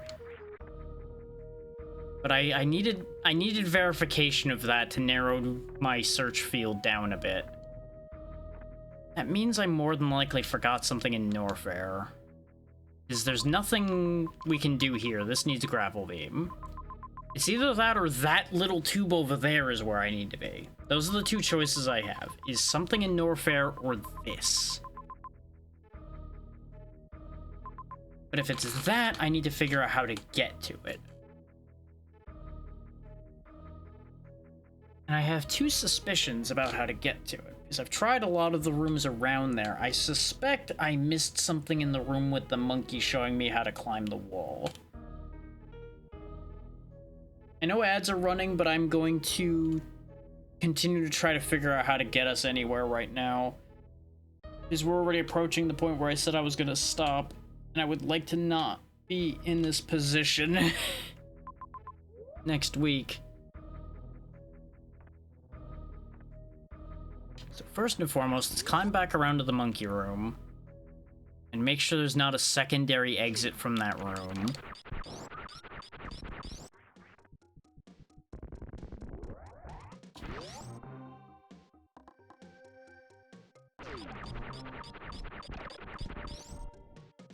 Does this break this open?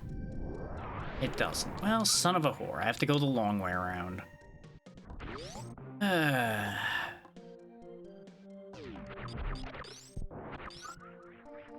That is something I've noticed, is this genre as a whole, or at least some parts of this genre, do really have a very strong interest in one-way doors.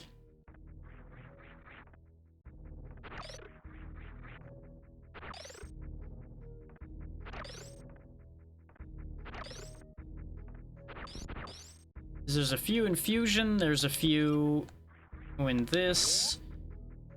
There's a handful in La Mulana. Like, there's a lot of games that have those kind of funny doors. Oh, actually... Wait. No, what I'm trying to do doesn't work anyway. Well, fuck it. We'll just go to Norfair and see if what I'm looking for is down there, then.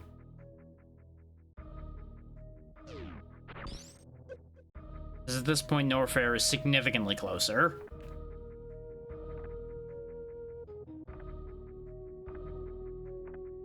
His Norfair is, as an area, incomplete. It appears more complete than most, but it is not complete. Just... I'm pretty sure I did this already. Yeah, okay.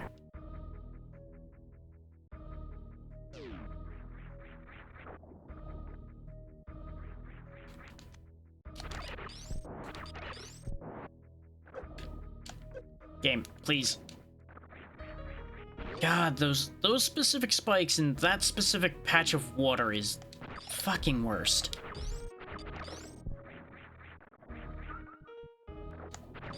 It's just enough to get the water physics to activate, but not enough to actually accomplish anything good for you.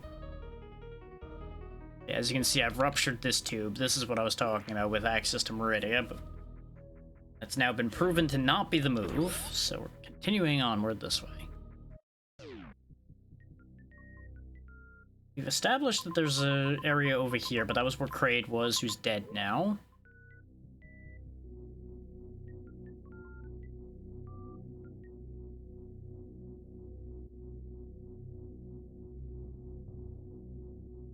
So if we're operating on the assumption that Norfair's the move, where in here do I go? There's the bit directly underneath me, which we still have to figure out how we even get in there, because apparently I've seen part of it.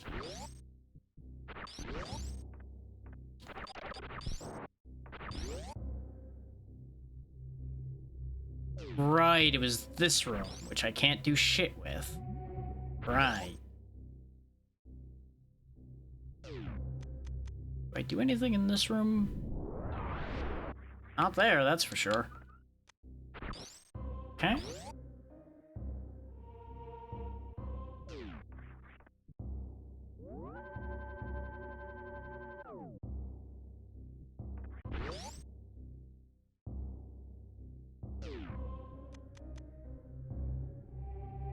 Is it like a scenario if I like blow something up in this room? So I know there's just this whole speed booster bit we do in here. just to get across. Did they do a funny? I don't think they did a funny, because I'm pretty sure setting that other power bomb off would have hit anything that was in here. So is it down here? No, because there's this fucking door here, too. Well, if there's a door like that at either end, that then means there's a third way in. Welcome back from the ads, by the way. We've still not really solved anything, but I'm on the track of something.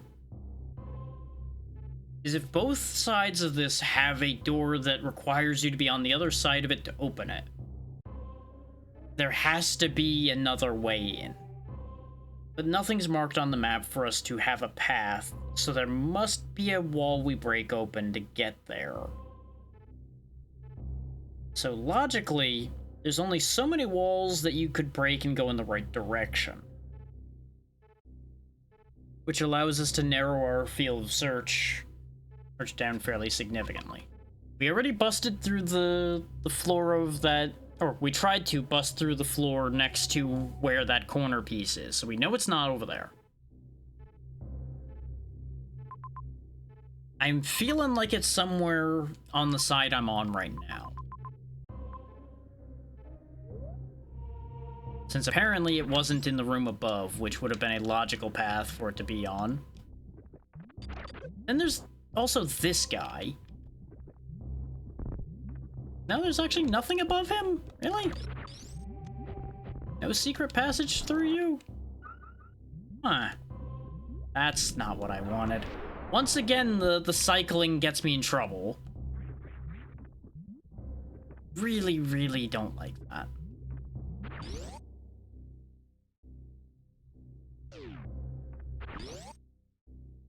Like, I'm willing to bet this is another case of I'm going to be mad at myself when I realize what I didn't do.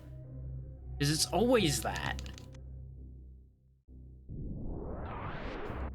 No, it isn't here either. That would have been the obvious answer.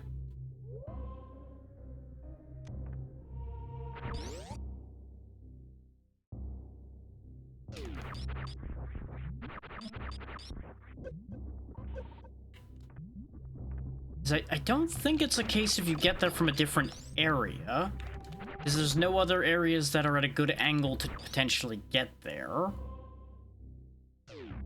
Because within all the areas we've been to, this is the lowest area, so for it to be entered from an angle like that would not make sense. Of course, there's another one of those fucking doors right here.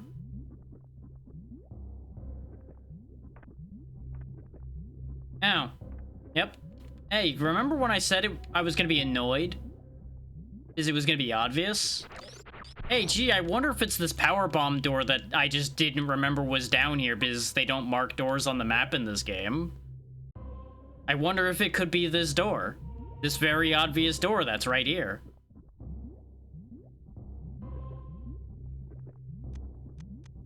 I knew I was gonna be upset. I knew I was going to be mad at myself for forgetting a door. Because that's how this always happens, is you forget a fucking door. And I can't even blame the game. That is my fault for forgetting that door is there.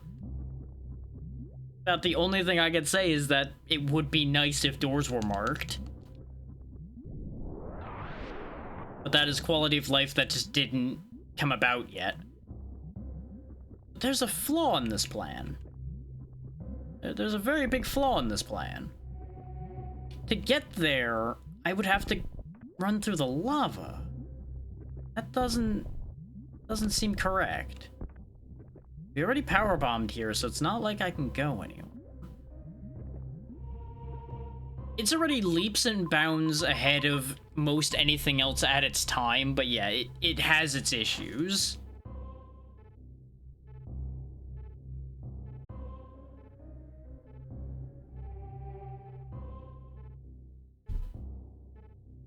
Like, I'd be happy enough if it at least marked that a door was there. You'll notice it even has places where there are thin spots in the lines between rooms. Just use that to mark where a door was.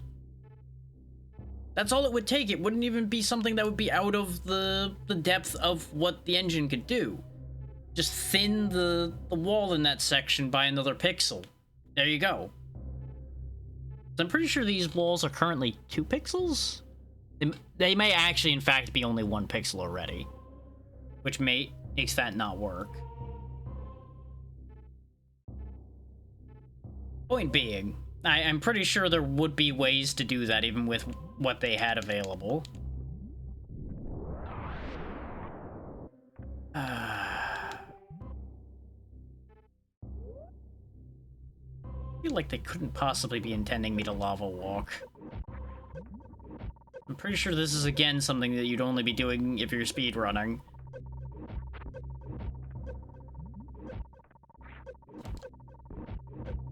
I'ma die.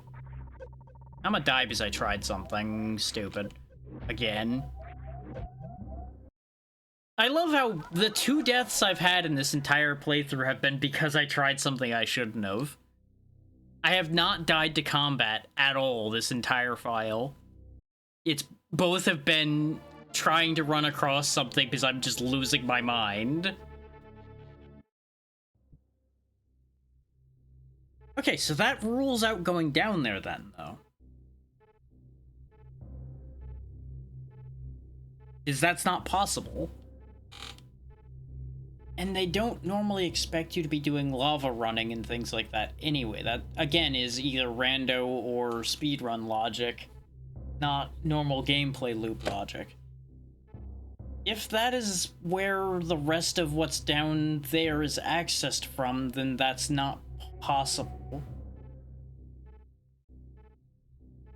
Which then means Norfair is not where the answer is. Which means we're right back where we fucking started.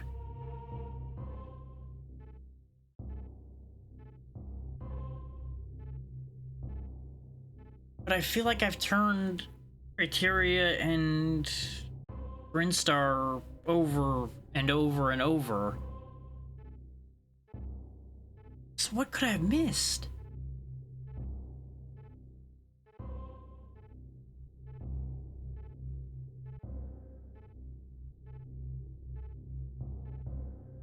Like, I feel like I shouldn't be in this position right now. I feel like I should not be having this problem.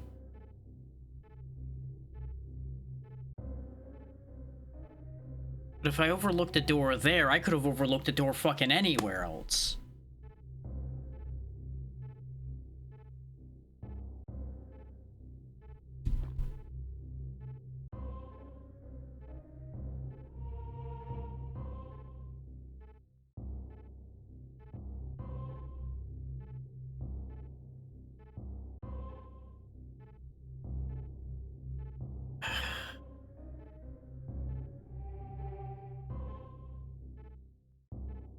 Like, am I just crazy for thinking that this is just a stumbling block in the logic where it just does not actually lead you in the correct direction? Is that the problem here? Because I feel like I've tried almost everything. Like, I obviously didn't try everything, because if I tried everything, I would be making progress right now. I cannot put my finger on what I'm not thinking of, because, well, obviously if I could do that, I would know.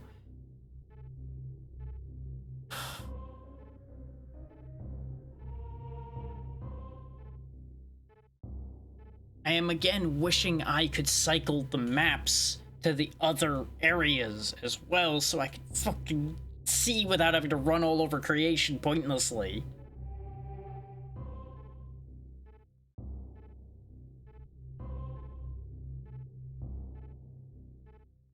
Because if Norfair isn't the answer,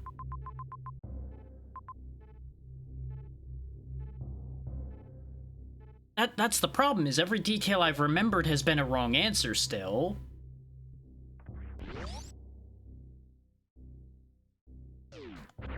So I've apparently remembered all of the wrong things and not the thing I needed to remember. And I didn't open the store either. I swear if this is the answer. But I would assume this isn't. Now, apparently I just never had the map in this area. Huh. Oh.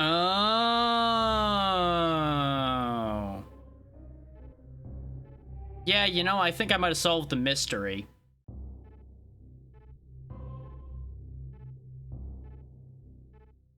Because you go in there backwards.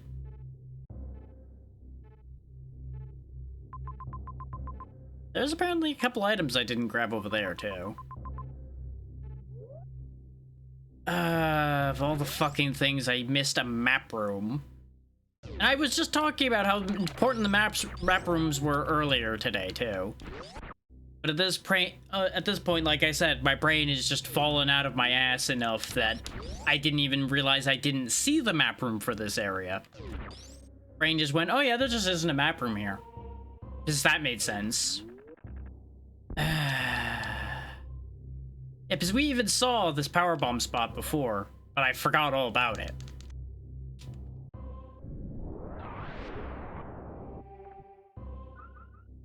This is the downside to these games, I would say, is moments like this where you just really just are annoyed with yourself over the fact that the answer was essentially obvious, but you still didn't get there anyway without a lot more work than was necessary.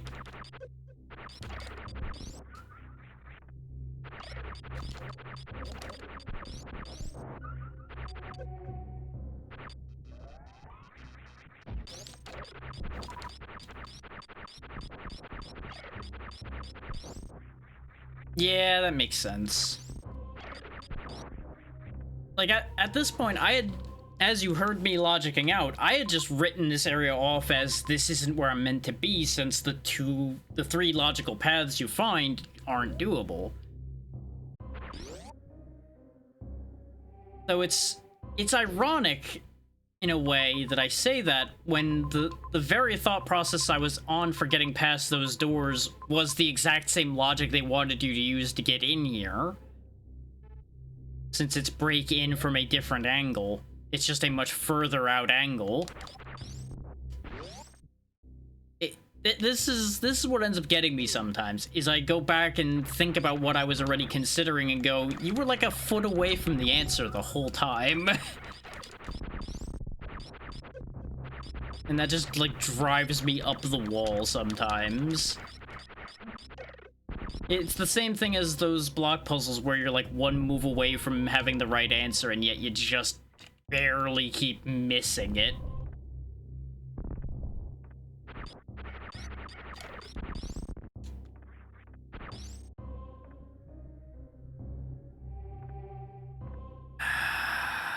Really? Sake. You didn't do it how we wanted to. Perish.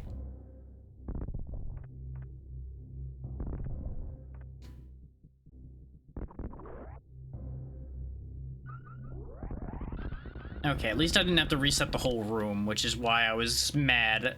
I thought I was gonna have to walk all the way back up to reset the full room there. That is twice in one day, though, now, that I've ended up having just the simplest stupid thing that I've overlooked be the entire problem.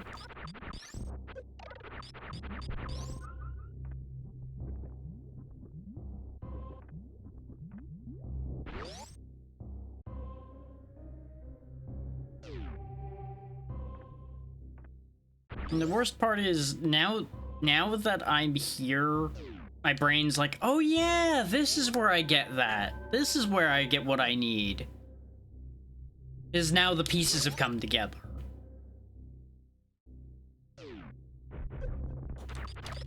I even remember exactly what I'm gonna get here now, I'm pretty sure. Which, you know, that's fairly obvious to begin with anyway. If you've been paying attention, you know exactly what item we're gonna be getting out of this situation.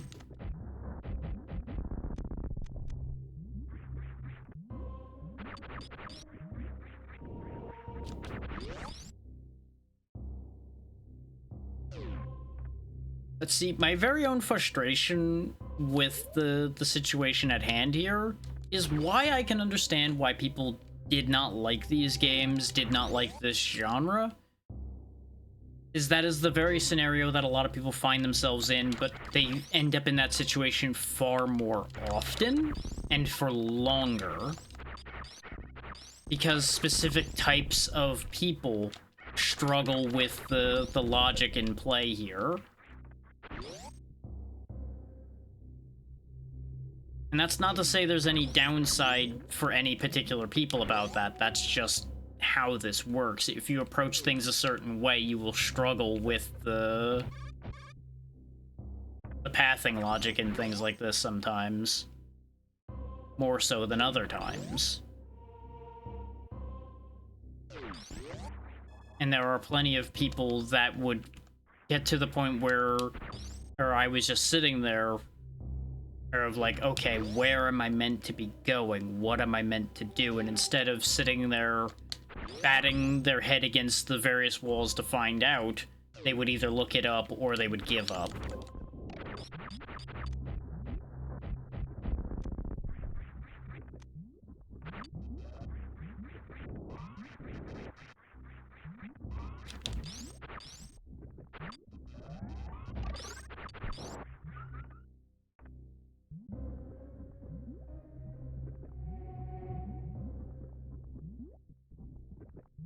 And to be clear, this is again still not a case of me saying this game bad or anything. Yuffie Evershade, thank you for the raid. What were you up to today? Hopefully you were having a grand time with whatever it was. You're just in time for me to have finally managed to break out of forgetting how to get into this section of the game. But of course, if you need to raid and run, please make sure to do so. Oh, taking care of yourself should always be your first priority.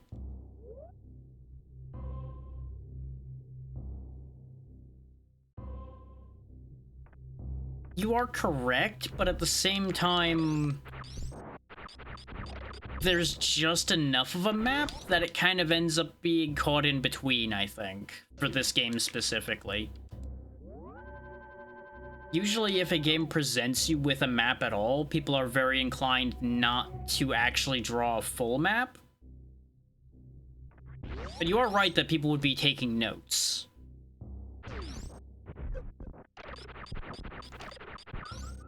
Ah, nice, nice. Halo is good fun. Not something I've delved into the deeper pool of before, but I have gone through them myself in the past. Hello, big guy. How you doing?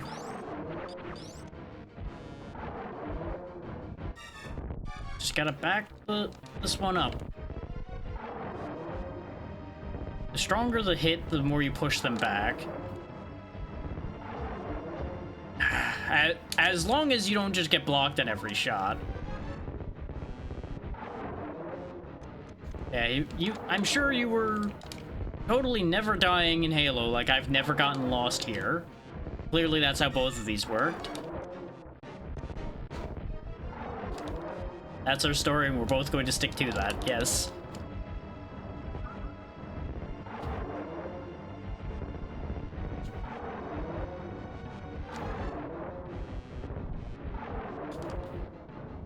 There we go.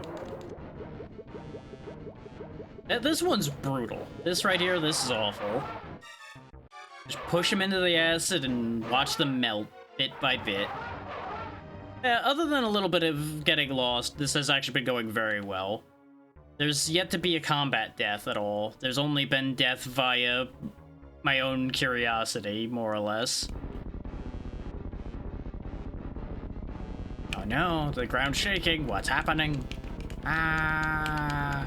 Yeah, for everybody coming in, this is not technically my first time playing this game, but it will be my first time finishing this game. So I played and got pretty far in my youth, as most had, and then I just never actually finished it. And I had gone through and played it randomized a couple times, including, I believe, a completion randomized at some point. But thanks to a sub goal, we're actually finishing the game.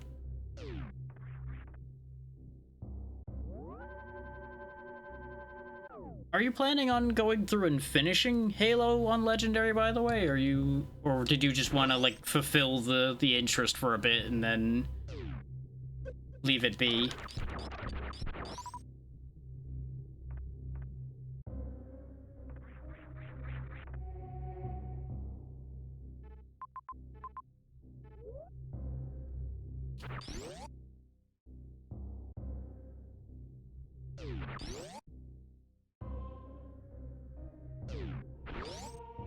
Ah, fair enough. No sense pushing it if you're not feeling it.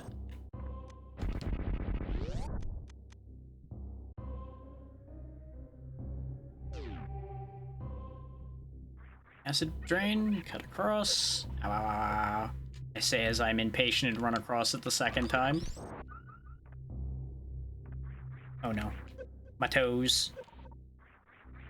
All for a missile expansion. God damn it. This is what I was talking about earlier, about how it starts to not really feel worth it to go for some of these things that are off to the sides anymore. Like, obviously there are fights where I'm going to need a lot of missiles, so technically those missile expansions are worth it. There just comes a point where they feel a lot less worth it. And I feel like that is to a certain degree a matter of I'm now spoiled by games that give you a lot more things that will show up to work with. Have other reasons to explore more so than just number go up. And this is not to say anything negative about this game, it's just to compare why we look at things the way we do now.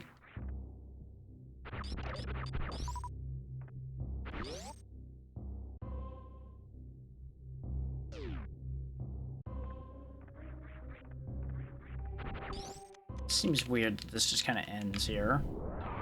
No, it just kind of ends here. Okay, but it's probably meant to allow you to build up speed then? Except there's not enough room without blasting more of that. So let's see if this even matters. Oh, yeah. That ramp is definitely an idea. So you probably could have skipped having to do all this platforming if you just launched yourself. Yeah, because you'd end up there. And these platforms are for if you screw up, you go back. It's always so funny that the fluids disappear because the fact that this couldn't handle more layers. So in order to have the power bomb animation, they had to remove any, like, fluid transparency layers they had going on.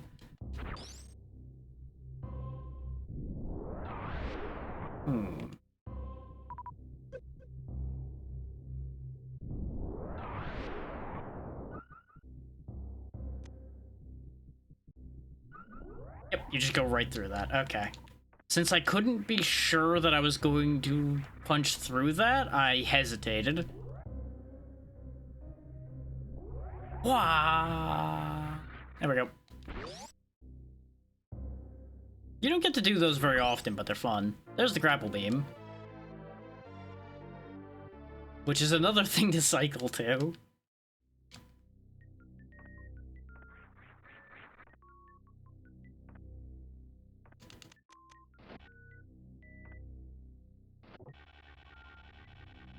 Remember to lower yourself when you're using the grapple beam, or you will have regret.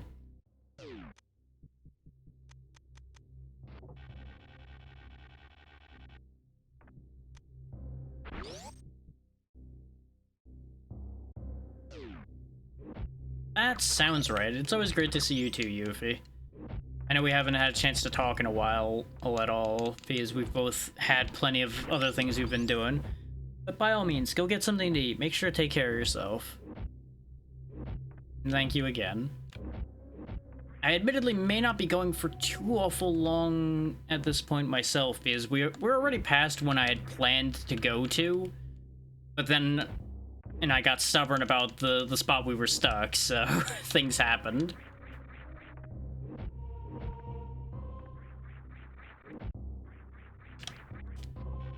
There we go. That's what they wanted me to do.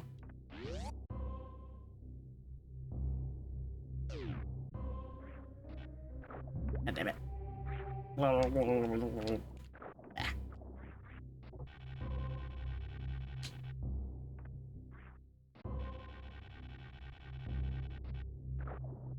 Damn it. Oh, hey, it's these things. I'm not used to seeing them be any color other than red, because I'm so used to the ones from Fusion. There we go. I'm now really regretting not making my cycle button my Y button. Because I thought about that when we were starting the game. I'm like, you know, item cancel's not important to me that much. Having quicker item swapping feels like it would be a lot more important to me. And then I just didn't do it. But at the same time, I'm pretty sure I can change that in general at some point if I really feel like I need to. So it'll be fine. Can I attach to you? Is that the bit we're doing here? It is, but you stop. Okay. I completely forgot about these grappleable flyers. That's something I just, like, genuinely forgot entirely about this game. Whee!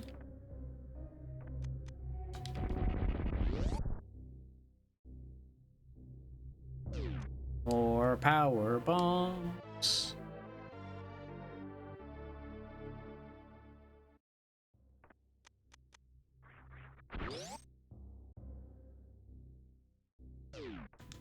Oh, funny story for everybody coming in. I told this story earlier, and it's not like a long story by any means, but I genuinely did make this PNG literally between last night and today when I decided I was going to do this after the sub goal had gotten hit to make this playthrough happen.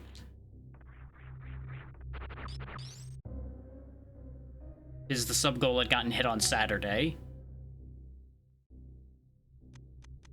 So I finished the art I was working on yesterday and went, you know what? How about I make a PNG for tomorrow too? And well, here we are.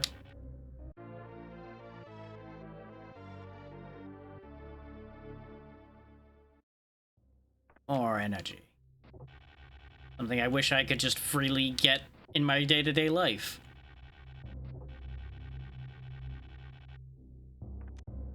So I feel like that's something all of us could ask for, really.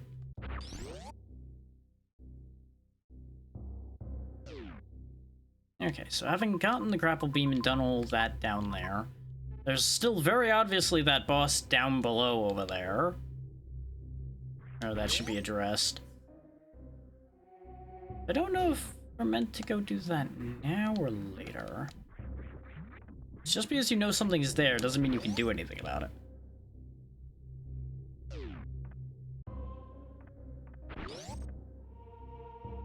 Why didn't I oh yeah, this is a grapple beam, so...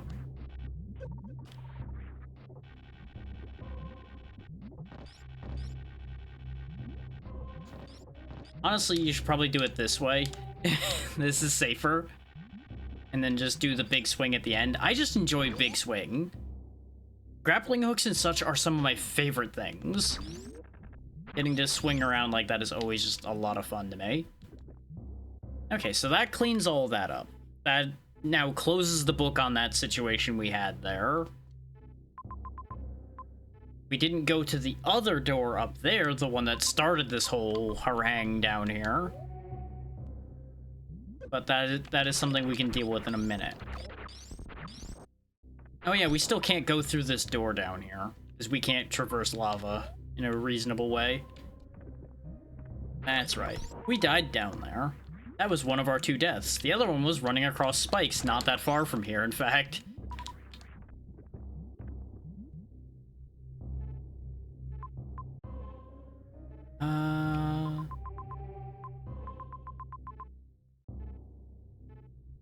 Let's see why I couldn't get that item in the top right there.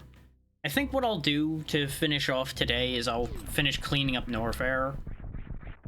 At the very least, what we can do of Norfair right now.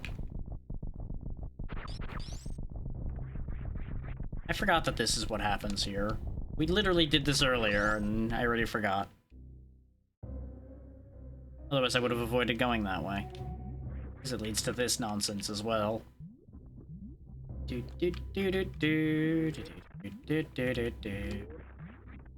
Yeah, for everybody new coming in, if you're interested at all in Dark Souls 3, that's what's happening tomorrow. We are still working our way through a large-scale archipelago with the Dragon Council. That's probably gonna have some checks happening on Thursday. That'll probably be the main thing we're gonna touch upon that day, unless something happens where I need to finish one or both of my games sooner than that, which could happen. There's a world in which people end up really needing my remaining checks to be done. Not that I can even do them at the moment, but weird situations could happen there.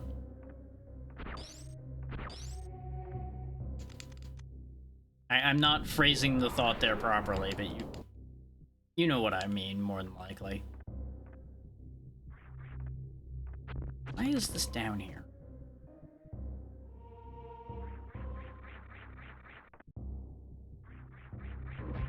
The whole thing is we go through the upper door to go across here.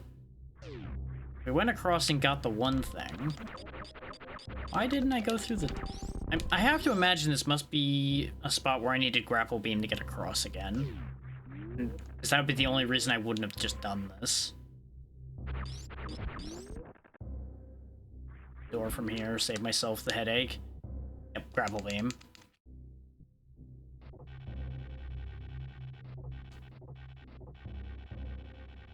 Wait.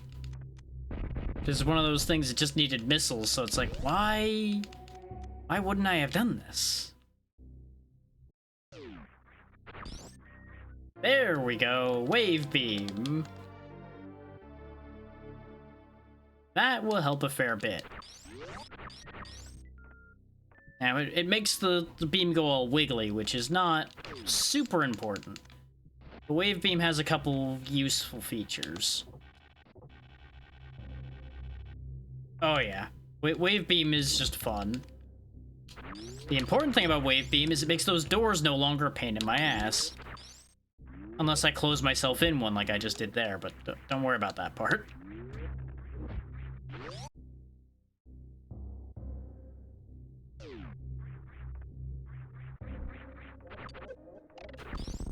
Now, I have to imagine it is actually not that unreasonable to get that early, either. Getting it early, even in its spot, would be fairly doable. Yeah, exactly. That's what I was thinking.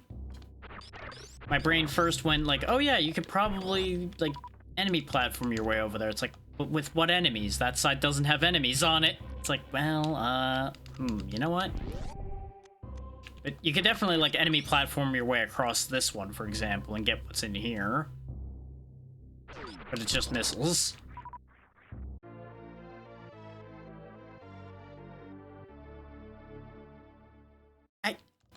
I don't actually know what game made me really get the idea of using enemies as platforms everywhere you go as much. It actually wasn't Fusion. I know I really got harder onto the idea of using my enemies as platforms after I did my first Fusion playthrough.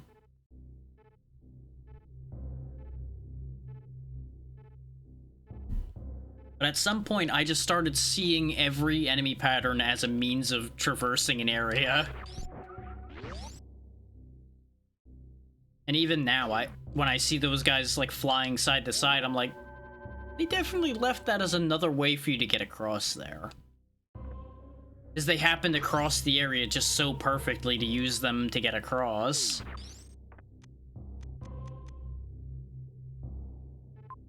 That's just another in the line of ways your view of things change as you have more experience with a genre or just more experience in general. And it's always interesting to think about. That's another one of the nifty things about Wave Beam, is I can just shoot around weird angles like that and just freeze a guy before he can cause me a problem. And I believe it also raises your beam's damage?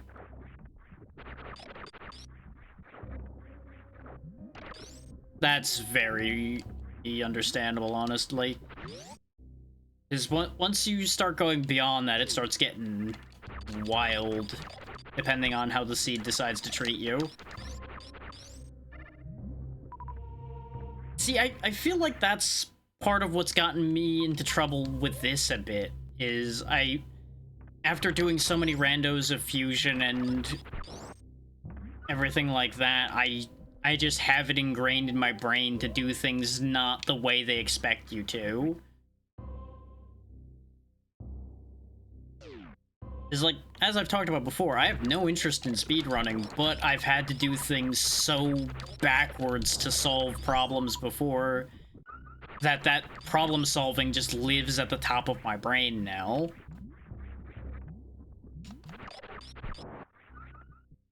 Like, there have been numerous times where I will try to solve something using that logic instead of, oh, hey, I probably just need to go get something.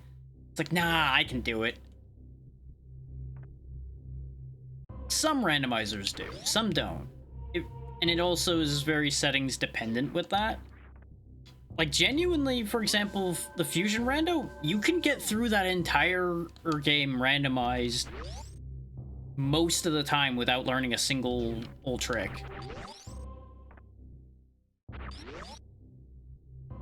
The Super Metroid one does tend to end up having you learn tricks more.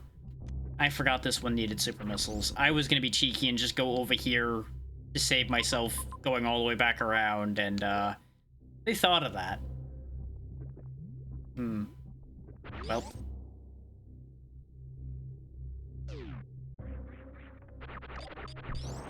Yeah, out of all of the randos I've ever played, the Super Metroid one is the most prone to asking you to do speedrunning tricks, I've noticed. Even at the low end, it asks a lot of you at times, depending on how your seed rolls.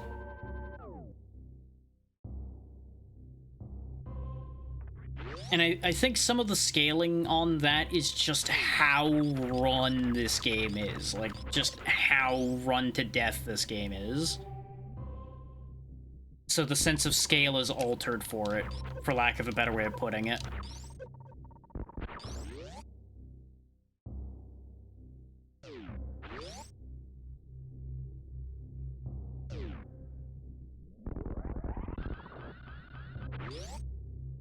And then, of course, there's also the randomizers that are designed specifically to give you options as far as that goes.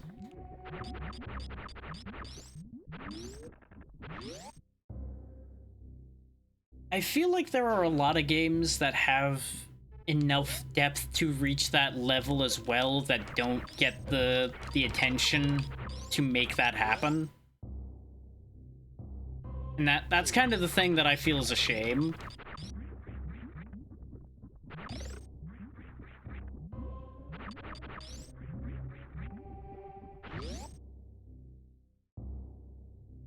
I don't really have a good way to follow that thought up fully in my current mental state, but that is a thought I have had before, which is why I'm trotting it out again now, even though I don't have the follow-up ready to go.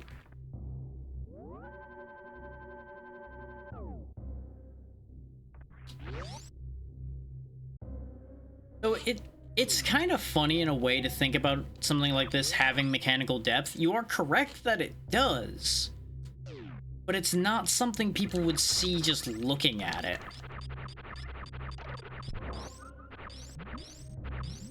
Absolutely. Hey, thank you again for hanging out, Tara, and for kind of giving me the right nudge to get to where I needed to be. Hopefully the rest of your day goes well, because I probably will be, like I said, wrapping up before too awful long. This is the last thing I think that's left in Norfair. But I'm gonna probably make a mistake here and check down below me. Yeah, because down here's just pain. Thought so. I wanted to make sure there wasn't, like, an item buried down here, even though the map tells you if there's an item there, but, you know.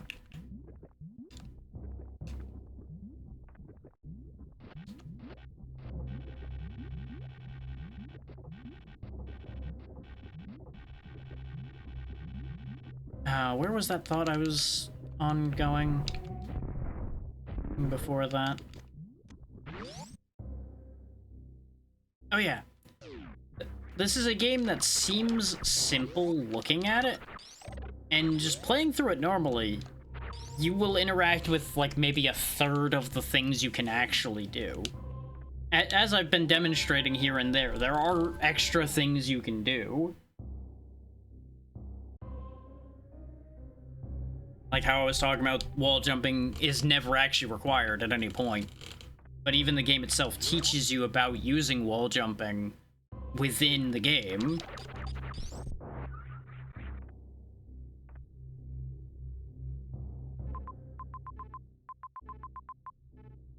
And now there's officially nothing else left we can do down here.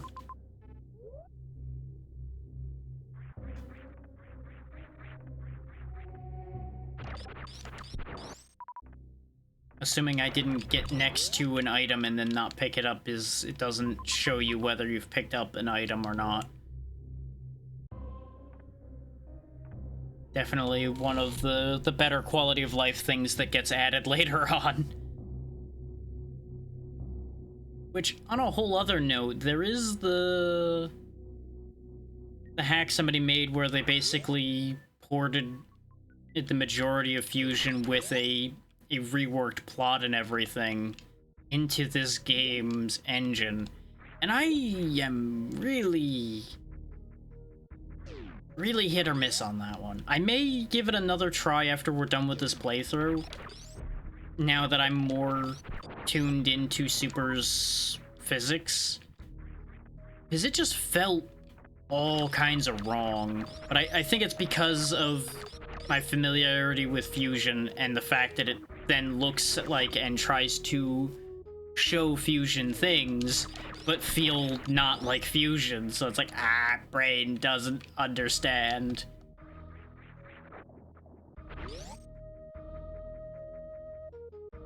I don't know.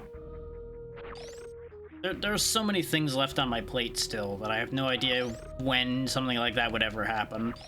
If it would ever happen. But I'm more open to considering that now that I'm adjusting more to this game. I do think it would be more reasonable and doable. Yeah, this was the grapple beam bit that I died in over here. Because I tried to just brute force it by walking across the spikes.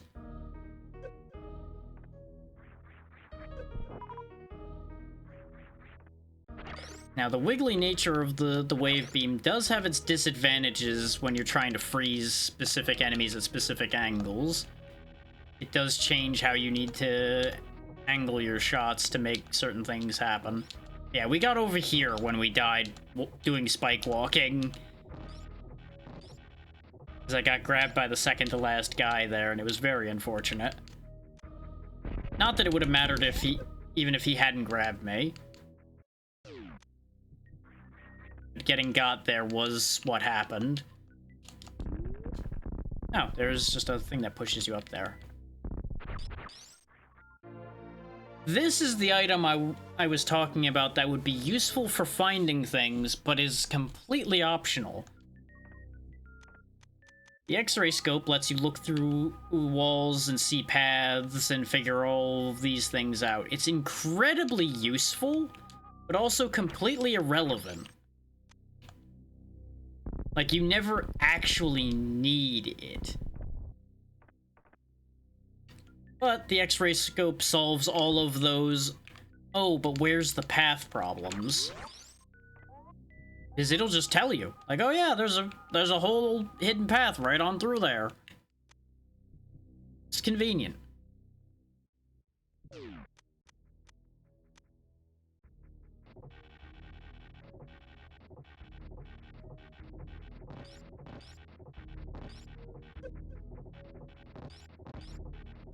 Which, I will say, and I say this even about myself,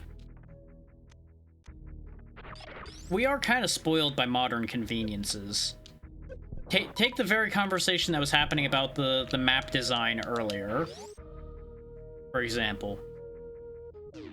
even I, who plays a lot of old things, I'm so used to having just even some simple little quality of life things that it's very easy to forget scenarios like this where, oh yeah, this game just does not have those benefits for the map.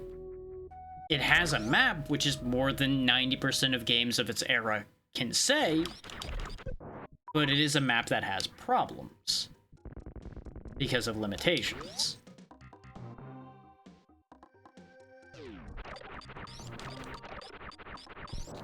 I can also go backwards through this hallway now because of the wave beam. I still remember learning about how the wave beam worked for the first time. This was, again, of course, still in Fusion, because Fusion was the one I had played through and finished first. And you need to pick up the wave beam in order to get through the very same kind of doors right there.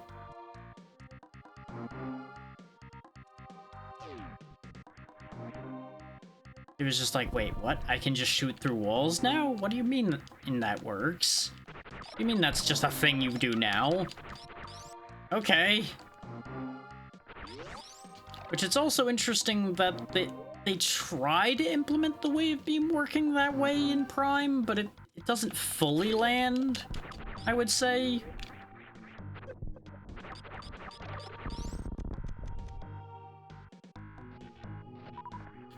Like, it's still good and it still works in Prime, but it doesn't quite feel the exact same.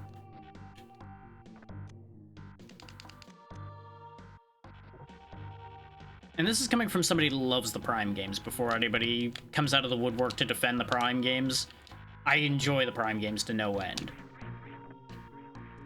It's just one of those things where it's like, the wave beam just doesn't really feel like the wave beam.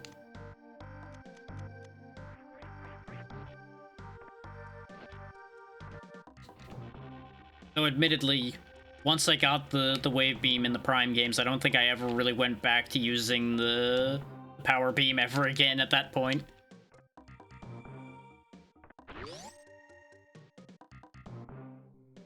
Outside of situations where the wave beam just didn't work on something.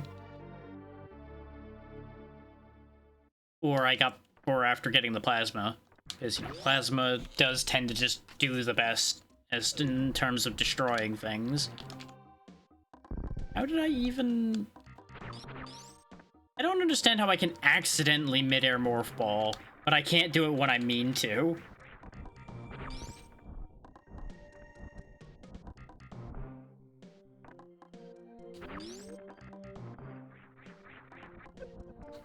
Now, I know I said I was only going to grab the things in Norfair, but since that Brinstar thing was literally right there, it made sense to grab it. Which also leaves us with Brinstar basically cleaned out other than getting down into there and getting the thing that's up there. So despite getting stuck for a while, we have gotten a lot done. Like, I am reasonably confident we'll be able to just finish this game next week.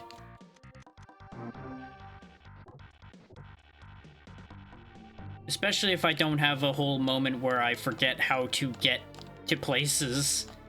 Which is now gonna nearly be impossible. Like, outside of there being, like, a specific hole I need to dig my way into, I cannot get stuck, really, anymore. Because we have power bombs to blast our way through most places. We have grapple beam to handle any kind of verticality issues, assuming there's spots to use the grapple beam there. We have the X-ray scope to see paths. Like, we're pretty well set. And if I'm on the wrong end of a door, I have the wave beam.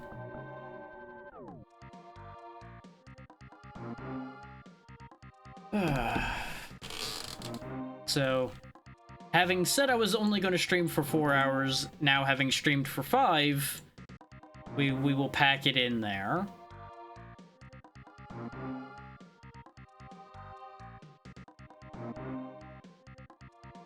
Now the question is, where am I taking us?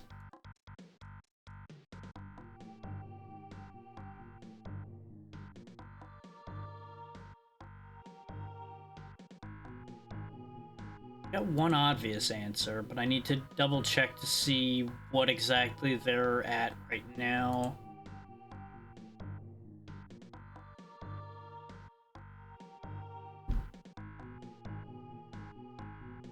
'Cause if they're not currently around, I won't.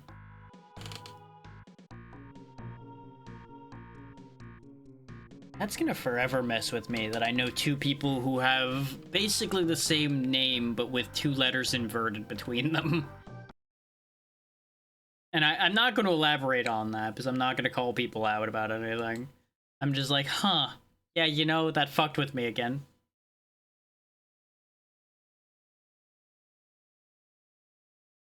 Okay, yeah, they're actively there right now. So yeah, we will do that then. That is the perfect answer.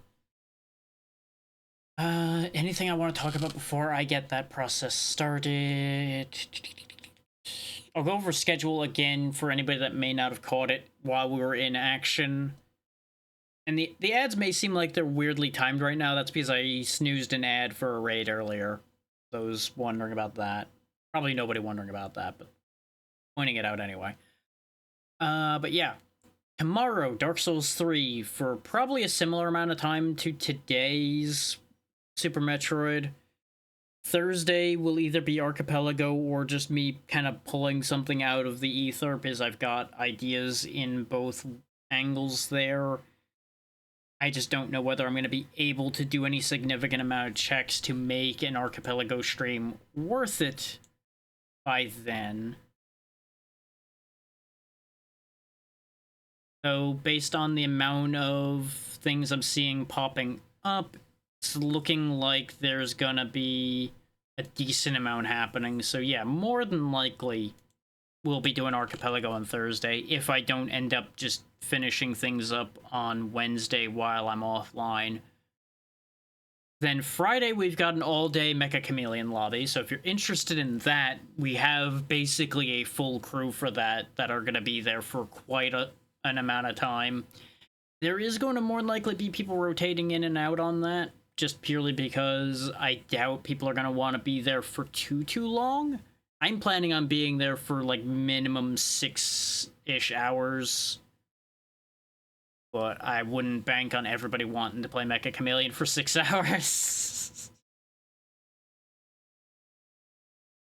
But since I hyped this up as like an all-day lobby, I want to make sure to be there long enough to make that worth it. Saturday is going to be a little bit of a weird one. Because it's either going to be a case of I start late on Saturday, or we end up doing two things on Saturday. Because I am joining someone for their birthday on Saturday. I know we had a situation like this before and it didn't end up going anywhere. Trust me, this one's actually 90% chance of actually happening. Because we will be playing with some of the Dragon Council members for Aki's birthday, which already is happening, but they're doing a whole long set of stuff for their birthday, and Saturday happens to be when they're doing a pratfall segment for it.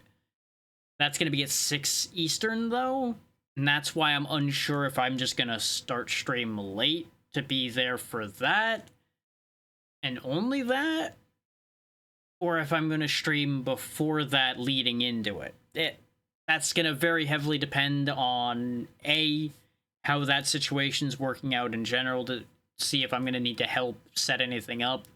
I personally am probably going to want to aim to not stream before it so I can make sure everything gets set up properly, because Pratfall gave me an issue with its audio before. But, we'll play it by ear with that. And then that's the end of the week for me. Then we circle back around to playing this next Monday.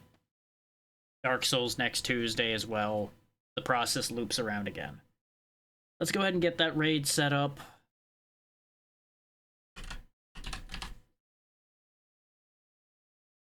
Because we are going to go raid Dreamy Mush, whose birthday, I believe, was today? It was either today or it was yesterday. Let me check. I need to double check, so I'm not telling you wrong. Though it's a birthday stream, so, you know, saying happy birthday is still the move anyway. But I want to just make sure I have my info right. Now, but Mush mentioned their birthday being today, yesterday. So, yesterday was the actual birthday. Let's go ahead and wish Mush a happy birthday when we get there anyway. They are doing 24 hours, so there's going to be another 10 hours of that stream happening.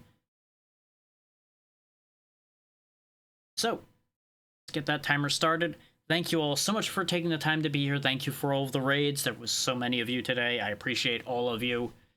We will, like I said, be back tomorrow. It'll still be 2 p.m. Eastern, as long as the heat doesn't eviscerate me randomly or anything like that. Be good to Mush. She is good people. I will see you all tomorrow.